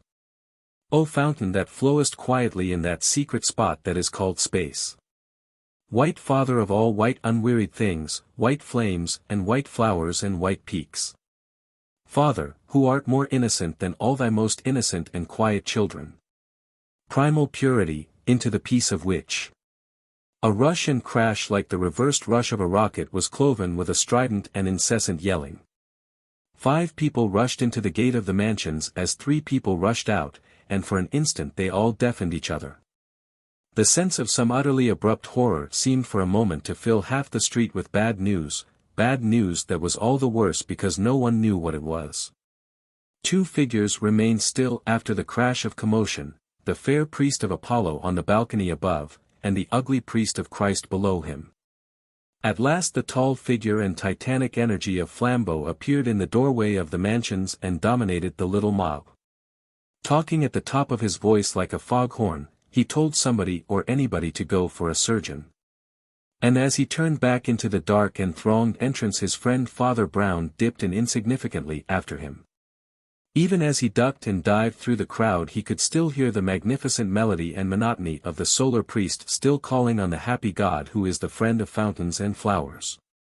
Father Brown found Flambeau and some 6 other people standing round the enclosed space into which the lift commonly descended. But the lift had not descended. Something else had descended, something that ought to have come by a lift. For the last 4 minutes Flambeau had looked down on it, had seen the brained and bleeding figure of that beautiful woman who denied the existence of tragedy. He had never had the slightest doubt that it was Pauline Stacey. And, though he had sent for a doctor, he had not the slightest doubt that she was dead. He could not remember for certain whether he had liked her or disliked her, there was so much both to like and dislike. But she had been a person to him, and the unbearable pathos of details and habit stabbed him with all the small daggers of bereavement. He remembered her pretty face and priggish speeches with a sudden secret vividness which is all the bitterness of death. In an instant, like a bolt from the blue, like a thunderbolt from nowhere, that beautiful and defiant body had been dashed down the open well of the lift to death at the bottom. Was it suicide? With so insolent an optimist it seemed impossible. Was it murder? But who was there in those hardly inhabited flats to murder anybody? In a rush of raucous words, which he meant to be strong and suddenly found weak, he asked where was that fellow Callan. A voice, habitually heavy, quiet and full, assured him that Callan for the last 15 minutes had been away up on his balcony worshipping his God. When Flambeau heard the voice, and felt the hand of Father Brown, he turned his swarthy face and said abruptly, "Then, if he has been up there all the time, who can have done it?" "Perhaps," said the other, "we might go upstairs and find out. We have half an hour before the police will move." Leaving the body of the slain heiress in charge of the surgeons, Flambeau dashed up the stairs to the typewriting office, found it utterly empty, and then dashed up to his own. Having entered that, he abruptly returned with a new and white face to his friend. "Her sister," he said, with an unpleasant seriousness, "her sister seems to have gone out for a walk." Father Brown nodded. "Or, she may have gone up to the office of that Sun man," he said. "If I were you I should just verify that, and then let us all talk it over in your office. No," he added suddenly, as if remembering something, "shall I ever get over that stupidity of mine? Of course, in their office downstairs." Flambeau stared. But he followed the little father downstairs to the empty flat of the Staceys, where that impenetrable pastor took a large red leather chair in the very entrance, from which he could see the stairs and landings, and waited. He did not wait very long. In about 4 minutes 3 figures descended the stairs, alike only in their solemnity. The first was Joan Stacey, the sister of the dead woman, evidently she had been upstairs in the temporary temple of Apollo. The second was the priest of Apollo himself, his litany finished, sweeping down the empty stairs in utter magnificence, something in his white robes, beard and parted hair had the look of Doors Christ leaving the praetorium. The third was Flambeau, black-browed and somewhat bewildered. Miss Joan Stacy, dark, with a drawn face and hair prematurely touched with grey, walked straight to her own desk and set out her papers with a practical flap. The mere action rallied everyone else to sanity. If Miss Joan Stacy was a criminal, she was a cool one. Father Brown regarded her for some time with an odd little smile, and then, without taking his eyes off her, addressed himself to somebody else. "Prophet," he said, presumably addressing Callan, "I wish you would tell me a lot about your religion." "I shall be proud to do it," said Callan, inclining his still crowned head, "but I am not sure that I understand." "Why, it's like this," said Father Brown, in his frankly doubtful way. "We are taught that if a man has really bad first principles, that must be partly his fault. But, for all that, we can make some difference between a man who insults his quite clear conscience and a man with a conscience more or less clouded with sophistries. Now, do you really think that murder is wrong at all? Is this an accusation?" asked Callan very quietly. "No," answered Brown, equally gently, "it is the speech for the defense." In the long and startled stillness of the room the prophet of Apollo slowly rose, and really it was like the rising of the sun. He filled that room with his light and life in such a manner that a man felt he could as easily have filled Salisbury Plain. His robed form seemed to hang the whole room with classic draperies. His epic gesture seemed to extend it into grander perspectives, till the little black figure of the modern cleric seemed to be a fault and an intrusion, a round, black blot upon some splendor of Hellas. "We meet at last, Caiaphas," said the prophet. "Your church and mine are the only realities on this earth. I adore the sun, and you the darkening of the sun, you are the priest of the dying and I of the living God. Your present work of suspicion and slander is worthy of your coat and creed. All your church is but a black police, you are only spies and detectives seeking to tear from men confessions of guilt, whether by treachery or torture. You would convict men of crime, I would convict them of innocence. You would convince them of sin, I would convince them of virtue. Reader of the books of evil, one more word before I blow away your baseless nightmares forever. Not even faintly could you understand how little I care whether you can convict me or no. The things you call disgrace and horrible hanging are to me no more than an ogre in a child's toy book to a man once grown up. You said you were offering the speech for the defense. I care so little for the cloudland of this life that I will offer you the speech for the prosecution. There is but one thing that can be said against me in this matter, and I will say it myself. The woman that is dead was my love and my bride, not after such manner as your tin chapels call lawful, but by a law purer and sterner than you will ever understand. She and I walked another world from yours, and trod palaces of crystal while you were plodding through tunnels and corridors of brick. Well, I know that policemen, theological and otherwise, always fancy that where there has been love there must soon be hatred, so there you have the first point made for the prosecution. But the second point is stronger, I do not grudge it you.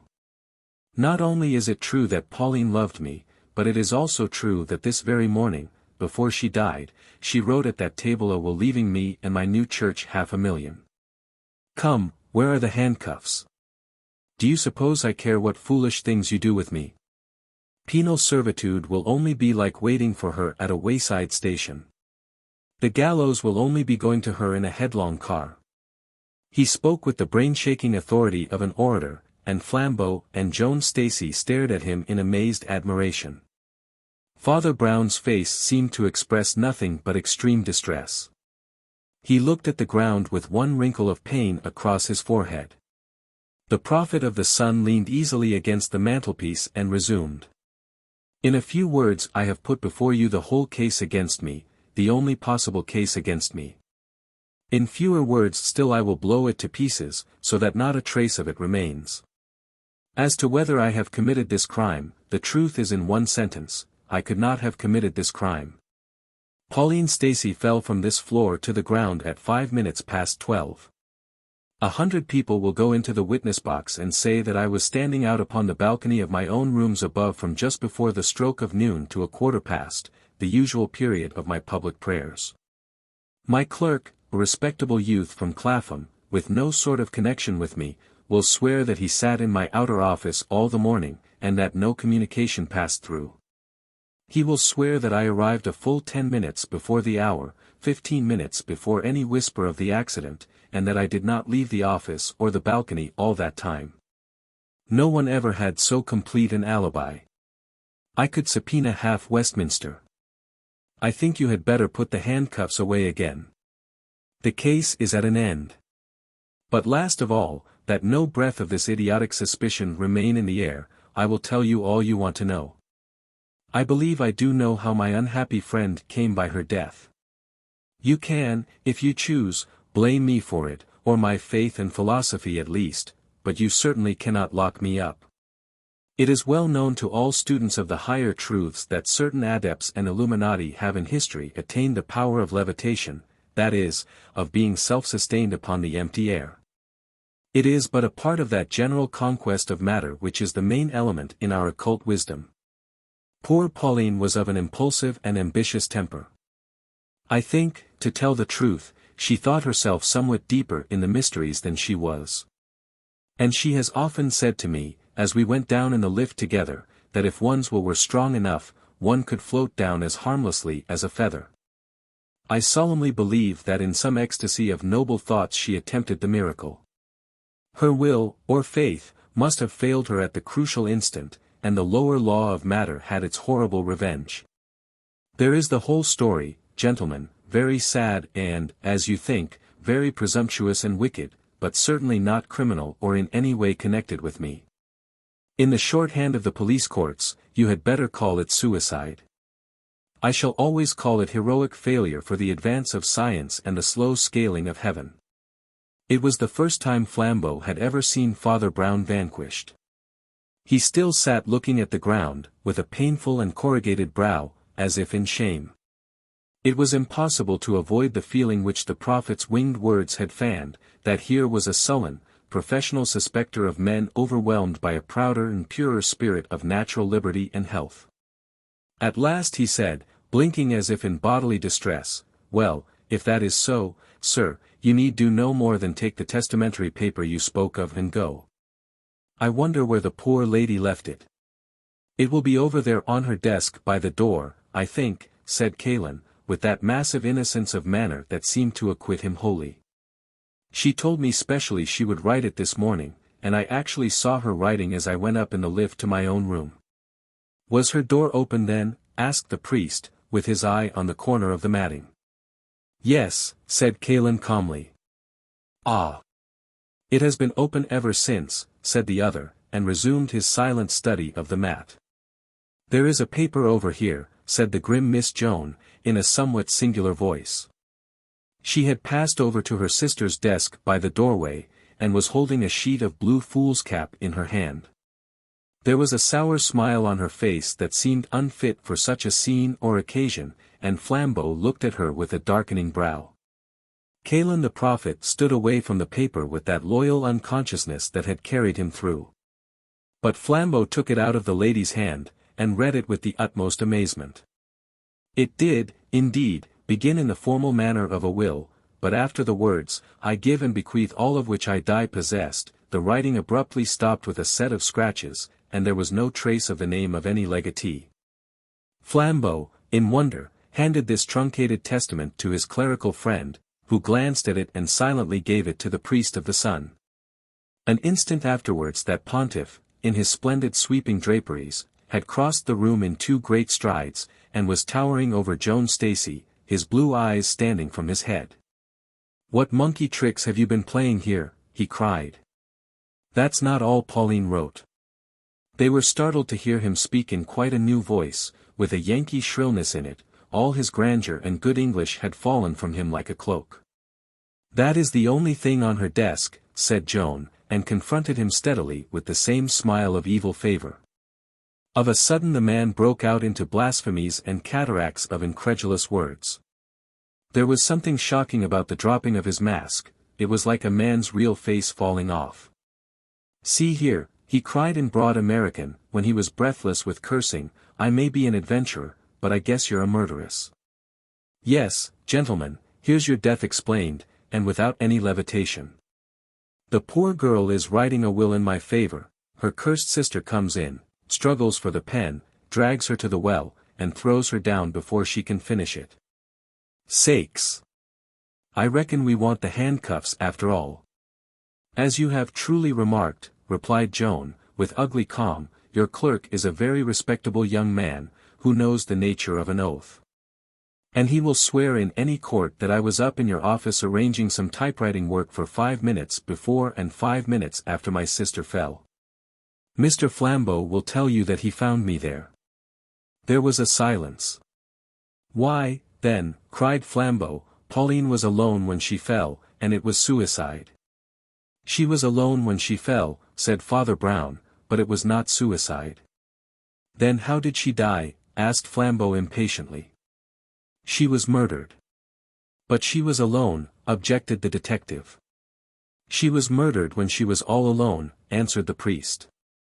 All the rest stared at him, but he remained sitting in the same old dejected attitude, with a wrinkle in his round forehead and an appearance of impersonal shame and sorrow. His voice was colorless and sad. "What I want to know," cried Callan, with an oath, "is when the police are coming for this bloody and wicked sister. She's killed her flesh and blood. She's robbed me of $500,000 that was just as sacredly mine as—" "Come, come, prophet," interrupted Flambeau, with a kind of sneer, "remember that all this world is a cloudland." The Hierophant of the Sun God made an effort to climb back on his pedestal. "It is not the mere money," he cried, "though that would equip the cause throughout the world. It is also my beloved one's wishes." To Pauline all this was holy. In Pauline's eyes.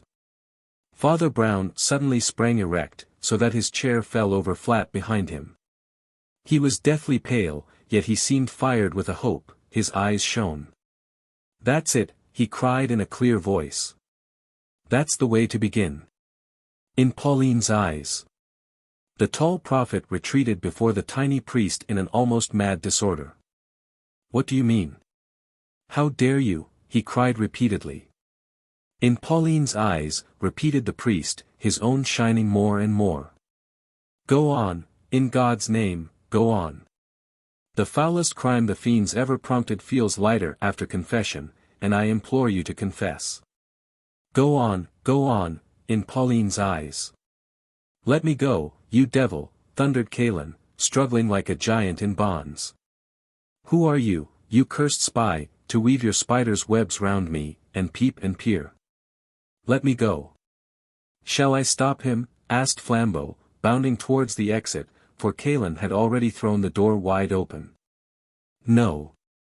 Let him pass," said Father Brown, with a strange deep sigh that seemed to come from the depths of the universe. "Let Cain pass by, for he belongs to God." There was a long-drawn silence in the room when he had left it, which was to Flambeau's fierce wits one long agony of interrogation. Miss Joan Stacy very coolly tidied up the papers on her desk. "Father," said Flambeau at last, "it is my duty, not my curiosity only, it is my duty to find out, if I can, who committed the crime." "Which crime?" asked Father Brown. "The one we are dealing with, of course," replied his impatient friend. "We are dealing with two crimes," said Brown, "crimes of very different weight, and by very different criminals." Miss Joan Stacy, having collected and put away her papers, proceeded to lock up her drawer. Father Brown went on, noticing her as little as she noticed him. "The two crimes," he observed, "were committed against the same weakness of the same person, in a struggle for her money. The author of the larger crime found himself thwarted by the smaller crime, the author of the smaller crime got the money." "Oh, don't go on like a lecturer," groaned Flambeau, "put it in a few words." "I can put it in one word," answered his friend.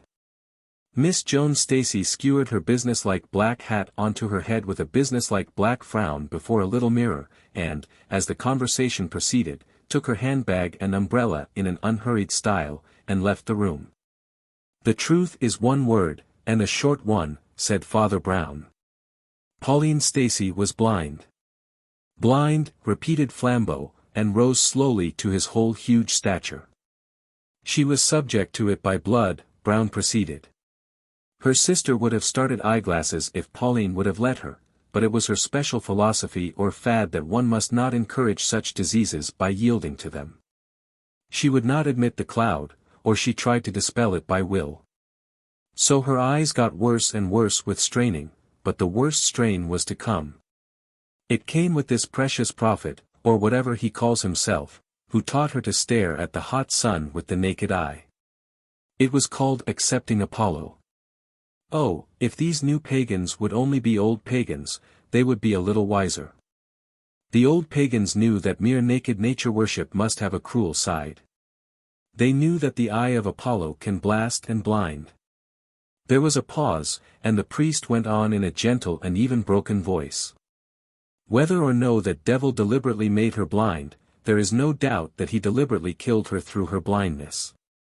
The very simplicity of the crime is sickening. You know he and she went up and down in those lifts without official help, you know also how smoothly and silently the lifts slide. Kalin brought the lift to the girl's landing, and saw her, through the open door, riding in her slow, sightless way the will she had promised him. He called out to her cheerily that he had the lift ready for her, and she was to come out when she was ready. Then he pressed a button and shot soundlessly up to his own floor, walked through his own office, out onto his own balcony, and was safely praying before the crowded street when the poor girl, having finished her work, ran gaily out to where lover and lift were to receive her, and stepped. "Don't!" cried Flambeau. "He ought to have got 500,000 by pressing that button," continued the little father, in the colorless voice in which he talked of such horrors. "But that went smash.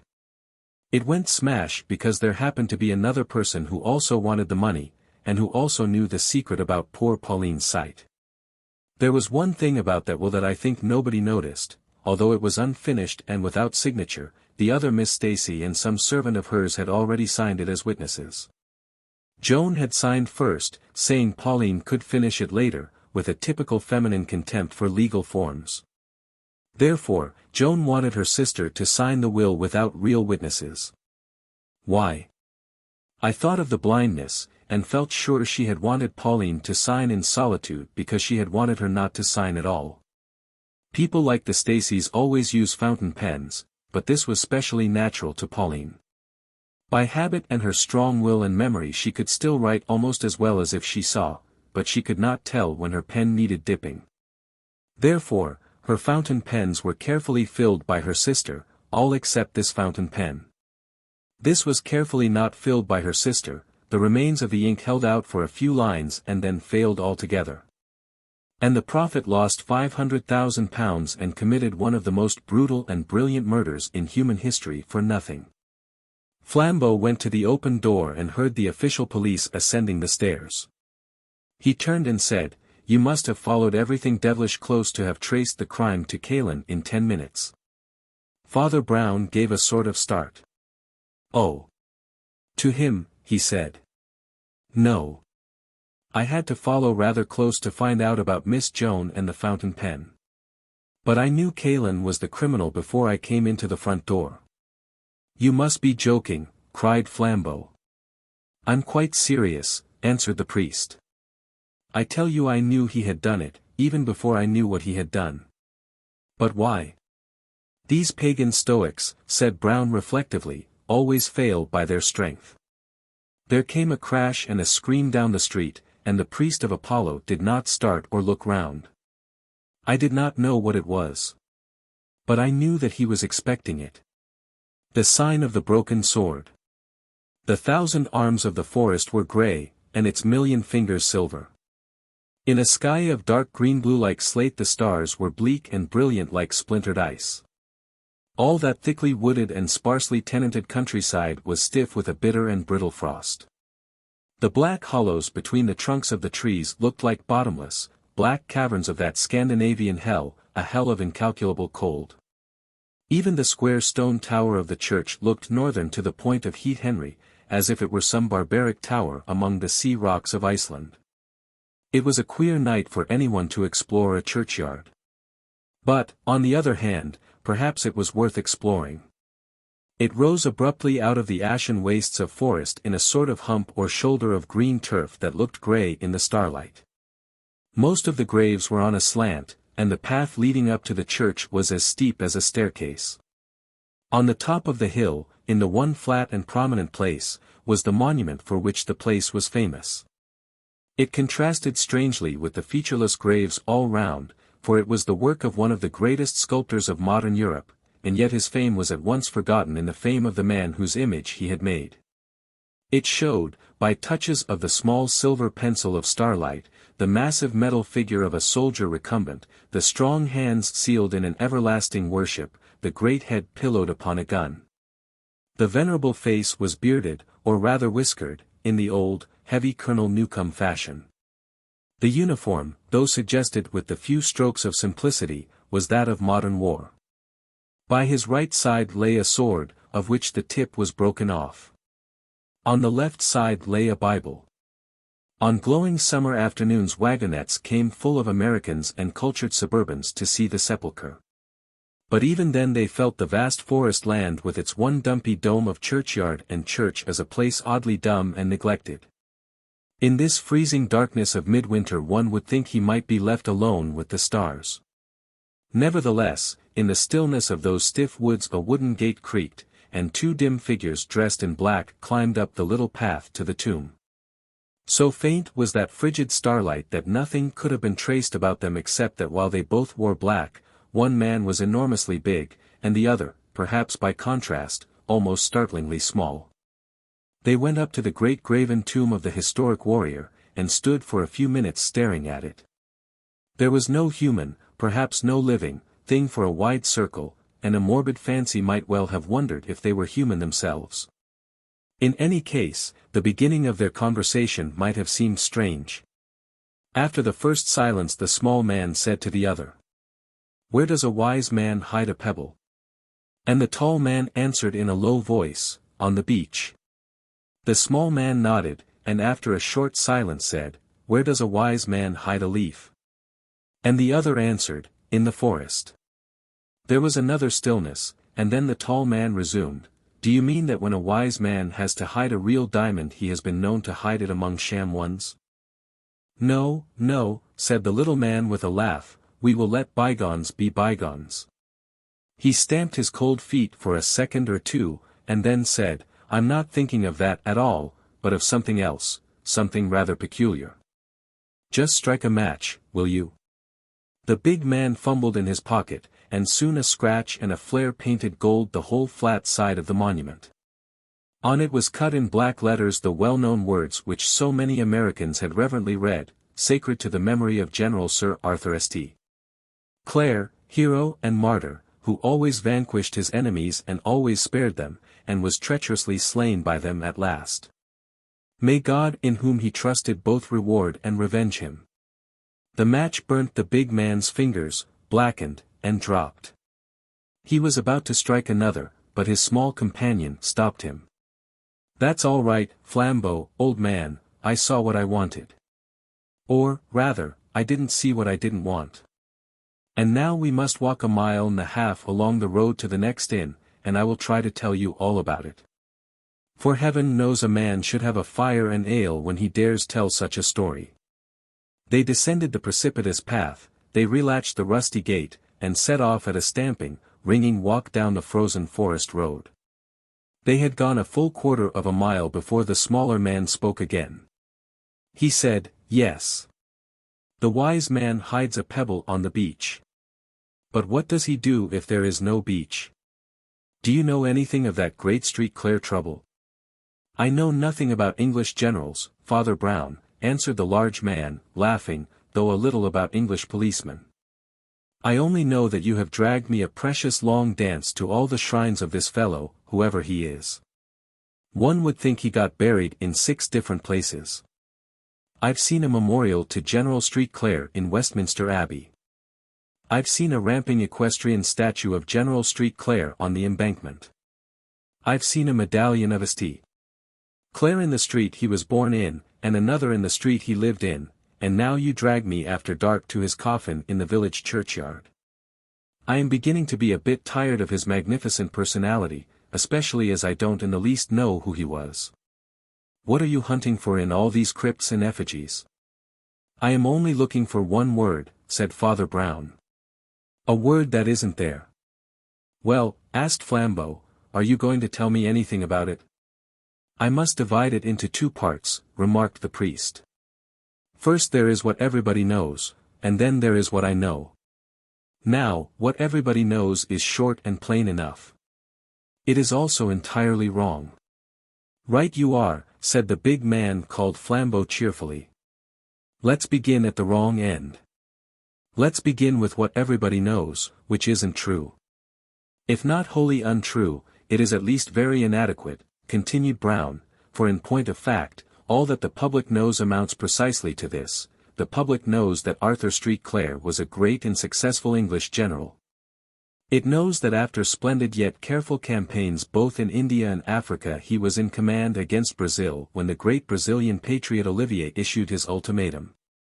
It knows that on that occasion St. Clair with a very small force attacked Olivier with a very large one, and was captured after heroic resistance. And it knows that after his capture, and to the abhorrence of the civilized world, St. Clair was hanged on the nearest tree. He was found swinging there after the Brazilians had retired, with his broken sword hung round his neck.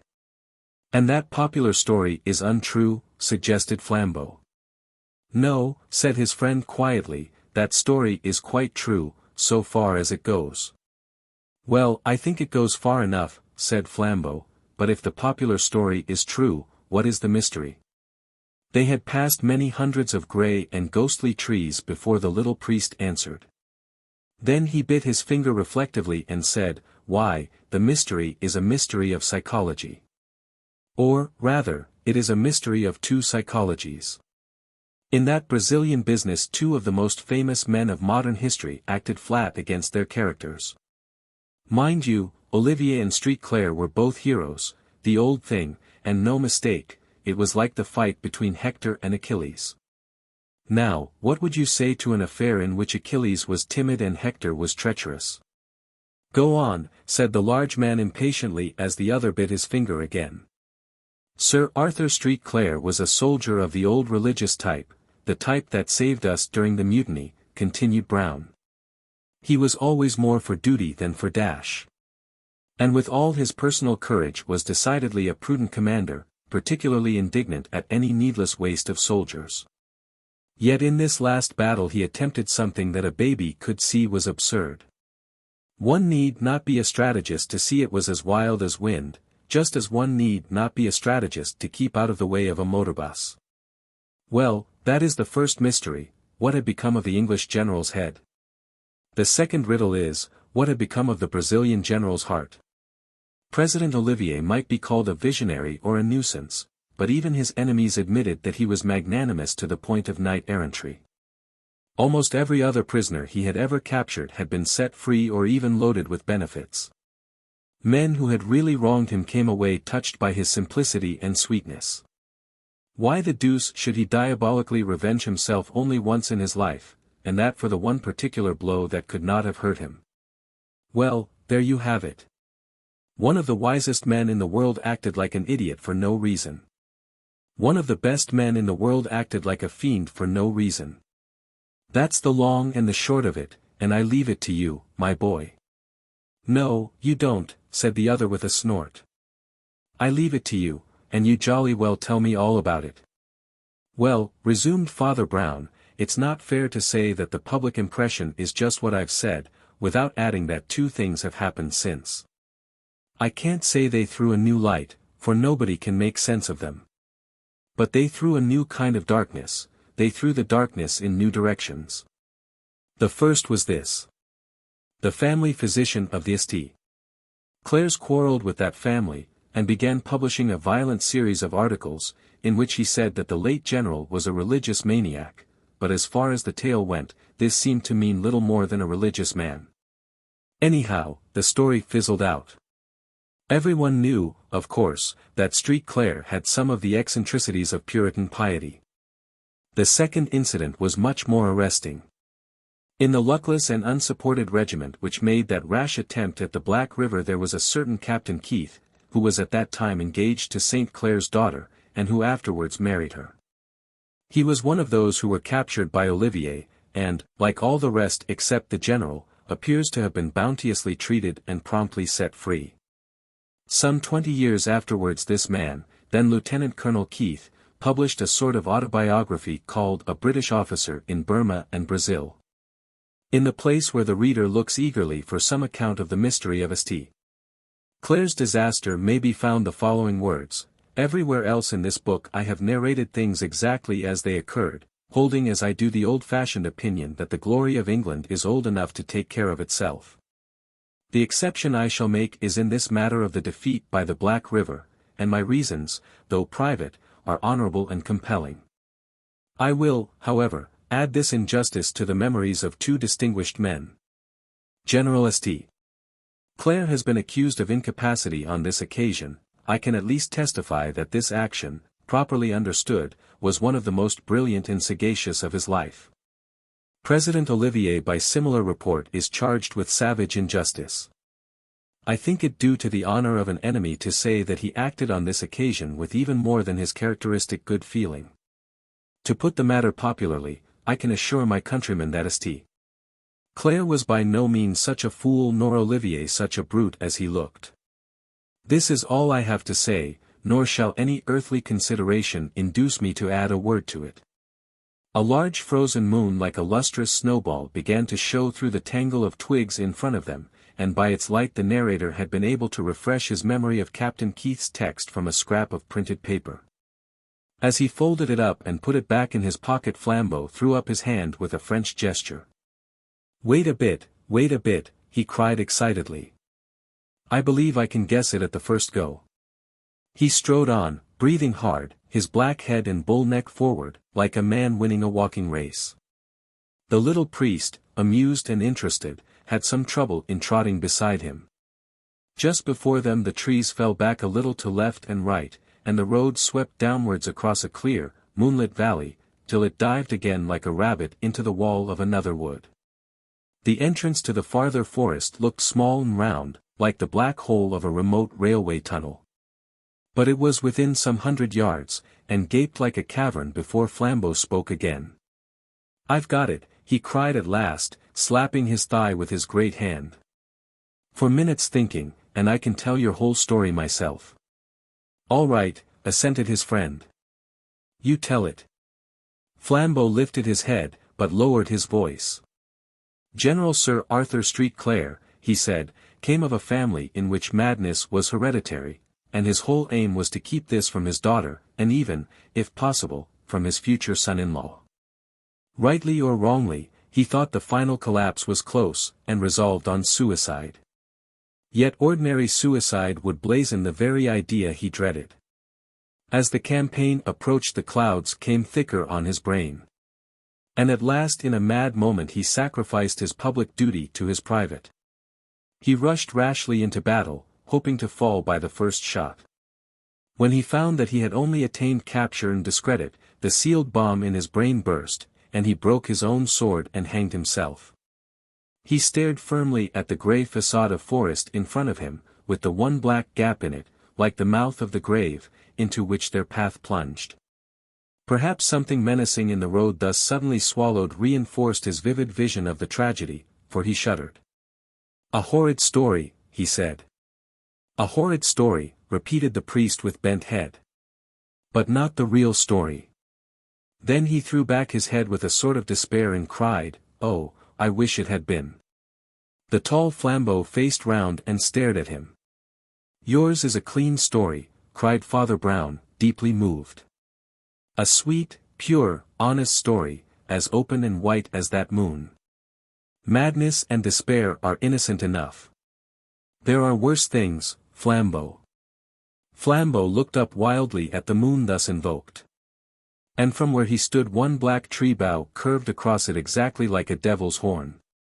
"Father, father," cried Flambeau with the French gesture and stepping yet more rapidly forward, "do you mean it was worse than that?" "Worse than that," said Paul like a grave echo. And they plunged into the black cloister of the woodland, which ran by them in a dim tapestry of trunks, like one of the dark corridors in a dream. They were soon in the most secret entrails of the wood, and felt close about them foliage that they could not see, when the priest said again, "Where does a wise man hide a leaf? In the forest. But what does he do if there is no forest?" "Well, well," cried Flambeau irritably, "what does he do?" "He grows a forest to hide it in," said the priest in an obscure voice. "A fearful sin." "Look here," cried his friend impatiently, for the dark wood and the dark saying got a little on his nerves, "will you tell me this story or not? What other evidence is there to go on?" "There are 3 more bits of evidence," said the other, "that I have dug up in holes and corners, and I will give them in logical rather than chronological order. First of all, of course, our authority for the issue and event of the battle is in Olivier's own dispatches, which are lucid enough. He was entrenched with 2 or 3 regiments on the heights that swept down to the Black River, on the other side of which was lower and more marshy ground. Beyond this again was gently rising country, on which was the first English outpost, supported by others which lay, however, considerably in its rear. The British forces as a whole were greatly superior in numbers. But this particular regiment was just far enough from its base to make Olivier consider the project of crossing the river to cut it off. By sunset, however, he had decided to retain his own position, which was a specially strong one. At daybreak next morning he was thunderstruck to see that this stray handful of English, entirely unsupported from their rear, had flung themselves across the river, half by a bridge to the right, and the other half by a ford higher up, and were massed upon the marshy bank below him.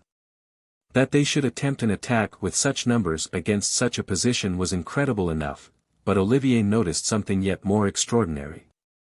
For instead of attempting to seize more solid ground, this mad regiment, having put the river in its rear by one wild charge, did nothing more, but stuck there in the mire like flies in treacle. Needless to say, the Brazilians blew great gaps in them with artillery, which they could only return with spirited but lessening rifle fire. Yet they never broke. And Olivier's curt account ends with a strong tribute of admiration for the mystic valor of these imbeciles. "Our line then advanced finally," writes Olivier, "and drove them into the river. We captured General St. Clair himself and several other officers. The colonel and the major had both fallen in the battle. I cannot resist saying that few finer sights can have been seen in history than the last stand of this extraordinary regiment. Wounded officers picking up the rifles of dead soldiers, and the general himself facing us on horseback bareheaded and with a broken sword. On what happened to the general afterwards Olivier is as silent as Captain Keith." "Well," grunted Flambeau, "get on to the next bit of evidence." "The next evidence," said Father Brown, "took some time to find, but it will not take long to tell. I found at last in an almshouse down in the Lincolnshire fens an old soldier who not only was wounded at the Black River, but had actually knelt beside the colonel of the regiment when he died. This latter was a certain Colonel Clancy, a big bull of an Irishman, and it would seem that he died almost as much of rage as of bullets. He, at any rate, was not responsible for that ridiculous raid, it must have been imposed on him by the general. His last edifying words, according to my informant, were these, 'And there goes the damned old donkey with the end of his sword knocked off. I wish it was his head.' You will remark that everyone seems to have noticed this detail about the broken sword blade, though most people regard it somewhat more reverently than did the late Colonel Clancy. And now for the third fragment. Their path through the woodland began to go upward, and the speaker paused a little for breath before he went on. Then he continued in the same businesslike tone. Only a month or 2 ago a certain Brazilian official died in England, having quarrelled with Olivier and left his country. He was a well-known figure both here and on the continent, a Spaniard named Espado. I knew him myself, a yellow-faced old dandy, with a hooked nose. For various private reasons I had permission to see the documents he had left. He was a Catholic, of course, and I had been with him towards the end. There was nothing of his that lit up any corner of the Blackstreet Clare business, except 5 or 6 common exercise books filled with the diary of some English soldier. I can only suppose that it was found by the Brazilians on one of those that fell. Anyhow, it stopped abruptly the night before the battle. But the account of that last day in the poor fellow's life was certainly worth reading. I have it on me. But it's too dark to read it here, and I will give you a resume.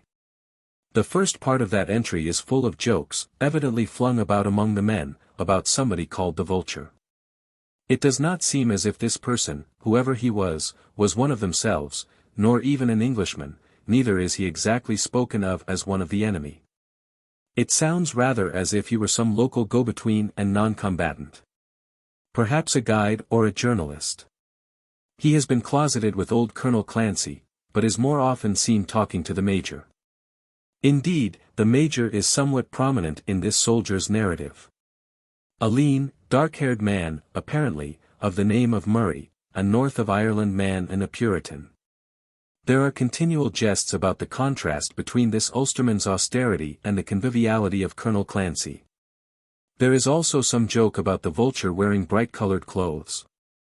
But all these levities are scattered by what may well be called the note of a bugle. Behind the English camp and almost parallel to the river ran one of the few great roads of that district. Westward the road curved round towards the river, which it crossed by the bridge before mentioned. To the east the road swept backwards into the wilds, and some 2 miles along it was the next English outpost. From this direction there came along the road that evening a glitter and clatter of light cavalry, in which even the simple diarist could recognize with astonishment the general with his staff.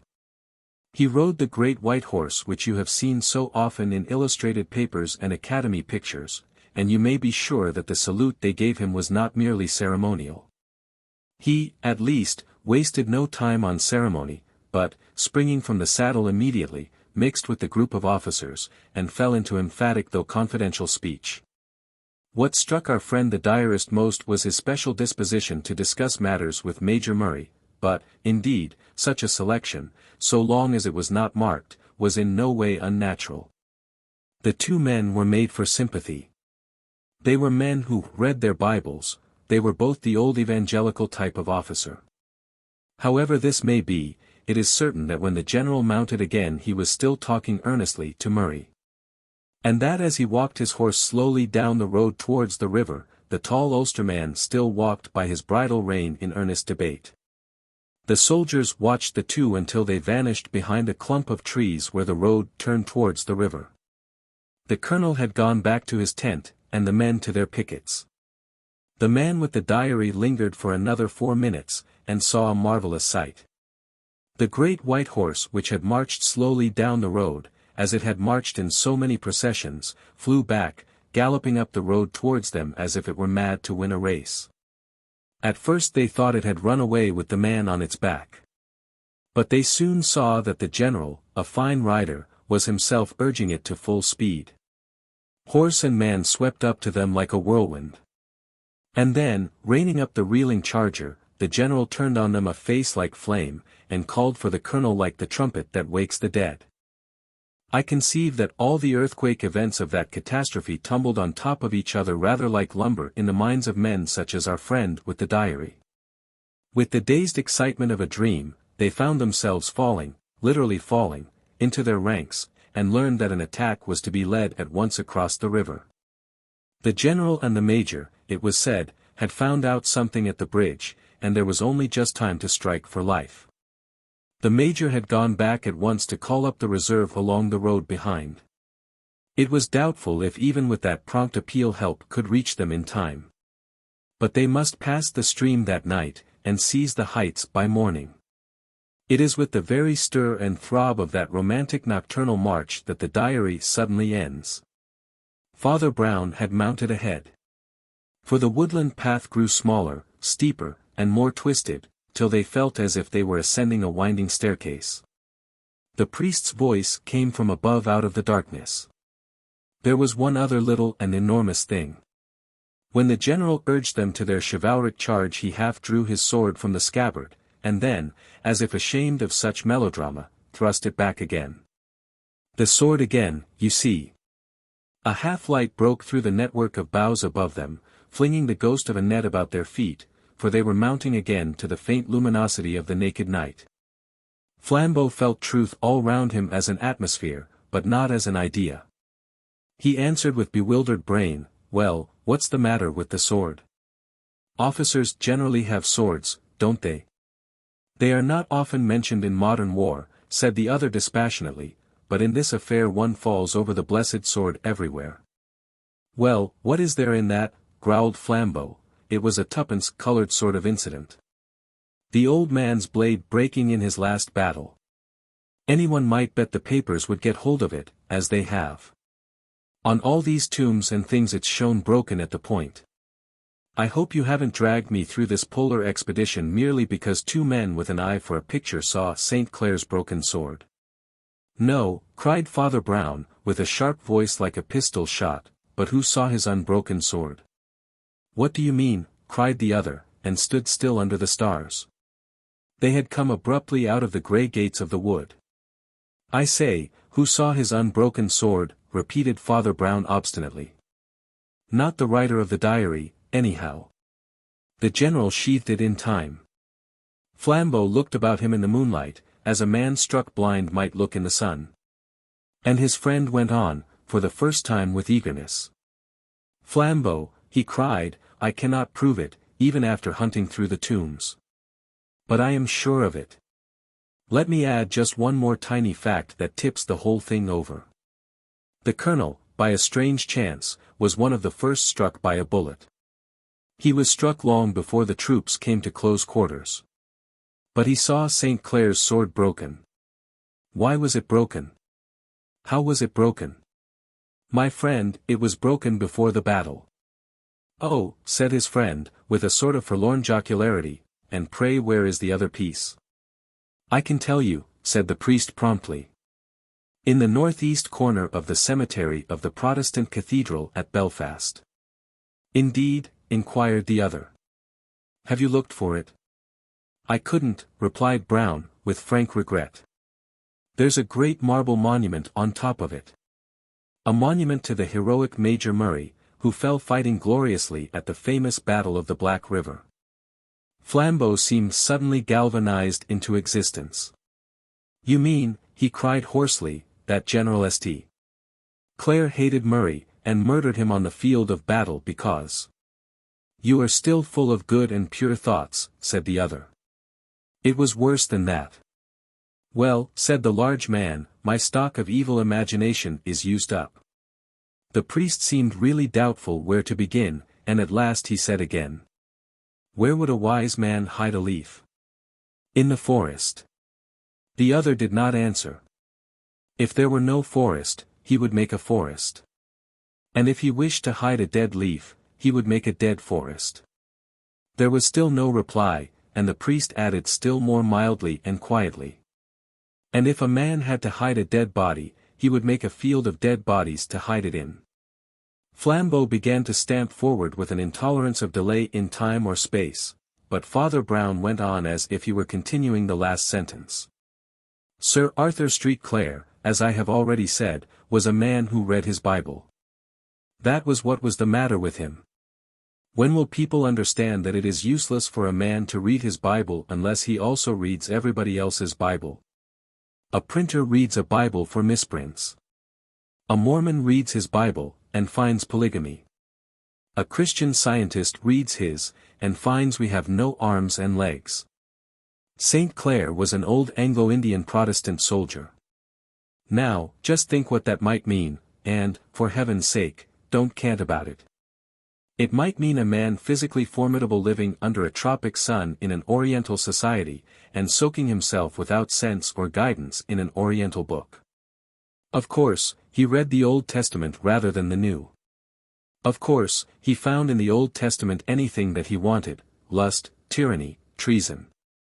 Oh, I dare say he was honest, as you call it.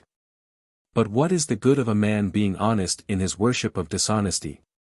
In each of the hot and secret countries to which the man went he kept a harem, he tortured witnesses, he amassed shameful gold, but certainly he would have said with steady eyes that he did it to the glory of the Lord. My own theology is sufficiently expressed by asking which Lord.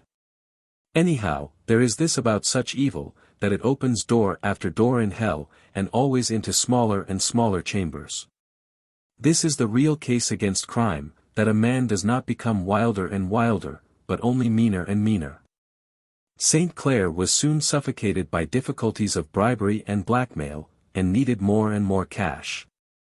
And by the time of the Battle of the Black River he had fallen from world to that place which Dante makes the lowest floor of the universe. "What do you mean?" asked his friend again. "I mean that," retorted the cleric, and suddenly pointed at a puddle sealed with ice that shone in the moon. "Do you remember whom Dante put in the last circle of ice?" "The traitors," said Flambeau, and shuddered. As he looked around at the inhuman landscape of trees, with taunting and almost obscene outlines, he could almost fancy he was Dante, and the priest with the rivulet of a voice was, indeed, a Virgil leading him through a land of eternal sins. The voice went on, "Olivier, as you know, was quixotic, and would not permit a secret service and spies. The thing, however, was done, like many other things, behind his back. It was managed by my old friend Espado. He was the bright-clad fop, whose hook nose got him called the vulture. Posing as a sort of philanthropist at the front, he felt his way through the English army, and at last got his fingers on its one corrupt man, please God. And that man at the top. St. Clair was in foul need of money, and mountains of it. The discredited family doctor was threatening those extraordinary exposures that afterwards began and were broken off. Tales of monstrous and prehistoric things in Park Lane, things done by an English evangelist that smelt like human sacrifice and hordes of slaves. Money was wanted, too, for his daughter's dowry. For to him the fame of wealth was as sweet as wealth itself. He snapped the last thread, whispered the word to Brazil, and wealth poured in from the enemies of England. But another man had talked to Espado the vulture as well as he. Somehow the dark, grim young major from Ulster had guessed the hideous truth, and when they walked slowly together down that road towards the bridge Murray was telling the general that he must resign instantly, or be court-martialed and shot. The general temporized with him till they came to the fringe of tropic trees by the bridge, and there by the singing river and the sunlit palms, for I can see the picture, the general drew his sabre and plunged it through the body of the major. The wintry road curved over a ridge in cutting frost, with cruel black shapes of bush and thicket, but Flambeau fancied that he saw beyond it faintly the edge of an aureole that was not starlight and moonlight, but some fire such as is made by men. He watched it as the tale drew to its close. St. Clair was a hellhound, but he was a hound of breed. Never, I'll swear, was he so lucid and so strong as when poor Murray lay a cold lump at his feet. Never in all his triumphs, as Captain Keith said truly, was the great man so great as he was in this last world despised defeat. He looked coolly at his weapon to wipe off the blood. He saw the point he had planted between his victim's shoulders had broken off in the body. He saw quite calmly, as through a club windowpane, all that must follow. He saw that men must find the unaccountable corpse. Must extract the unaccountable sword point, must notice the unaccountable broken sword, or absence of sword. He had killed, but not silenced. But his imperious intellect rose against the facer, there was one way yet. He could make the corpse less unaccountable. He could create a hill of corpses to cover this one. In 20 minutes 800 English soldiers were marching down to their death. The warmer glow behind the black winter wood grew richer and brighter, and Flambeau strode on to reach it. Father Brown also quickened his stride, but he seemed merely absorbed in his tale. Such was the valor of that English thousand, and such the genius of their commander, that if they had at once attacked the hill, even their mad march might have met some luck. But the evil mind that played with them like pawns had other aims and reasons. They must remain in the marshes by the bridge at least till British corpses should be a common sight there. Then for the last grand scene. The silver-haired soldier saint would give up his shattered sword to save further slaughter. Oh, it was well organized for an impromptu. But I cannot prove, I think that it was while they stuck there in the bloody mire that someone doubted, and someone guessed. He was mute a moment, and then said, "There is a voice from nowhere that tells me the man who guessed was the lover, the man to wed the old man's child. But what about Olivier and the hanging? Asked Flambeau. Olivier, partly from chivalry, partly from policy, seldom encumbered his march with captives, explained the narrator. He released everybody in most cases. He released everybody in this case. Everybody but the general, said the tall man. Everybody, said the priest. Flambeau knit his black brows. I don't grasp it all yet, he said. There is another picture, Flambeau, said Brown in his more mystical undertone. I can't prove it, but I can do more, I can see it.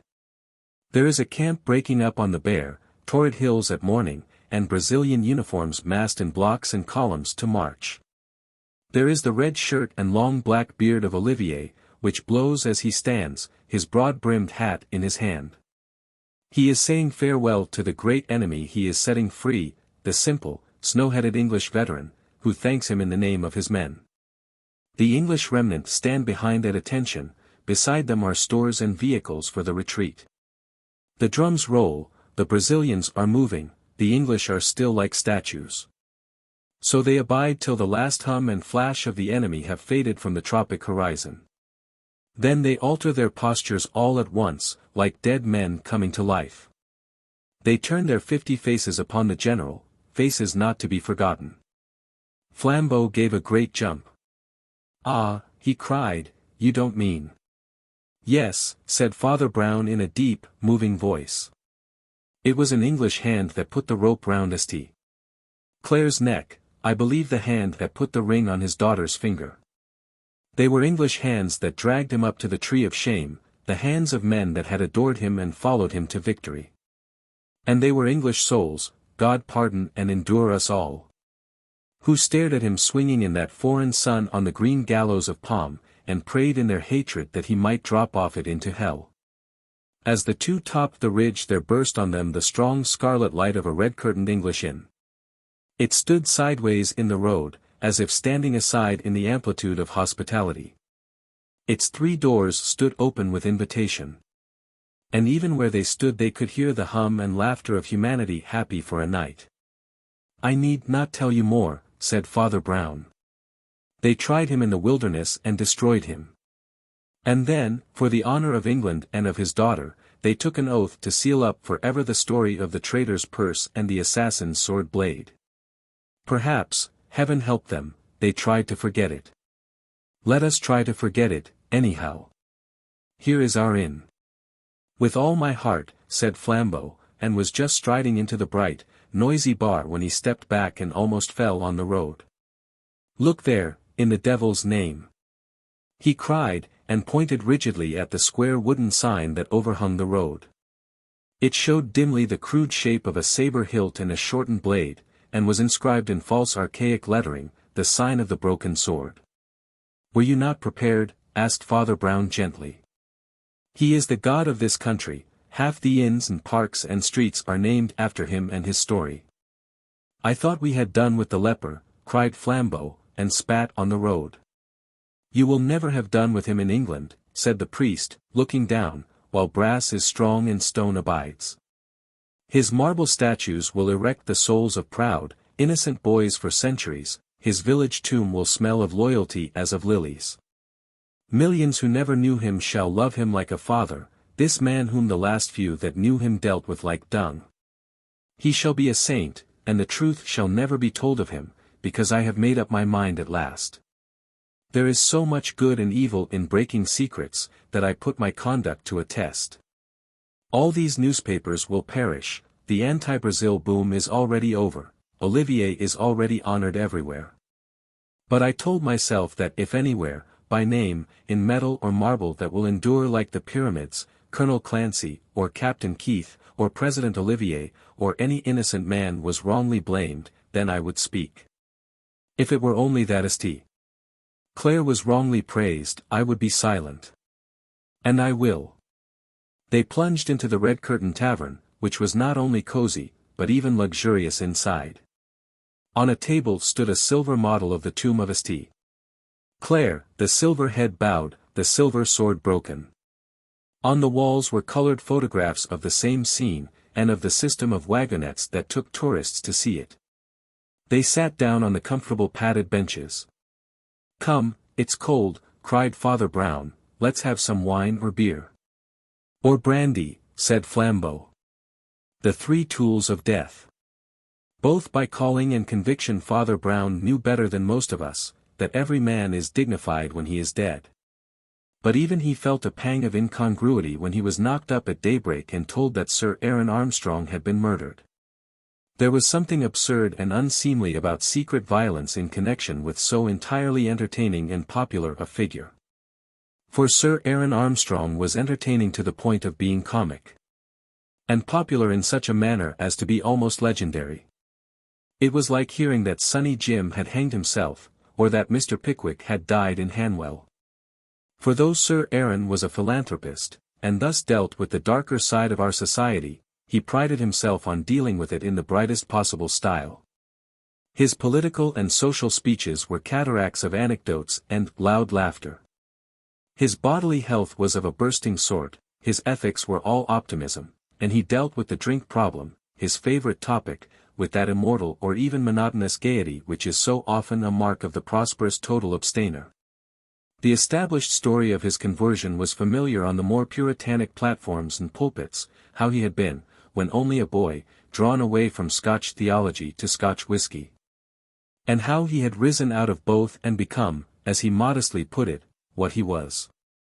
Yet his wide white beard, cherubic face, and sparkling spectacles, at the numberless dinners and congresses where they appeared, made it hard to believe, somehow, that he had ever been anything so morbid as either a dram drinker or a Calvinist. He was, one felt, the most seriously merry of all the sons of men. He had lived on the rural skirt of Hampstead in a handsome house, high but not broad, a modern and prosaic tower. The narrowest of its narrow sides overhung the steep green bank of a railway, and was shaken by passing trains. Sir Aaron Armstrong, as he boisterously explained, had no nerves. But if the train had often given a shock to the house, that morning the tables were turned, and it was the house that gave a shock to the train. The engine slowed down and stopped just beyond that point where an angle of the house impinged upon the sharp slope of turf. The arrest of most mechanical things must be slow, but the living cause of this had been very rapid. A man clad completely in black, even, it was remembered, to the dreadful detail of black gloves, appeared on the ridge above the engine, and waved his black hands like some sable windmill. This in itself would hardly have stopped even a lingering train. But there came out of him a cry which was talked of afterwards as something utterly unnatural and new. It was one of those shouts that are horridly distinct even when we cannot hear what is shouted. The word in this case was murder.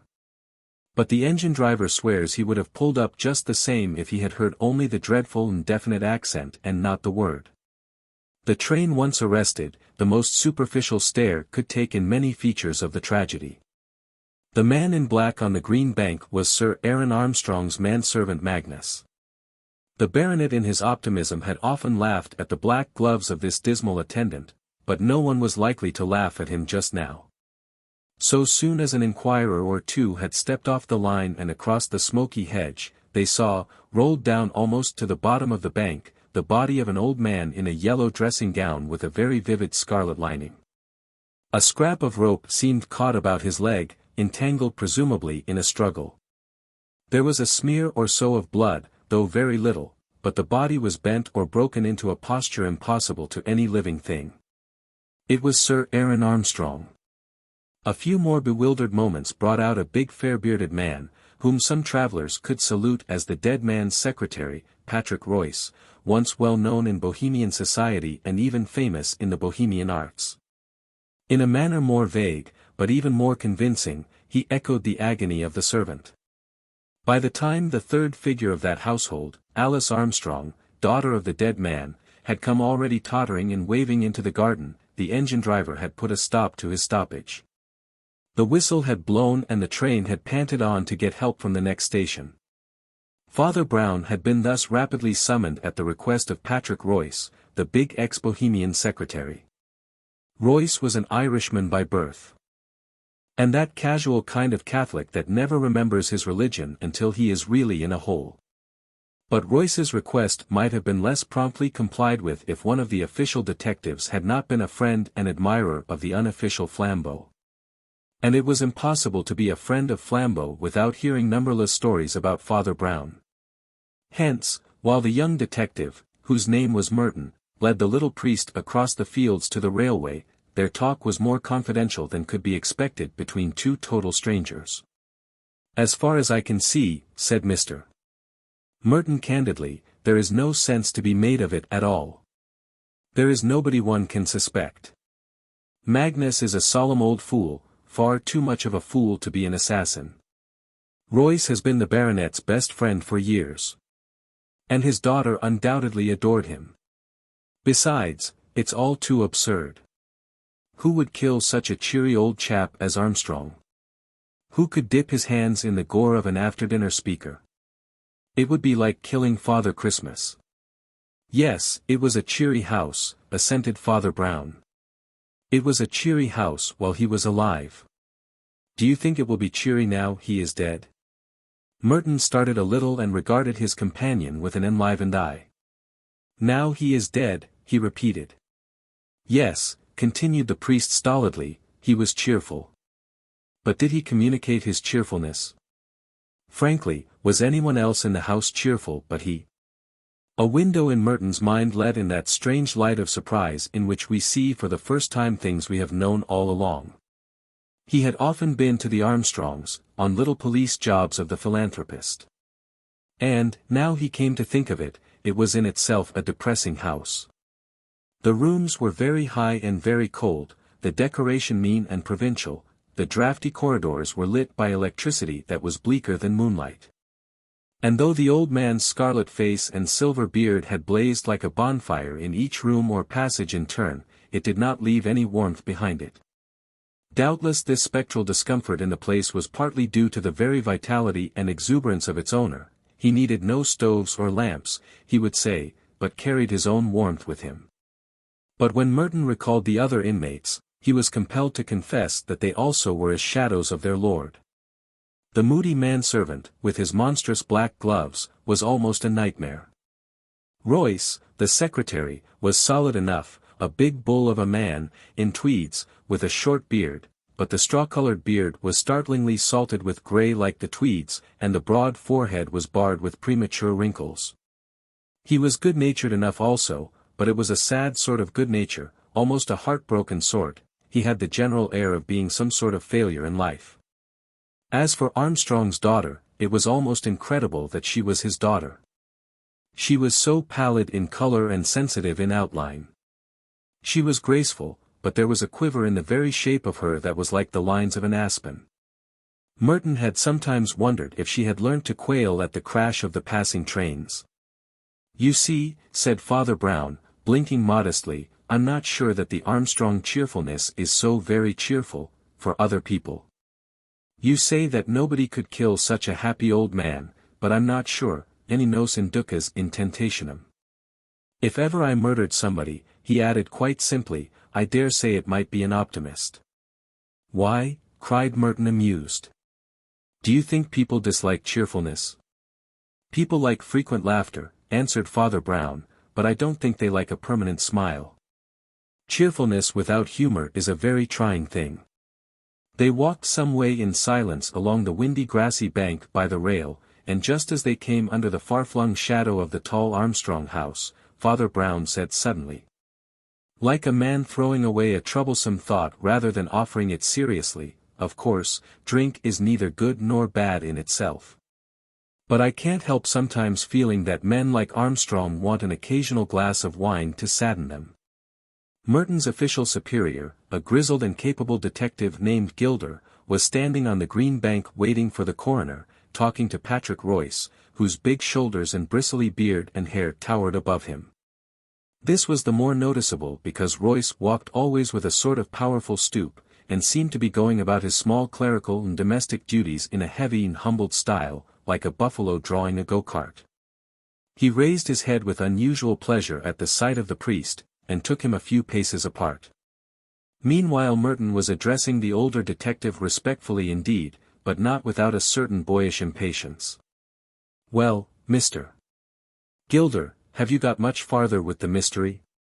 "There is no mystery," replied Gilder, as he looked under dreamy eyelids at the rooks. "Well, there is for me, at any rate," said Merton, smiling. "It is simple enough, my boy," observed the senior investigator, stroking his grey, pointed beard. "3 minutes after you'd gone for Mr. Royce's parson the whole thing came out. You know that pasty-faced servant in the black gloves who stopped the train? I should know him anywhere. Somehow he rather gave me the creeps." "Well," drawled Gilder, when the train had gone on again, "that man had gone too. Rather a cool criminal, don't you think, to escape by the very train that went off for the police?" "You're pretty sure, I suppose," remarked the young man, "that he really did kill his master?" "Yes, my son, I'm pretty sure," replied Gilder drily, "for the trifling reason that he has gone off with £20,000 in papers that were in his master's desk. No, the only thing worth calling a difficulty is how he killed him.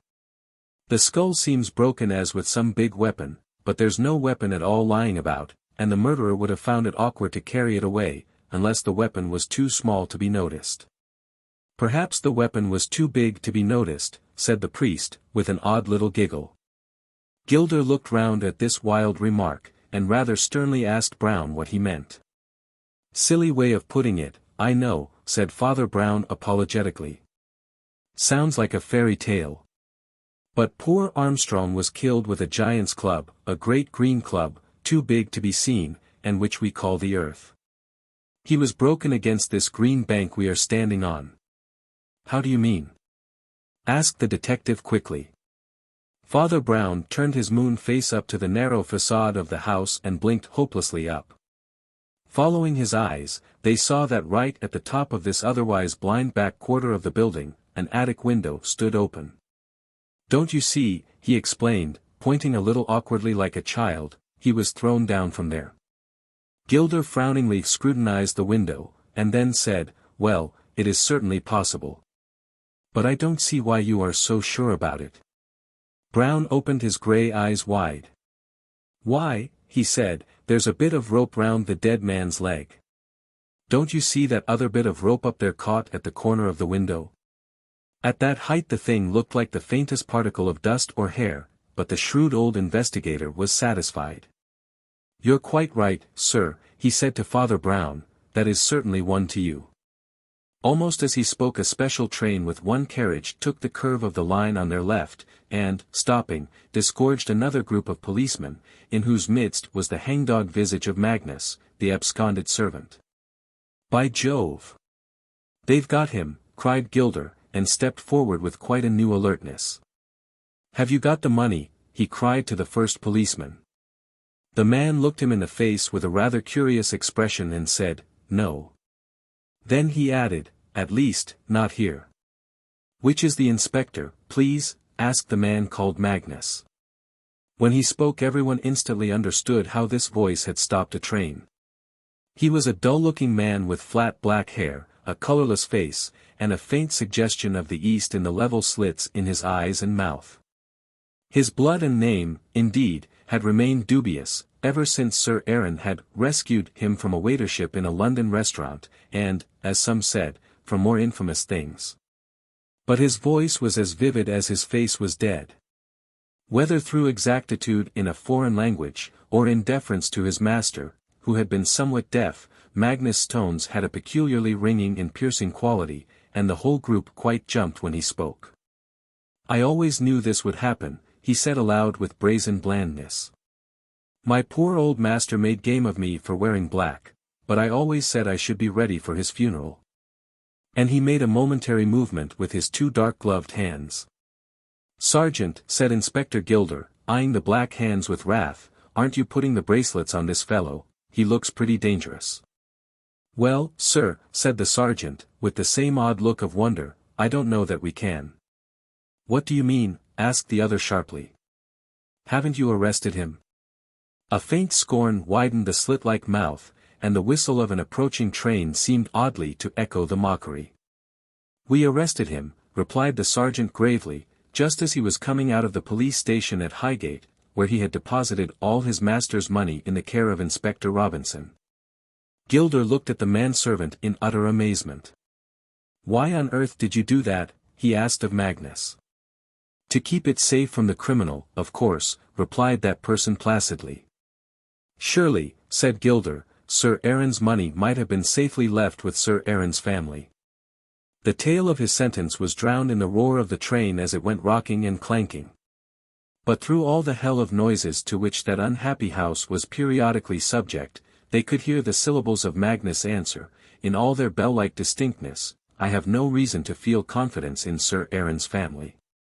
All the motionless men had the ghostly sensation of the presence of some new person, and Merton was scarcely surprised when he looked up and saw the pale face of Armstrong's daughter over Father Brown's shoulder.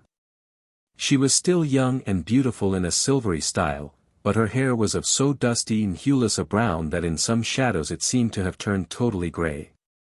"Be careful what you say," said Royce gruffly, "you'll frighten Miss Armstrong." "I hope so," said the man with the clear voice. As the woman winced and everyone else wondered, he went on, "I am somewhat used to Miss Armstrong's tremors. I have seen her trembling off and on for years. And some said she was shaking with cold and some she was shaking with fear, but I know she was shaking with hate and wicked anger, fiends that have had their feast this morning. She would have been away by now with her lover and all the money but for me. Ever since my poor old master prevented her from marrying that tipsy blackguard." "Stop," said Gilder very sternly. "We have nothing to do with your family fancies or suspicions. Unless you have some practical evidence, your mere opinions." "Oh. I'll give you practical evidence," cut in Magnus, in his hacking accent. "You'll have to subpoena me, Mr. Inspector, and I shall have to tell the truth. And the truth is this: an instant after the old man was pitched bleeding out of the window, I ran into the attic, and found his daughter swooning on the floor with a red dagger still in her hand. Allow me to hand that also to the proper authorities." He took from his tail pocket a long horn-hilted knife with a red smear on it, and handed it politely to the sergeant. Then he stood back again, and his slits of eyes almost faded from his face in one fat Chinese sneer. Merton felt an almost bodily sickness at the sight of him, and he muttered to Gilder, "Surely you would take Miss Armstrong's word against his?" Father Brown suddenly lifted a face so absurdly fresh that it looked somehow as if he had just washed it. "Yes," he said, radiating innocence, "but is Miss Armstrong's word against his?" The girl uttered a startled, singular little cry. Everyone looked at her. Her figure was rigid as if paralyzed, only her face within its frame of faint brown hair was alive with an appalling surprise. She stood like one of a sudden lassoed and throttled. "This man," said Mr. Gilder gravely, "actually says that you were found grasping a knife, insensible, after the murder." "He says the truth," answered Alice. The next fact of which they were conscious was that Patrick Royce strode with his great stooping head into their ring and uttered the singular words, "Well, if I've got to go, I'll have a bit of pleasure first." His huge shoulder heaved and he sent an iron fist smash into Magnus' bland Mongolian visage, laying him on the lawn as flat as a starfish. 2 or 3 of the police instantly put their hands on Royce. But to the rest it seemed as if all reason had broken up and the universe were turning into a brainless harlequinade. "None of that, Mr. Royce," Gilder had called out authoritatively. "I shall arrest you for assault." "No, you won't," answered the secretary in a voice like an iron gong, "you will arrest me for murder." Gilder threw an alarmed glance at the man knocked down. But since that outraged person was already sitting up and wiping a little blood off a substantially uninjured face, he only said shortly, "What do you mean?" "It is quite true, as this fellow says," explained Royce, "that Miss Armstrong fainted with a knife in her hand. But she had not snatched the knife to attack her father, but to defend him." "To defend him," repeated Gilder gravely. "Against whom?" "Against me," answered the secretary. Alice looked at him with a complex and baffling face, then she said in a low voice, "After it all, I am still glad you are brave." "Come upstairs," said Patrick Royce heavily, "and I will show you the whole cursed thing." The attic, which was the secretary's private place, and rather a small cell for so large a hermit, had indeed all the vestiges of a violent drama. Near the center of the floor lay a large revolver as if flung away, nearer to the left was rolled a whiskey bottle, open but not quite empty. The cloth of the little table lay dragged and trampled, and a length of cord, like that found on the corpse, was cast wildly across the windowsill. 2 vases were smashed on the mantelpiece and one on the carpet. "I was drunk," said Royce. And this simplicity in the prematurely battered man somehow had the pathos of the first sin of a baby. "You all know about me," he continued huskily, "everybody knows how my story began, and it may as well end like that too. I was called a clever man once, and might have been a happy one. Armstrong saved the remains of a brain and body from the taverns, and was always kind to me in his own way, poor fellow. Only he wouldn't let me marry Alice here. And it will always be said that he was right enough. Well, you can form your own conclusions, and you won't want me to go into details. That is my whiskey bottle half emptied in the corner, that is my revolver quite emptied on the carpet. It was the rope from my box that was found on the corpse, and it was from my window the corpse was thrown. You need not set detectives to grub up my tragedy, it is a common enough weed in this world. I give myself to the gallows. And, by God, that is enough." At a sufficiently delicate sign, the police gathered round the large man to lead him away. But their unobtrusiveness was somewhat staggered by the remarkable appearance of Father Brown, who was on his hands and knees on the carpet in the doorway, as if engaged in some kind of undignified prayers. Being a person utterly insensible to the social figure he cut, he remained in this posture, but turned a bright round face up at the company, presenting the appearance of a quadruped with a very comic human head. "I say," he said good-naturedly, "this really won't do at all, you know. At the beginning you said we'd found no weapon. But now we're finding too many, there's the knife to stab, and the rope to strangle, and the pistol to shoot. And after all he broke his neck by falling out of a window. It won't do. It's not economical." And he shook his head at the ground as a horse does grazing. Inspector Gilder had opened his mouth with serious intentions, but before he could speak the grotesque figure on the floor had gone on quite volubly. "And now 3 quite impossible things. First, these holes in the carpet, where the 6 bullets have gone in. Why on earth should anybody fire at the carpet? A drunken man lets fly at his enemy's head, the thing that's grinning at him. He doesn't pick a quarrel with his feet, or lay siege to his slippers. And then there's the rope," and having done with the carpet the speaker lifted his hands and put them in his pocket. But continued unaffectedly on his knees, "In what conceivable intoxication would anybody try to put a rope round a man's neck and finally put it round his leg?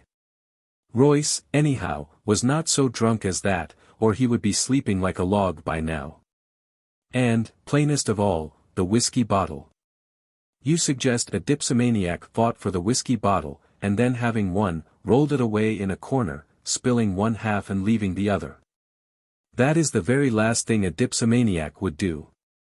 He scrambled awkwardly to his feet, and said to the self-accused murderer in tones of limpid penitence, "I'm awfully sorry, my dear sir, but your tale is really rubbish."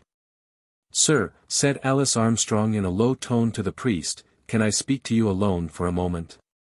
This request forced the communicative cleric out of the gangway, and before he could speak in the next room, the girl was talking with strange incisiveness. "You are a clever man," she said, "and you are trying to save Patrick, I know. But it's no use. The core of all this is black, and the more things you find out the more there will be against the miserable man I love." "Why?" asked Brown, looking at her steadily. "Because," she answered equally steadily, "I saw him commit the crime myself." "Ah," said the unmoved Brown, "and what did he do?" "I was in this room next to them," she explained. "Both doors were closed, but I suddenly heard a voice, such as I had never heard on earth, roaring, 'Hell, hell, hell,' again and again, and then the 2 doors shook with the first explosion of the revolver. Thrice again the thing banged before I got the 2 doors open and found the room full of smoke, but the pistol was smoking in my poor, mad Patrick's hand, and I saw him fire the last murderous volley with my own eyes. Then he leapt on my father, who was clinging in terror to the window-sill, and, grappling, tried to strangle him with the rope, which he threw over his head, but which slipped over his struggling shoulders to his feet. Then it tightened round one leg and Patrick dragged him along like a maniac. I snatched a knife from the mat, and, rushing between them, managed to cut the rope before I fainted. "I see," said Father Brown, with the same wooden civility. "Thank you." As the girl collapsed under her memories, the priest passed stiffly into the next room, where he found Gilder and Merton alone with Patrick Royce, who sat in a chair, handcuffed. There he said to the inspector submissively, "Might I say a word to the prisoner in your presence, and might he take off those funny cuffs for a minute?" "He is a very powerful man," said Merton in an undertone. "Why do you want them taken off?" "Why, I thought," replied the priest humbly, "that perhaps I might have the very great honor of shaking hands with him." Both detectives stared, and Father Brown added, "Won't you tell them about it, sir?" The man on the chair shook his tousled head, and the priest turned impatiently. "Then I will," he said. "Private lives are more important than public reputations. I am going to save the living, and let the dead bury their dead." He went to the fatal window, and blinked out of it as he went on talking. "I told you that in this case there were too many weapons and only one death. I tell you now that they were not weapons, and were not used to cause death. All those grisly tools, the noose, the bloody knife, the exploding pistol, were instruments of a curious mercy. They were not used to kill Sir Aaron, but to save him." "To save him," repeated Gilder. "And from what?" "From himself," said Father Brown. "He was a suicidal maniac." "What?" cried Merton in an incredulous tone. "And the religion of cheerfulness." "It is a cruel religion," said the priest, looking out of the window. "Why couldn't they let him weep a little, like his fathers before him?" His plans stiffened, his views grew cold, behind that merry mask was the empty mind of the atheist. At last, to keep up his hilarious public level, he fell back on that dram drinking he had abandoned long ago. But there is this horror about alcoholism in a sincere teetotaler, that he pictures and expects that psychological inferno from which he has warned others. It leapt upon poor Armstrong prematurely, and by this morning he was in such a case that he sat here and cried he was in hell, in so crazy a voice that his daughter did not know it. He was mad for death, and with the monkey tricks of the mad he had scattered round him death in many shapes, a running noose and his friend's revolver and a knife. Royce entered accidentally and acted in a flash. He flung the knife on the mat behind him, snatched up the revolver, and having no time to unload it, emptied it shot after shot all over the floor. The suicide saw a fourth shape of death, and made a dash for the window. The rescuer did the only thing he could, ran after him with the rope and tried to tie him hand and foot. Then it was that the unlucky girl ran in, and misunderstanding the struggle, strove to slash her father free. At first she only slashed poor Royce's knuckles, from which has come all the little blood in this affair.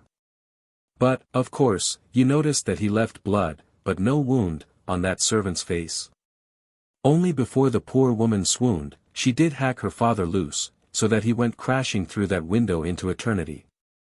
There was a long stillness slowly broken by the metallic noises of Gilder unlocking the handcuffs of Patrick Royce, to whom he said, "I think I should have told the truth, sir. You and the young lady are worth more than Armstrong's obituary notices." "Confound Armstrong's notices," cried Royce roughly. "Don't you see it was because she mustn't know?" "Mustn't know what?" asked Merton. "Why, that she killed her father, you fool," roared the other. "He'd have been alive now but for her. It might craze her to know that." "No, I don't think it would," remarked Father Brown, as he picked up his hat. "I rather think I should tell her. Even the most murderous blunders don't poison life like sins. Anyhow, I think you may both be the happier now. I've got to go back to the deaf school." As he went out onto the gusty grass, an acquaintance from Highgate stopped him and said, "The coroner has arrived. The inquiry is just going to begin." "I've got to get back to the deaf school," said Father Brown. "I'm sorry I can't stop for the inquiry."